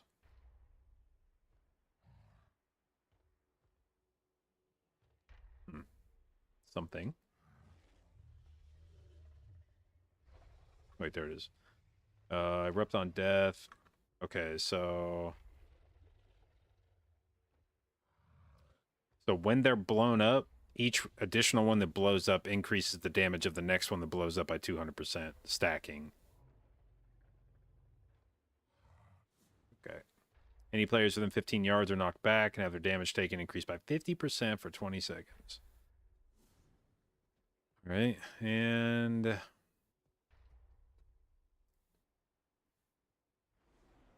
does anything in here mention how fast the boss gains energy?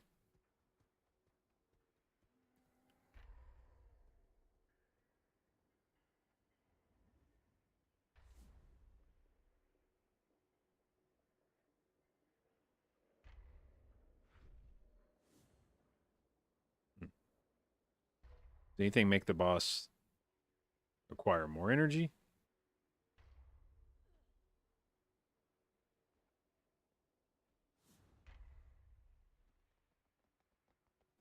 No, it doesn't look like it. All right. Then you say you got Rain of Arrows, it's volley, you got a dodge. Some tank mechanics we can safely ignore. Okay. So drop the ads, try to blow them up. If any of them don't get blown up, they pulse raid-wide damage until they're blown up. Every one of them gets blown up by Shattering Sweep, which occurs when the boss hits full energy. And if that happens, each additional thing that gets blown up increases the damage of the other ones blowing up by 200%. So if there's multiple up, you're probably dead. Take less damage the further you are away. And if you're within 15 yards, he knocks you back and increases your damage taken by 50%. So definitely get the fuck away from him when Shattering Sweep is happening. And is there anything... Okay, when they get blown up, that is Cosmic Shard. And that deals raid-wide damage. How much does it deal? Cosmic Shards? Deals 172,000 to all players and an additional 259,000 every 1 second for 6 seconds, and it stacks. So if there's 4 per, I think, right? So it would hit you for 650,000 damage, and then there'd be a dot that deals like a total of 1,000,000 damage every second for 6 seconds. So that's like a full health bar's worth of damage over 6 seconds, even with like good gear. So you'll definitely want to be popping some healing CDs every time this happens.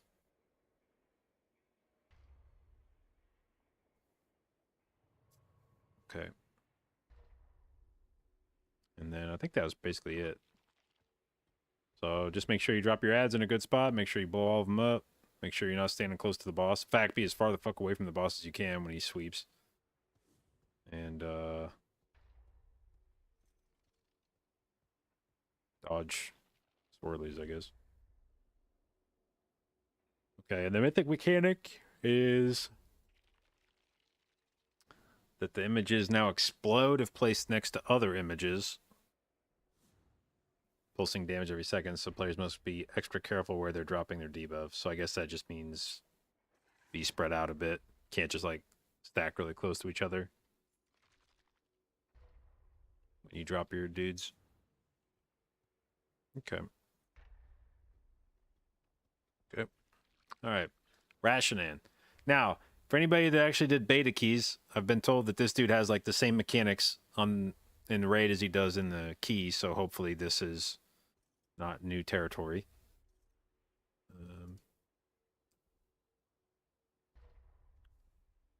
Okay.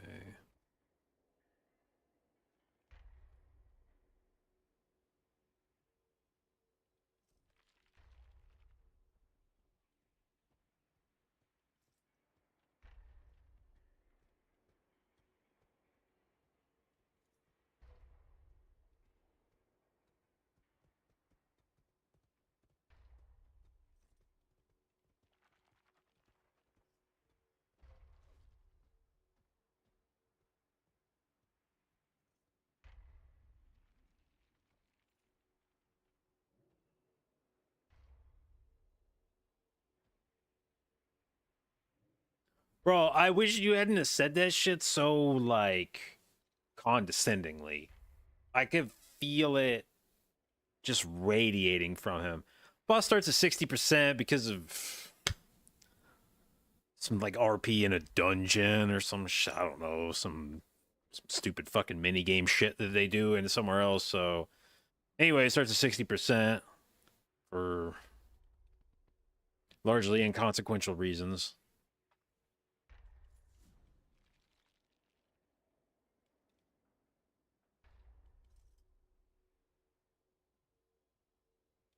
I could tell you, the circles explode, deal damage, and then you have to run away from the web.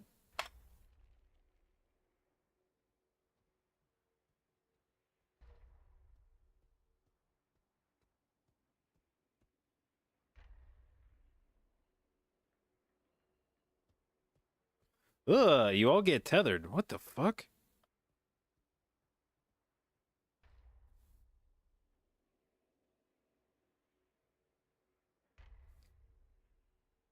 And it clears the webs.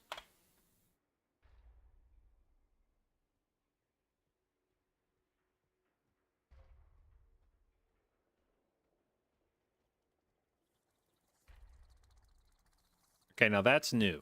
The yellow circle-y shit. That is a raid-only mechanic.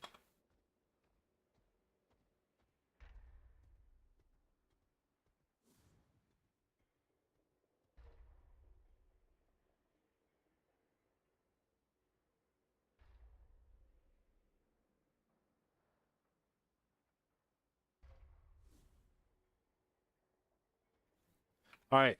Which class do you think will be able to pad the hardest when all the ads pop out like this?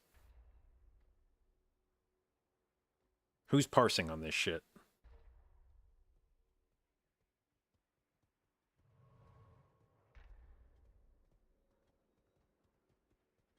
We got DK, we got Warrior. Og. Og. Fuck yeah.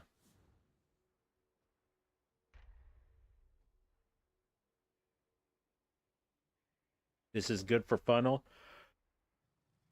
Yeah, for sure. We'll keep all that shit alive.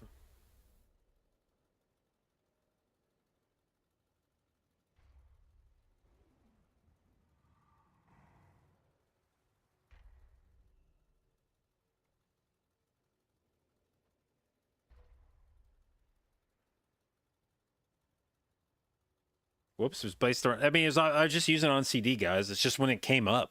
I don't know. Frankly, I resent the implication. I'm just trying to do the most damage I can to the boss. Bladestorm just happens to come up right then, you know? What am I supposed to do?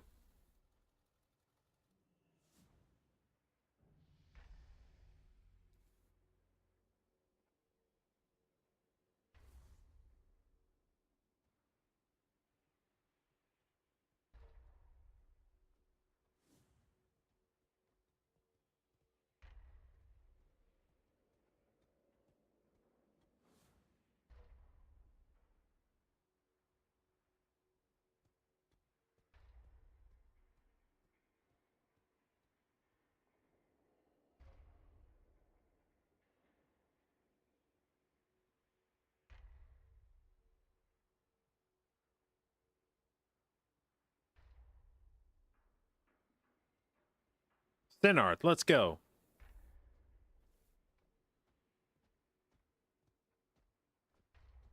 Okay, dude. How far into the tier do you think we get before people start trolling each other and running into the circle and then at the last minute running out of the circle? I'll bet we even do it a few times on Mythic. That, like, you fucking...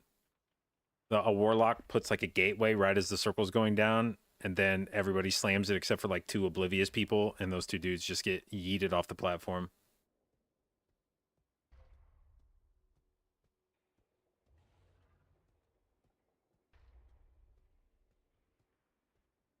I actually wonder if you can prevent that with like disengage or something. I wonder if you only need to have like one person soak that circle and then they just press like a displacement ability and prevent. I wonder if you can stop yourself from getting thrown off the platform like that. I wonder if you don't even, I wonder if that's like a thing you just don't even need to pay attention to if you just have one person handle that.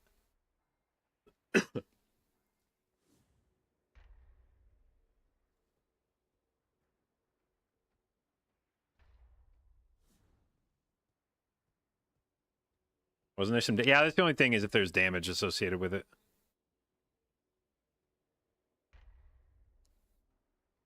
Okay, do your little Patreon spiel.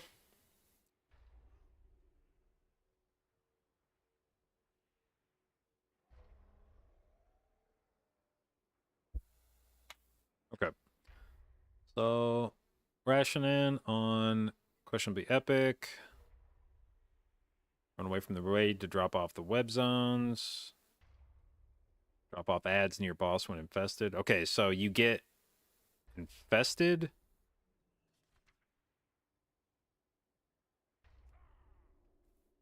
Okay, so rationing seeds a new brood within marked targets, inflicting nature damage to players within 5 yards.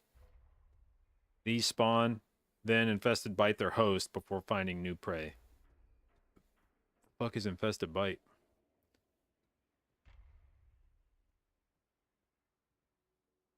Choose on their target, inflicting nature damage every 1 second and reducing movement speed. This effect stacks.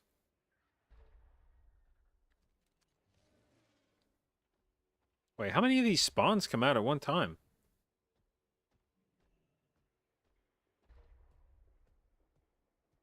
It looked like there were a shitload on the screen. So you're going to have a ton of people all get the circle, and you'll have to drop it, like, somewhat close-ish to the boss?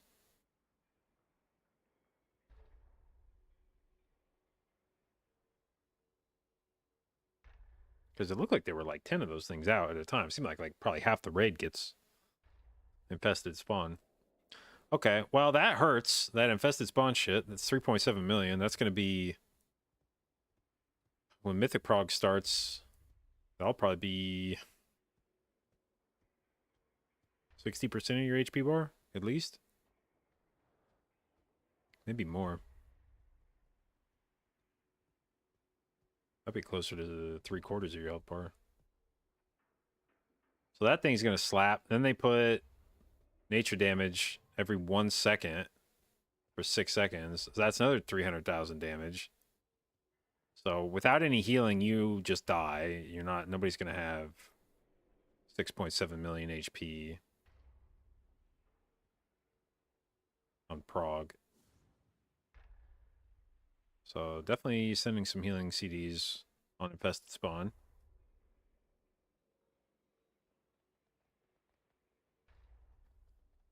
Alright. Then...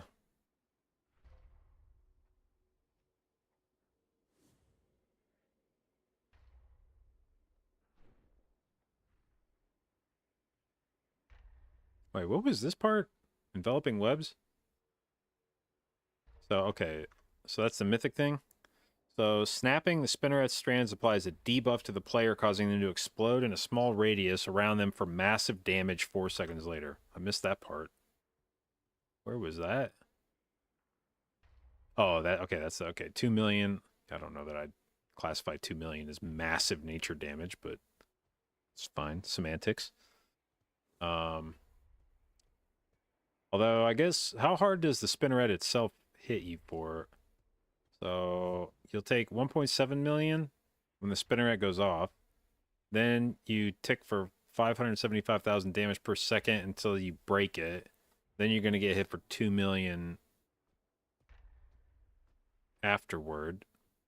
So, that's 3.7 million right off the top, plus however many ticks you take running out. Yeah, that'll hurt, I guess. By itself, this wouldn't be all that terrible, but it'll be right after you've just taken 1.7 million and then a few, hopefully only 1 or 2 ticks of other ones, so it will be a little spooky. Okay, so, and then if you're within 3 yards of those people, you get, wait, so a new enveloping web swirly drops that will stun any player caught inside. Is this avoidable by everybody, or does the person who breaks the spinneret always get entombed? Like, if you do this correctly, should nobody get entombed, or is there always going to be one person that needs to get broken out?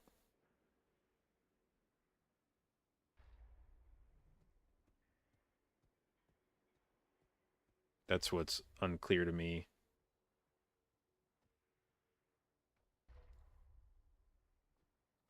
Can I give you any help on trying to decide between Frost or Unholy? My advice would be to ask somebody that knows more about DK than me.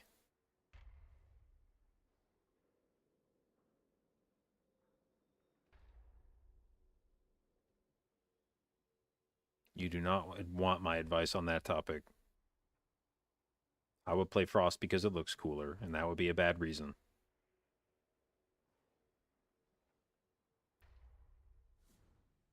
Okay, until interrupted, Rashanan thrashes about, inflicting 3.4 million nature damage to all players.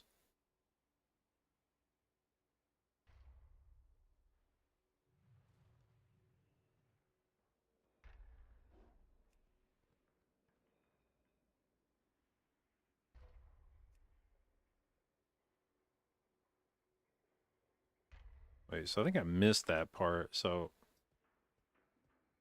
when the boss is moving...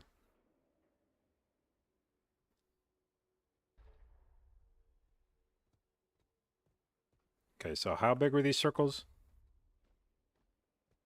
Okay.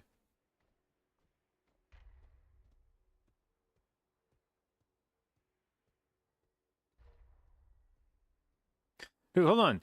That was a lot more. I assumed it was 1 ad pops out, but that's 3 ads that pop out. And if they each bite you, this could be a shitload of damage on Mythic.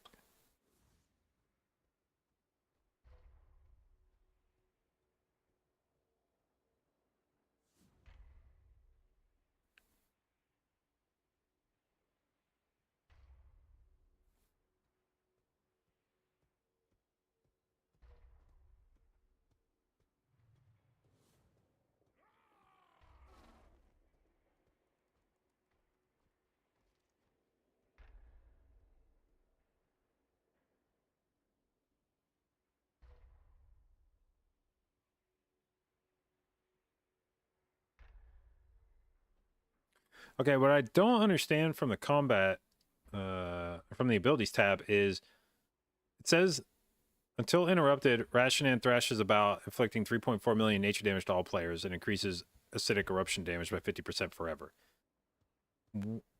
Where does this damage occur? Because she flies around. Then, from what I understand, she flies around, then she starts casting, and if you don't interrupt, from the way I interpreted it from the video, it was she flies around, starts a cast, if you don't interrupt the cast, then acidic eruption goes off. But this makes it sound like she's casting acidic eruption like periodically throughout the fight or something, or periodically throughout her transition. So is this acidic eruption entirely avoidable if you're fast enough to get there?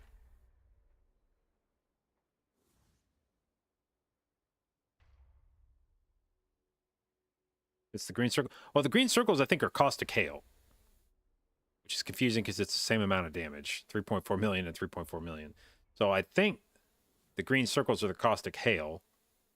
And I think the acidic eruption is the big cast that you're supposed to stop. But from the entry in the journal, it makes it sound like she just does this.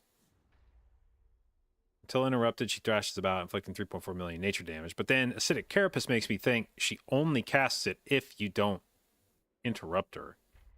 And when I was watching the VOD right there, it didn't look like anybody's health bar took 3.4 million damage while they were running around. So I think this is, if you kick this, like she moves to wherever she's going to go, tries to cast this. If you kick it, this never happens.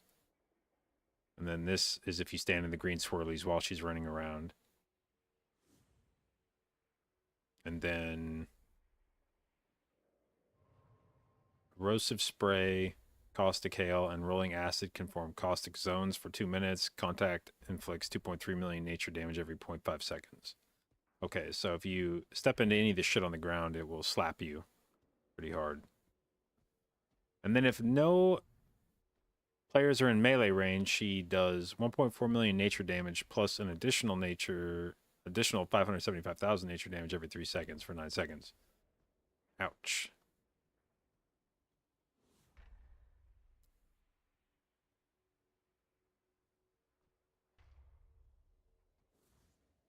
Okay. So let's see. Olgrax.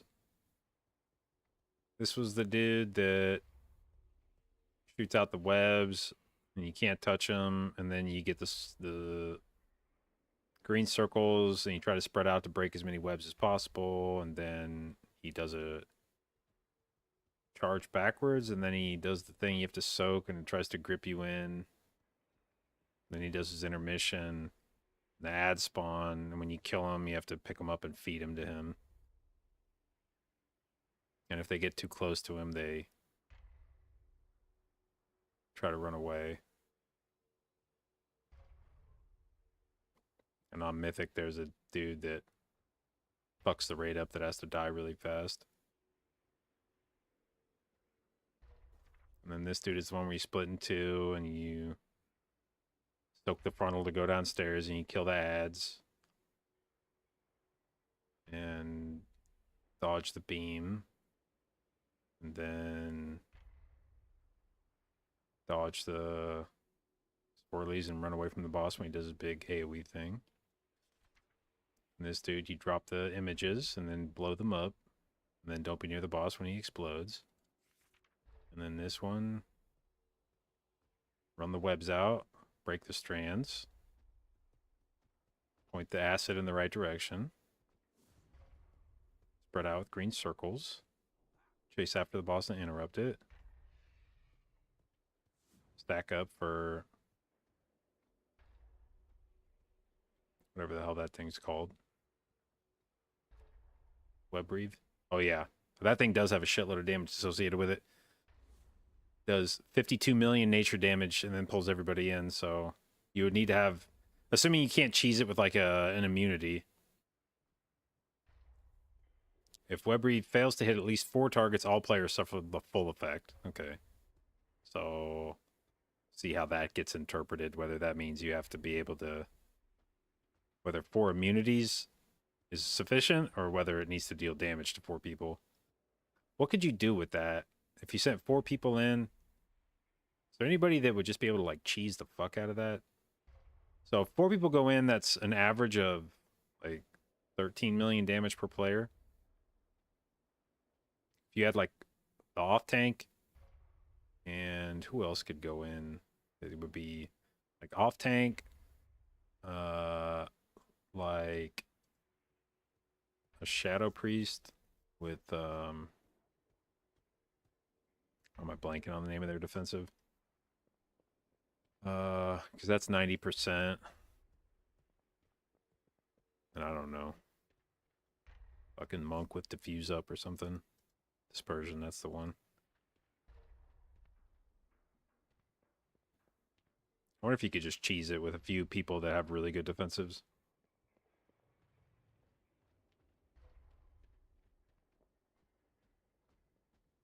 Okay.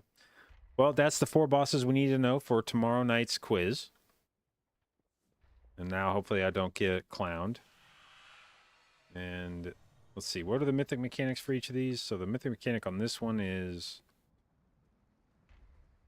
the fact that when you run out of the webs, you then drop another zone that stuns people.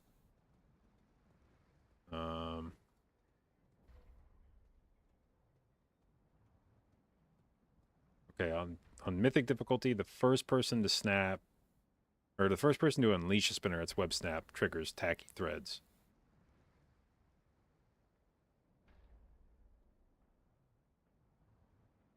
Okay.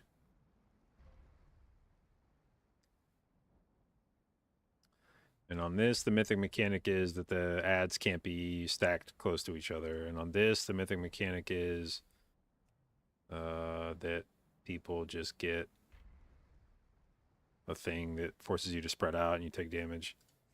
And on this, it's that the ad spawns on the intermission that does pulsing, increasing damage, needs to be nuked. Alright. Hell yeah. I'm a fucking raid genius now. I know everything there is to know about the first 4 bosses. A walking encyclopedia.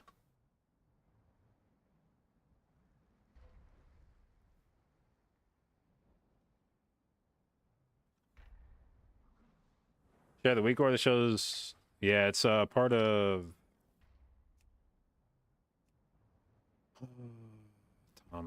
Thomas War Within.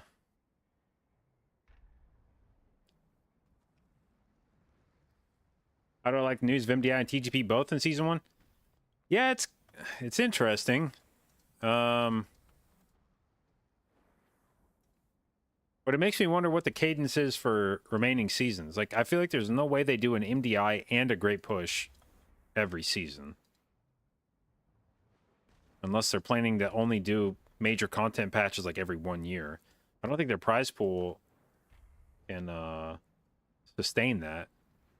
Because I think it was still like $300,000. There's like $200,000 for grand finals and then like $30,000 for each of the groups. So if you did that each season and every season was like 6 months apart, it's like $1 million+ in prize pool for just WoW PvE every season or every year.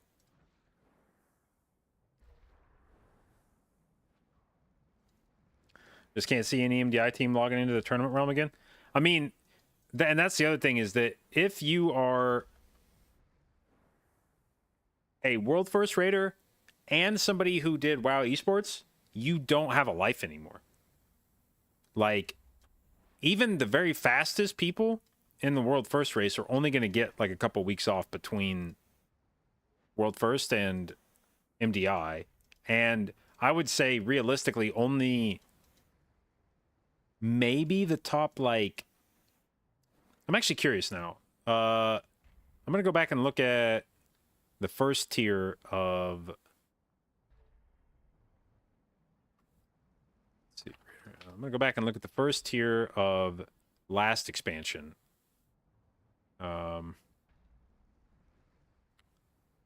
was Vault. Raid rankings. Okay, so we have, what was it, 5 weeks between when Mythic launches and when Time Trial starts. So where would 5 weeks of progress land us? Does this say when it launched? Let's see.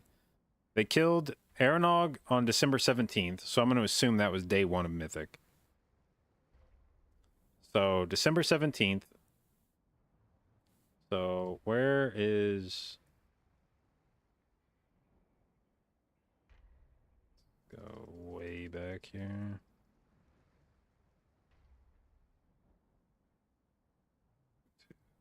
Oops. Went too far. All right, so December 17th was... Is that right? What the hell?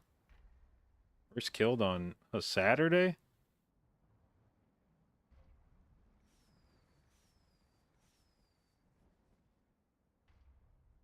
Seems weird.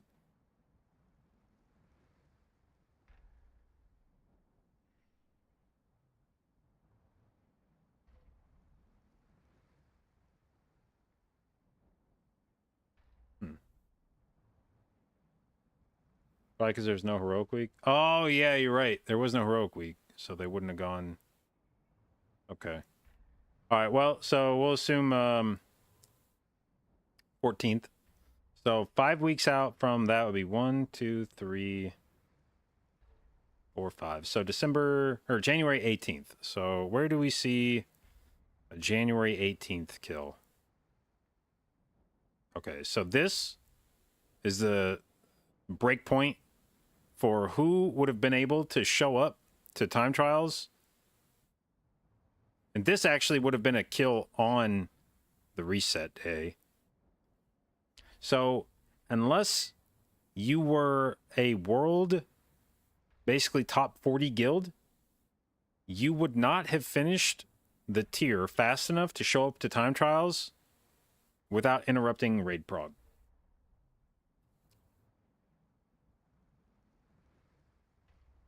Which is crazy to me. Like, basically, if you're not a top 50 guild, you're going to be getting pulled out of raid prog. And we talked about this a little bit previously. Honestly, the higher ranked guild you are, without being fast enough to make it to time trials, the worse it is for you. Like, the worst case scenario would be guilds right here. These guilds, like in the 40 to 50 range, because you would be leaving during Razageth prog, or the equivalent, Queen Ansarek prog. Not only did you not clear the raid fast enough to avoid interrupting your progress, but the progress that you're doing is the final boss of the tier, when it would probably be the worst time for you to leave raid. It will have been after you've already invested however many attempts on the last boss. You probably got your strat locked in. You're just trying to get the stars aligned pull for the kill. And you're like, sorry guys, I got to go do time trials. So your raid's going to fucking hate you if you try to pull this shit of like dipping out for time trials. So I feel like you're left with one of sort of like 3 possibilities here, which is either you're in a like a world top 50-ish guild that has a realistic chance of clearing the raid before time trial starts. Even if that's the case, it's like nightmare, because you're going directly from world first progress into time trials, which is going to feel like shit. Even like of these guilds, how many of these killed this fast enough to get a full week off? Like, starting here, we have January 15th kills. So even though these guys killed it in time, this gave you like 2 days of a break before time trials would have started. And this is this is like basically anybody that's not in the top 25. You're killing last boss, getting like a weekend to yourself, and then going right back into time trials for 6 days or 5 days or whatever it is of slamming nonstop dungeons. And then you'll get like a week and a half break before you go into groups. Now, maybe your groups aren't the first weekend, but you're going to be spending the whole time practicing even if they aren't. So, unless you are a top 25 guild, you are basically continuously doing raid prog until you kill the last boss, get 1 or 2 days off, go immediately into time trials, and then spend the next like month and a half practicing for MDI, which will lead you. I think finals was like last week of November. So you'll finish up. If you're North American, this will cover Thanksgiving. You will be for sure practicing during Thanksgiving. When is Thanksgiving actually? Which day of the... Oops, I'm past November. All right, so Thanksgiving would be, what, the 21st, I think? This is like literally Thanksgiving week.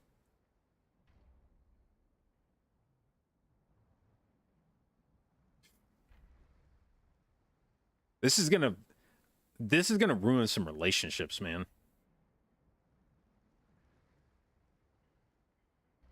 Actually, I'm trying to think. Everybody I know that's in a committed relationship in WoW esports is European. I don't know if there's like a... I don't know if there's like a connection there, but I don't know that any of the North American guys that I know of have long-term girlfriends. It's all the Europeans. It's the next week? Oh, okay.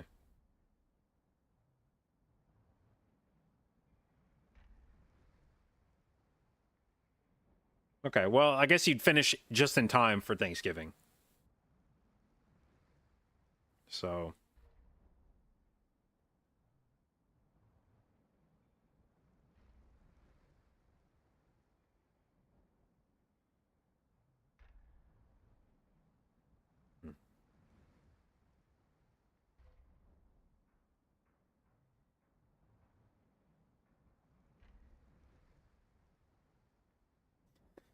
Oh, what a nightmare schedule.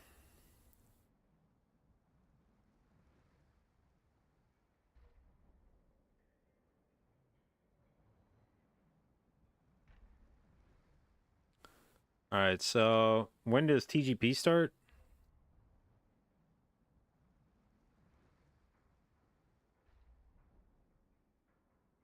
Does it say when TGP starts?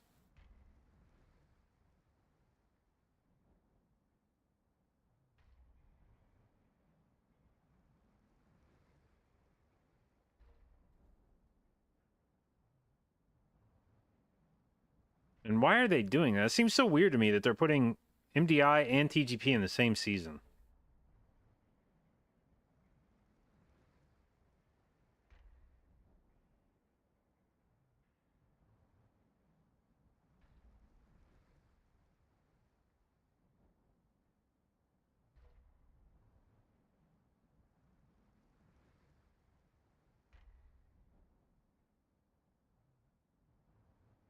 All right, so we've added China back into the mix, which means we were only getting 6 Western teams. Who would have gotten left out of MDI this time if we only brought 6 teams?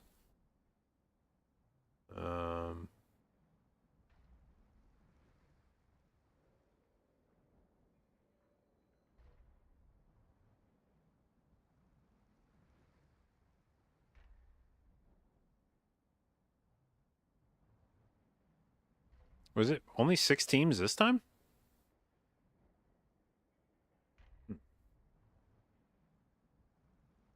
No, this was TGP. What the fuck? Why did that say MDI?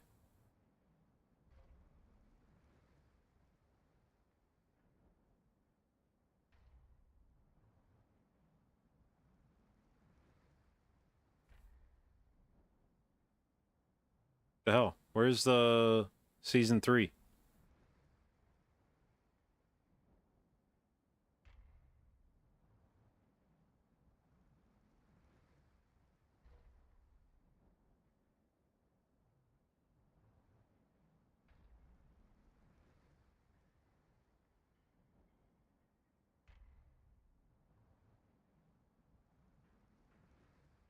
Okay, whatever. Well, let's look at season 1 then, I guess. So, Echo, Thundered. That was... Okay. So it would have been Thundered and Legendary that got chopped.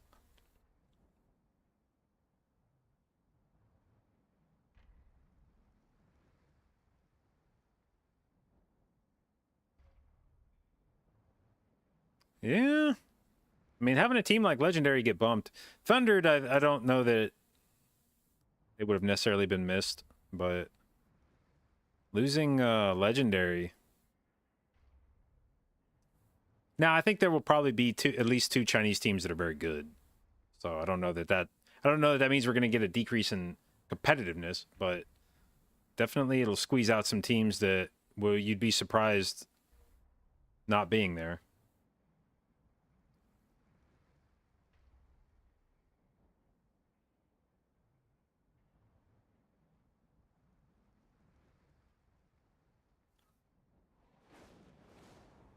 Where am I flying?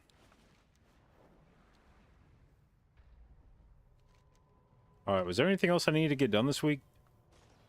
We got all of our rep from Delves, got all our rares cleared. We farmed up our socket.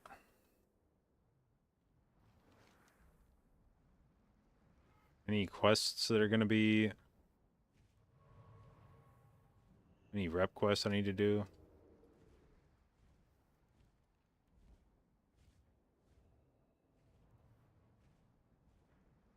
Oh, no. Doing that shit. Is Sackbrood any good for Residue? Yeah, it's that trinket's basically good for like every healer. Even if you're not a big fan of haste, it's probably pretty good for you. It's just got a really strong budget.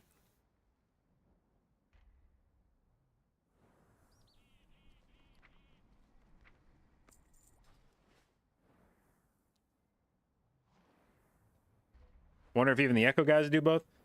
I mean, if the money's there, I'm sure they would. I mean, that's the thing about the Echo guys is, for a lot of people that do WoW esports, it's like somewhat of like a passion project. You know, like they don't necessarily expect to win or even finish high enough to make really good money, but they just like doing it, and the money's enough to put up with it. But for the Echo guys, that's kind of their job at this point, is like winning MDI. That's how they make a lot of their income. When you're pulling down $25,000+ per tournament by winning it, and you're doing that a couple times a year, that's a pretty substantial. Now, could like Gingy and Now probably replace that by just streaming? You know, if they were streaming and not doing MDI or TGP, could they replace a lot of that income? Yeah. I mean, for sure they would. They'd lose a lot by not streaming. So for them, the prize money really just offsets what they lose in streaming revenue. But for guys like Zalia, Clicks, Mirror's stream has started to blow up a bit more, but he doesn't stream as often, I don't think. For those guys, not having the income from WoW Esports would be a pretty substantial reduction, I think, in their yearly income. So for those guys, I think they are committed to it no matter how shitty it is.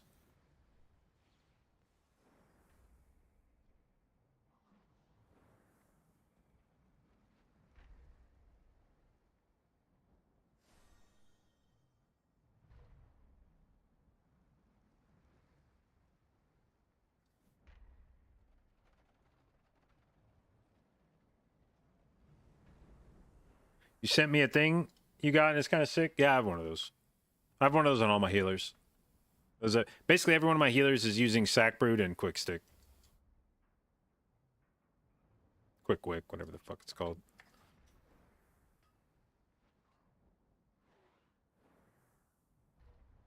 Earlier today, Now said unless they limit or change practice somehow, he's not doing it anymore. Oh, they're never going to be able to limit or change practice, so... That's interesting. Um,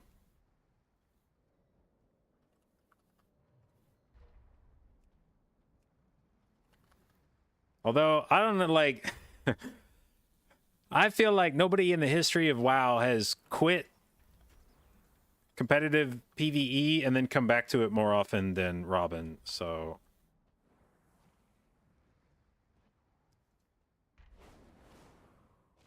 why am I torturing myself with Druid? Man, my guild has assigned me to raid on it. So regardless, I'm not necessarily intending to play it in keys. Or like I'll play it in keys to gear it up for raid, but not push on it. But for raid, I will be maining Resto Druid unless something significant happens with tuning.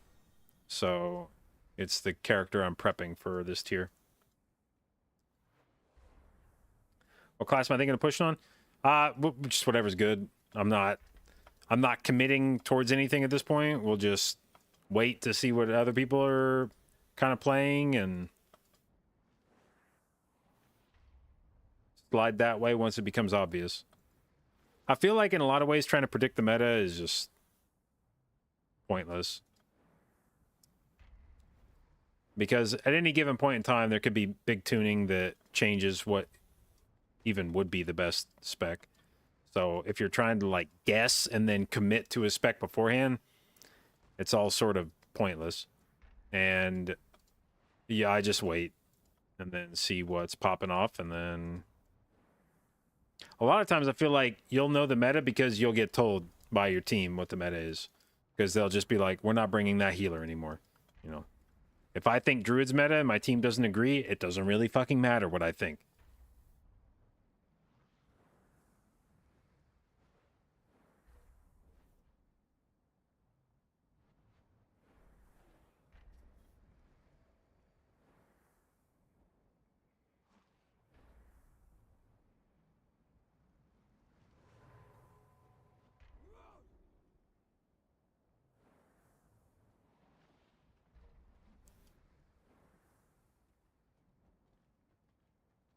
Fuck. This guy wants me to link in my fucking profession. Wait, not you.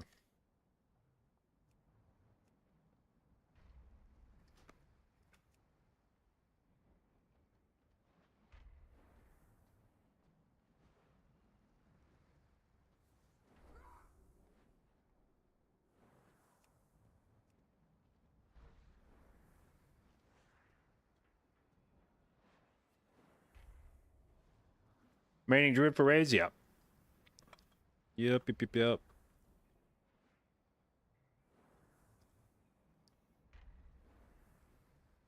Why is the guild asking me to raid on Resto Druid? We had a guild meeting earlier this week where everyone kind of got their assignments, like their final assignments. There were a lot of people in the raid had an idea of what they were going to play beforehand, but this week was the like, we are now telling you you're playing this, barring some major tuning change.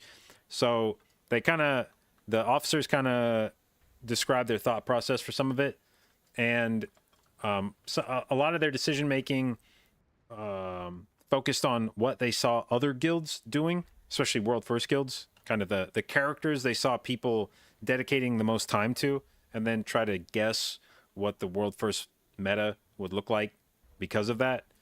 And so from what they saw, it appeared that world first tanks were not really spending a lot of time prepping Guardian Druid, and that several world first healers were spending time prepping Resto Druid, and Balanced Druid and Feral don't appear to be realistic threats to be the Mark of the Wild buff in Raid, barring some big buff to one of those two specs.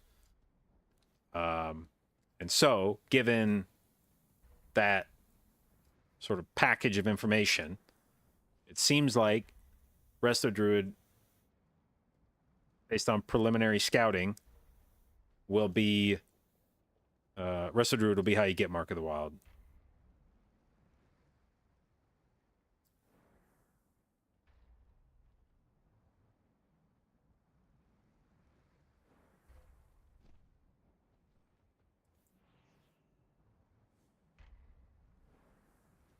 Thanks for Blood DK and Brew. I think so. We have one guy that plays Blood DK all the time, so definitely a Blood DK, and then I think the other tank has switched to prepping his Brewmaster.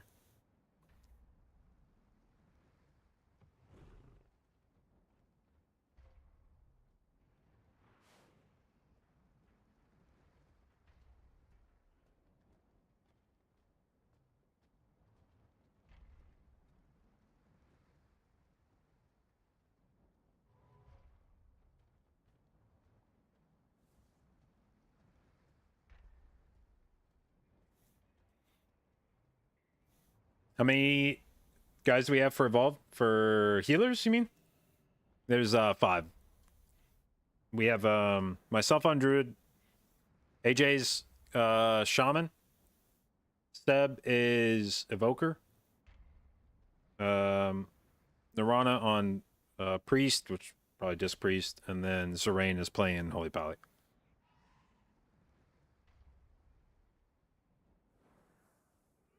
How many guys? Oh, do we have to have? Sorry, I missed the second half. How many do we have to have? 3. We have 3 characters for splits. So my 3 are Druid, Shaman, Paladin. Not in that order. Druid, Paladin, Shaman in terms of priority.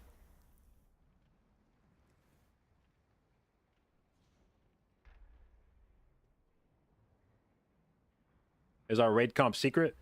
I don't know. So it's in a spreadsheet that we have been asked not to show. I don't know how secret the comp is necessarily. I think if you looked at our raid roster, see what characters people are logging into every day, you could probably make a pretty educated guess. But I don't know that I'm supposed to like proactively share it.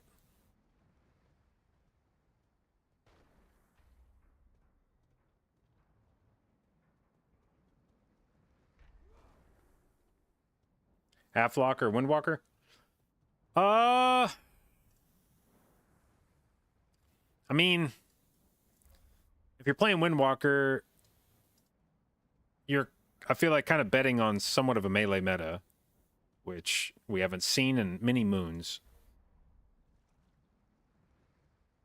But if you play Warlock, you're betting on Warlock being an insane DPS spec because otherwise you don't bring Warlock.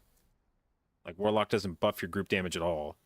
So the only way Warlock ever gets into the meta is if it is like the most dominant DPS spec, and then you bring other classes to buff it.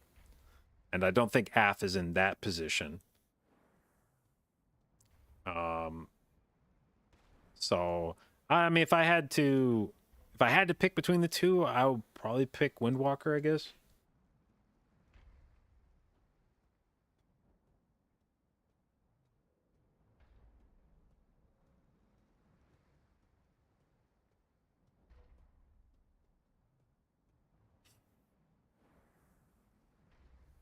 Sin or Frost?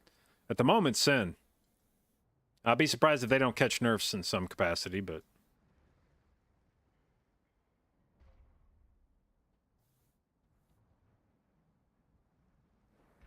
Is Arsham the best class for people with a bad brain? You mean for healers? I don't know, like... There's some dude, fucking Cloudburst vexes me. I hate that fucking ability.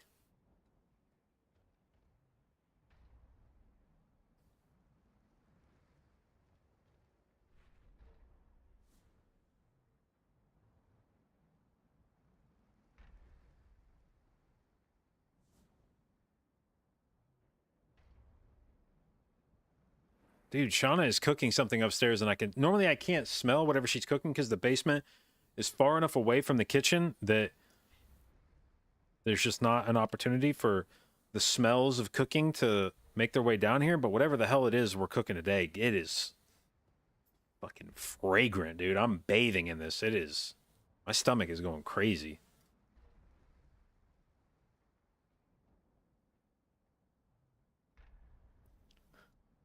Saw we got a new kitty. Yeah, it's let's see, we've had that cat now for a little over a month, I think.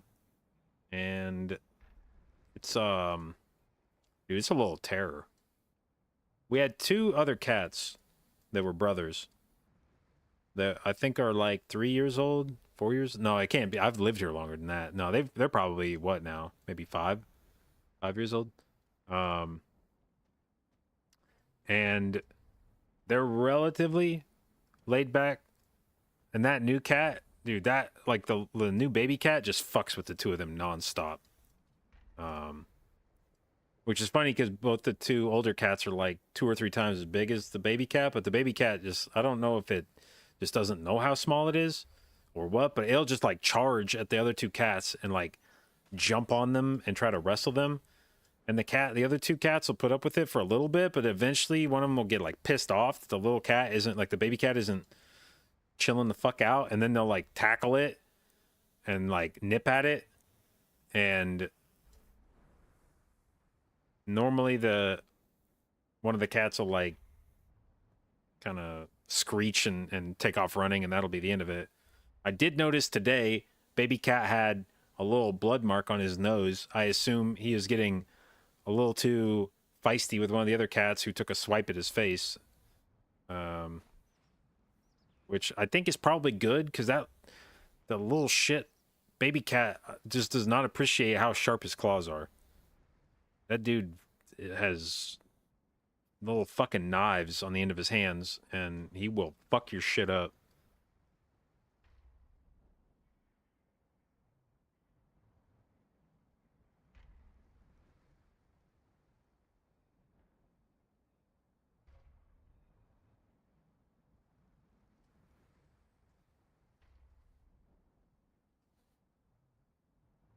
We named him Freddy. No, we named him Ding Ding. I think I told you guys. We named him Ding Ding because we put a collar with a bell on it so that we could keep track of him. And it just, every time he moves around, you just hear ding, ding, ding, ding, ding, ding, ding.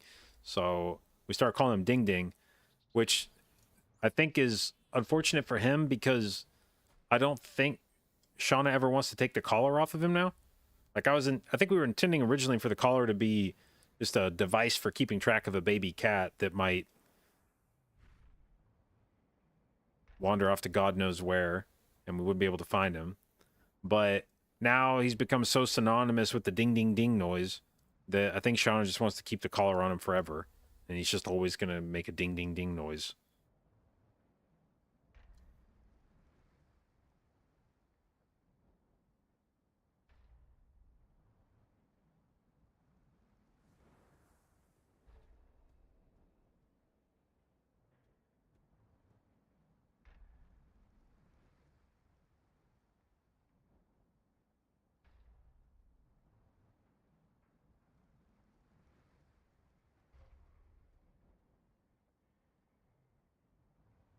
But yeah. All right, well, I think we'll probably wrap it up there for today.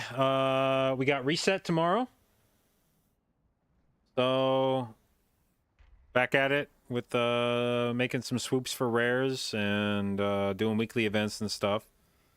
And we do have our raid tomorrow, where we will be doing the raid quiz. So tune in if you want to watch some people maybe get embarrassed by not having studied enough. Not me, of course. I know everything there is to know about the first 4 bosses. Don't ask me shit about 5 through 8, but 1 through 4, encyclopedic knowledge. And so we'll do a little quiz in the raid and test everybody's knowledge. And then we got another week to kill before heroic. So we'll figure something out on stream and try to make it fun. Maybe we'll do some PvP now that I've actually gotten my tricked out set with everything, and I'm a little god when I run around in Battlegrounds. It's a nice feeling when you don't get like 2-shot by people with PvP gear on. Makes the BGs a bit more fun. So anyway, hope you guys had fun watching. I had fun streaming as usual, primarily a Mythic Plus stream. So if that's something you're interested in or want to learn more about, hit the follow button. I'll do my best to both educate and entertain you, and I will see you tomorrow.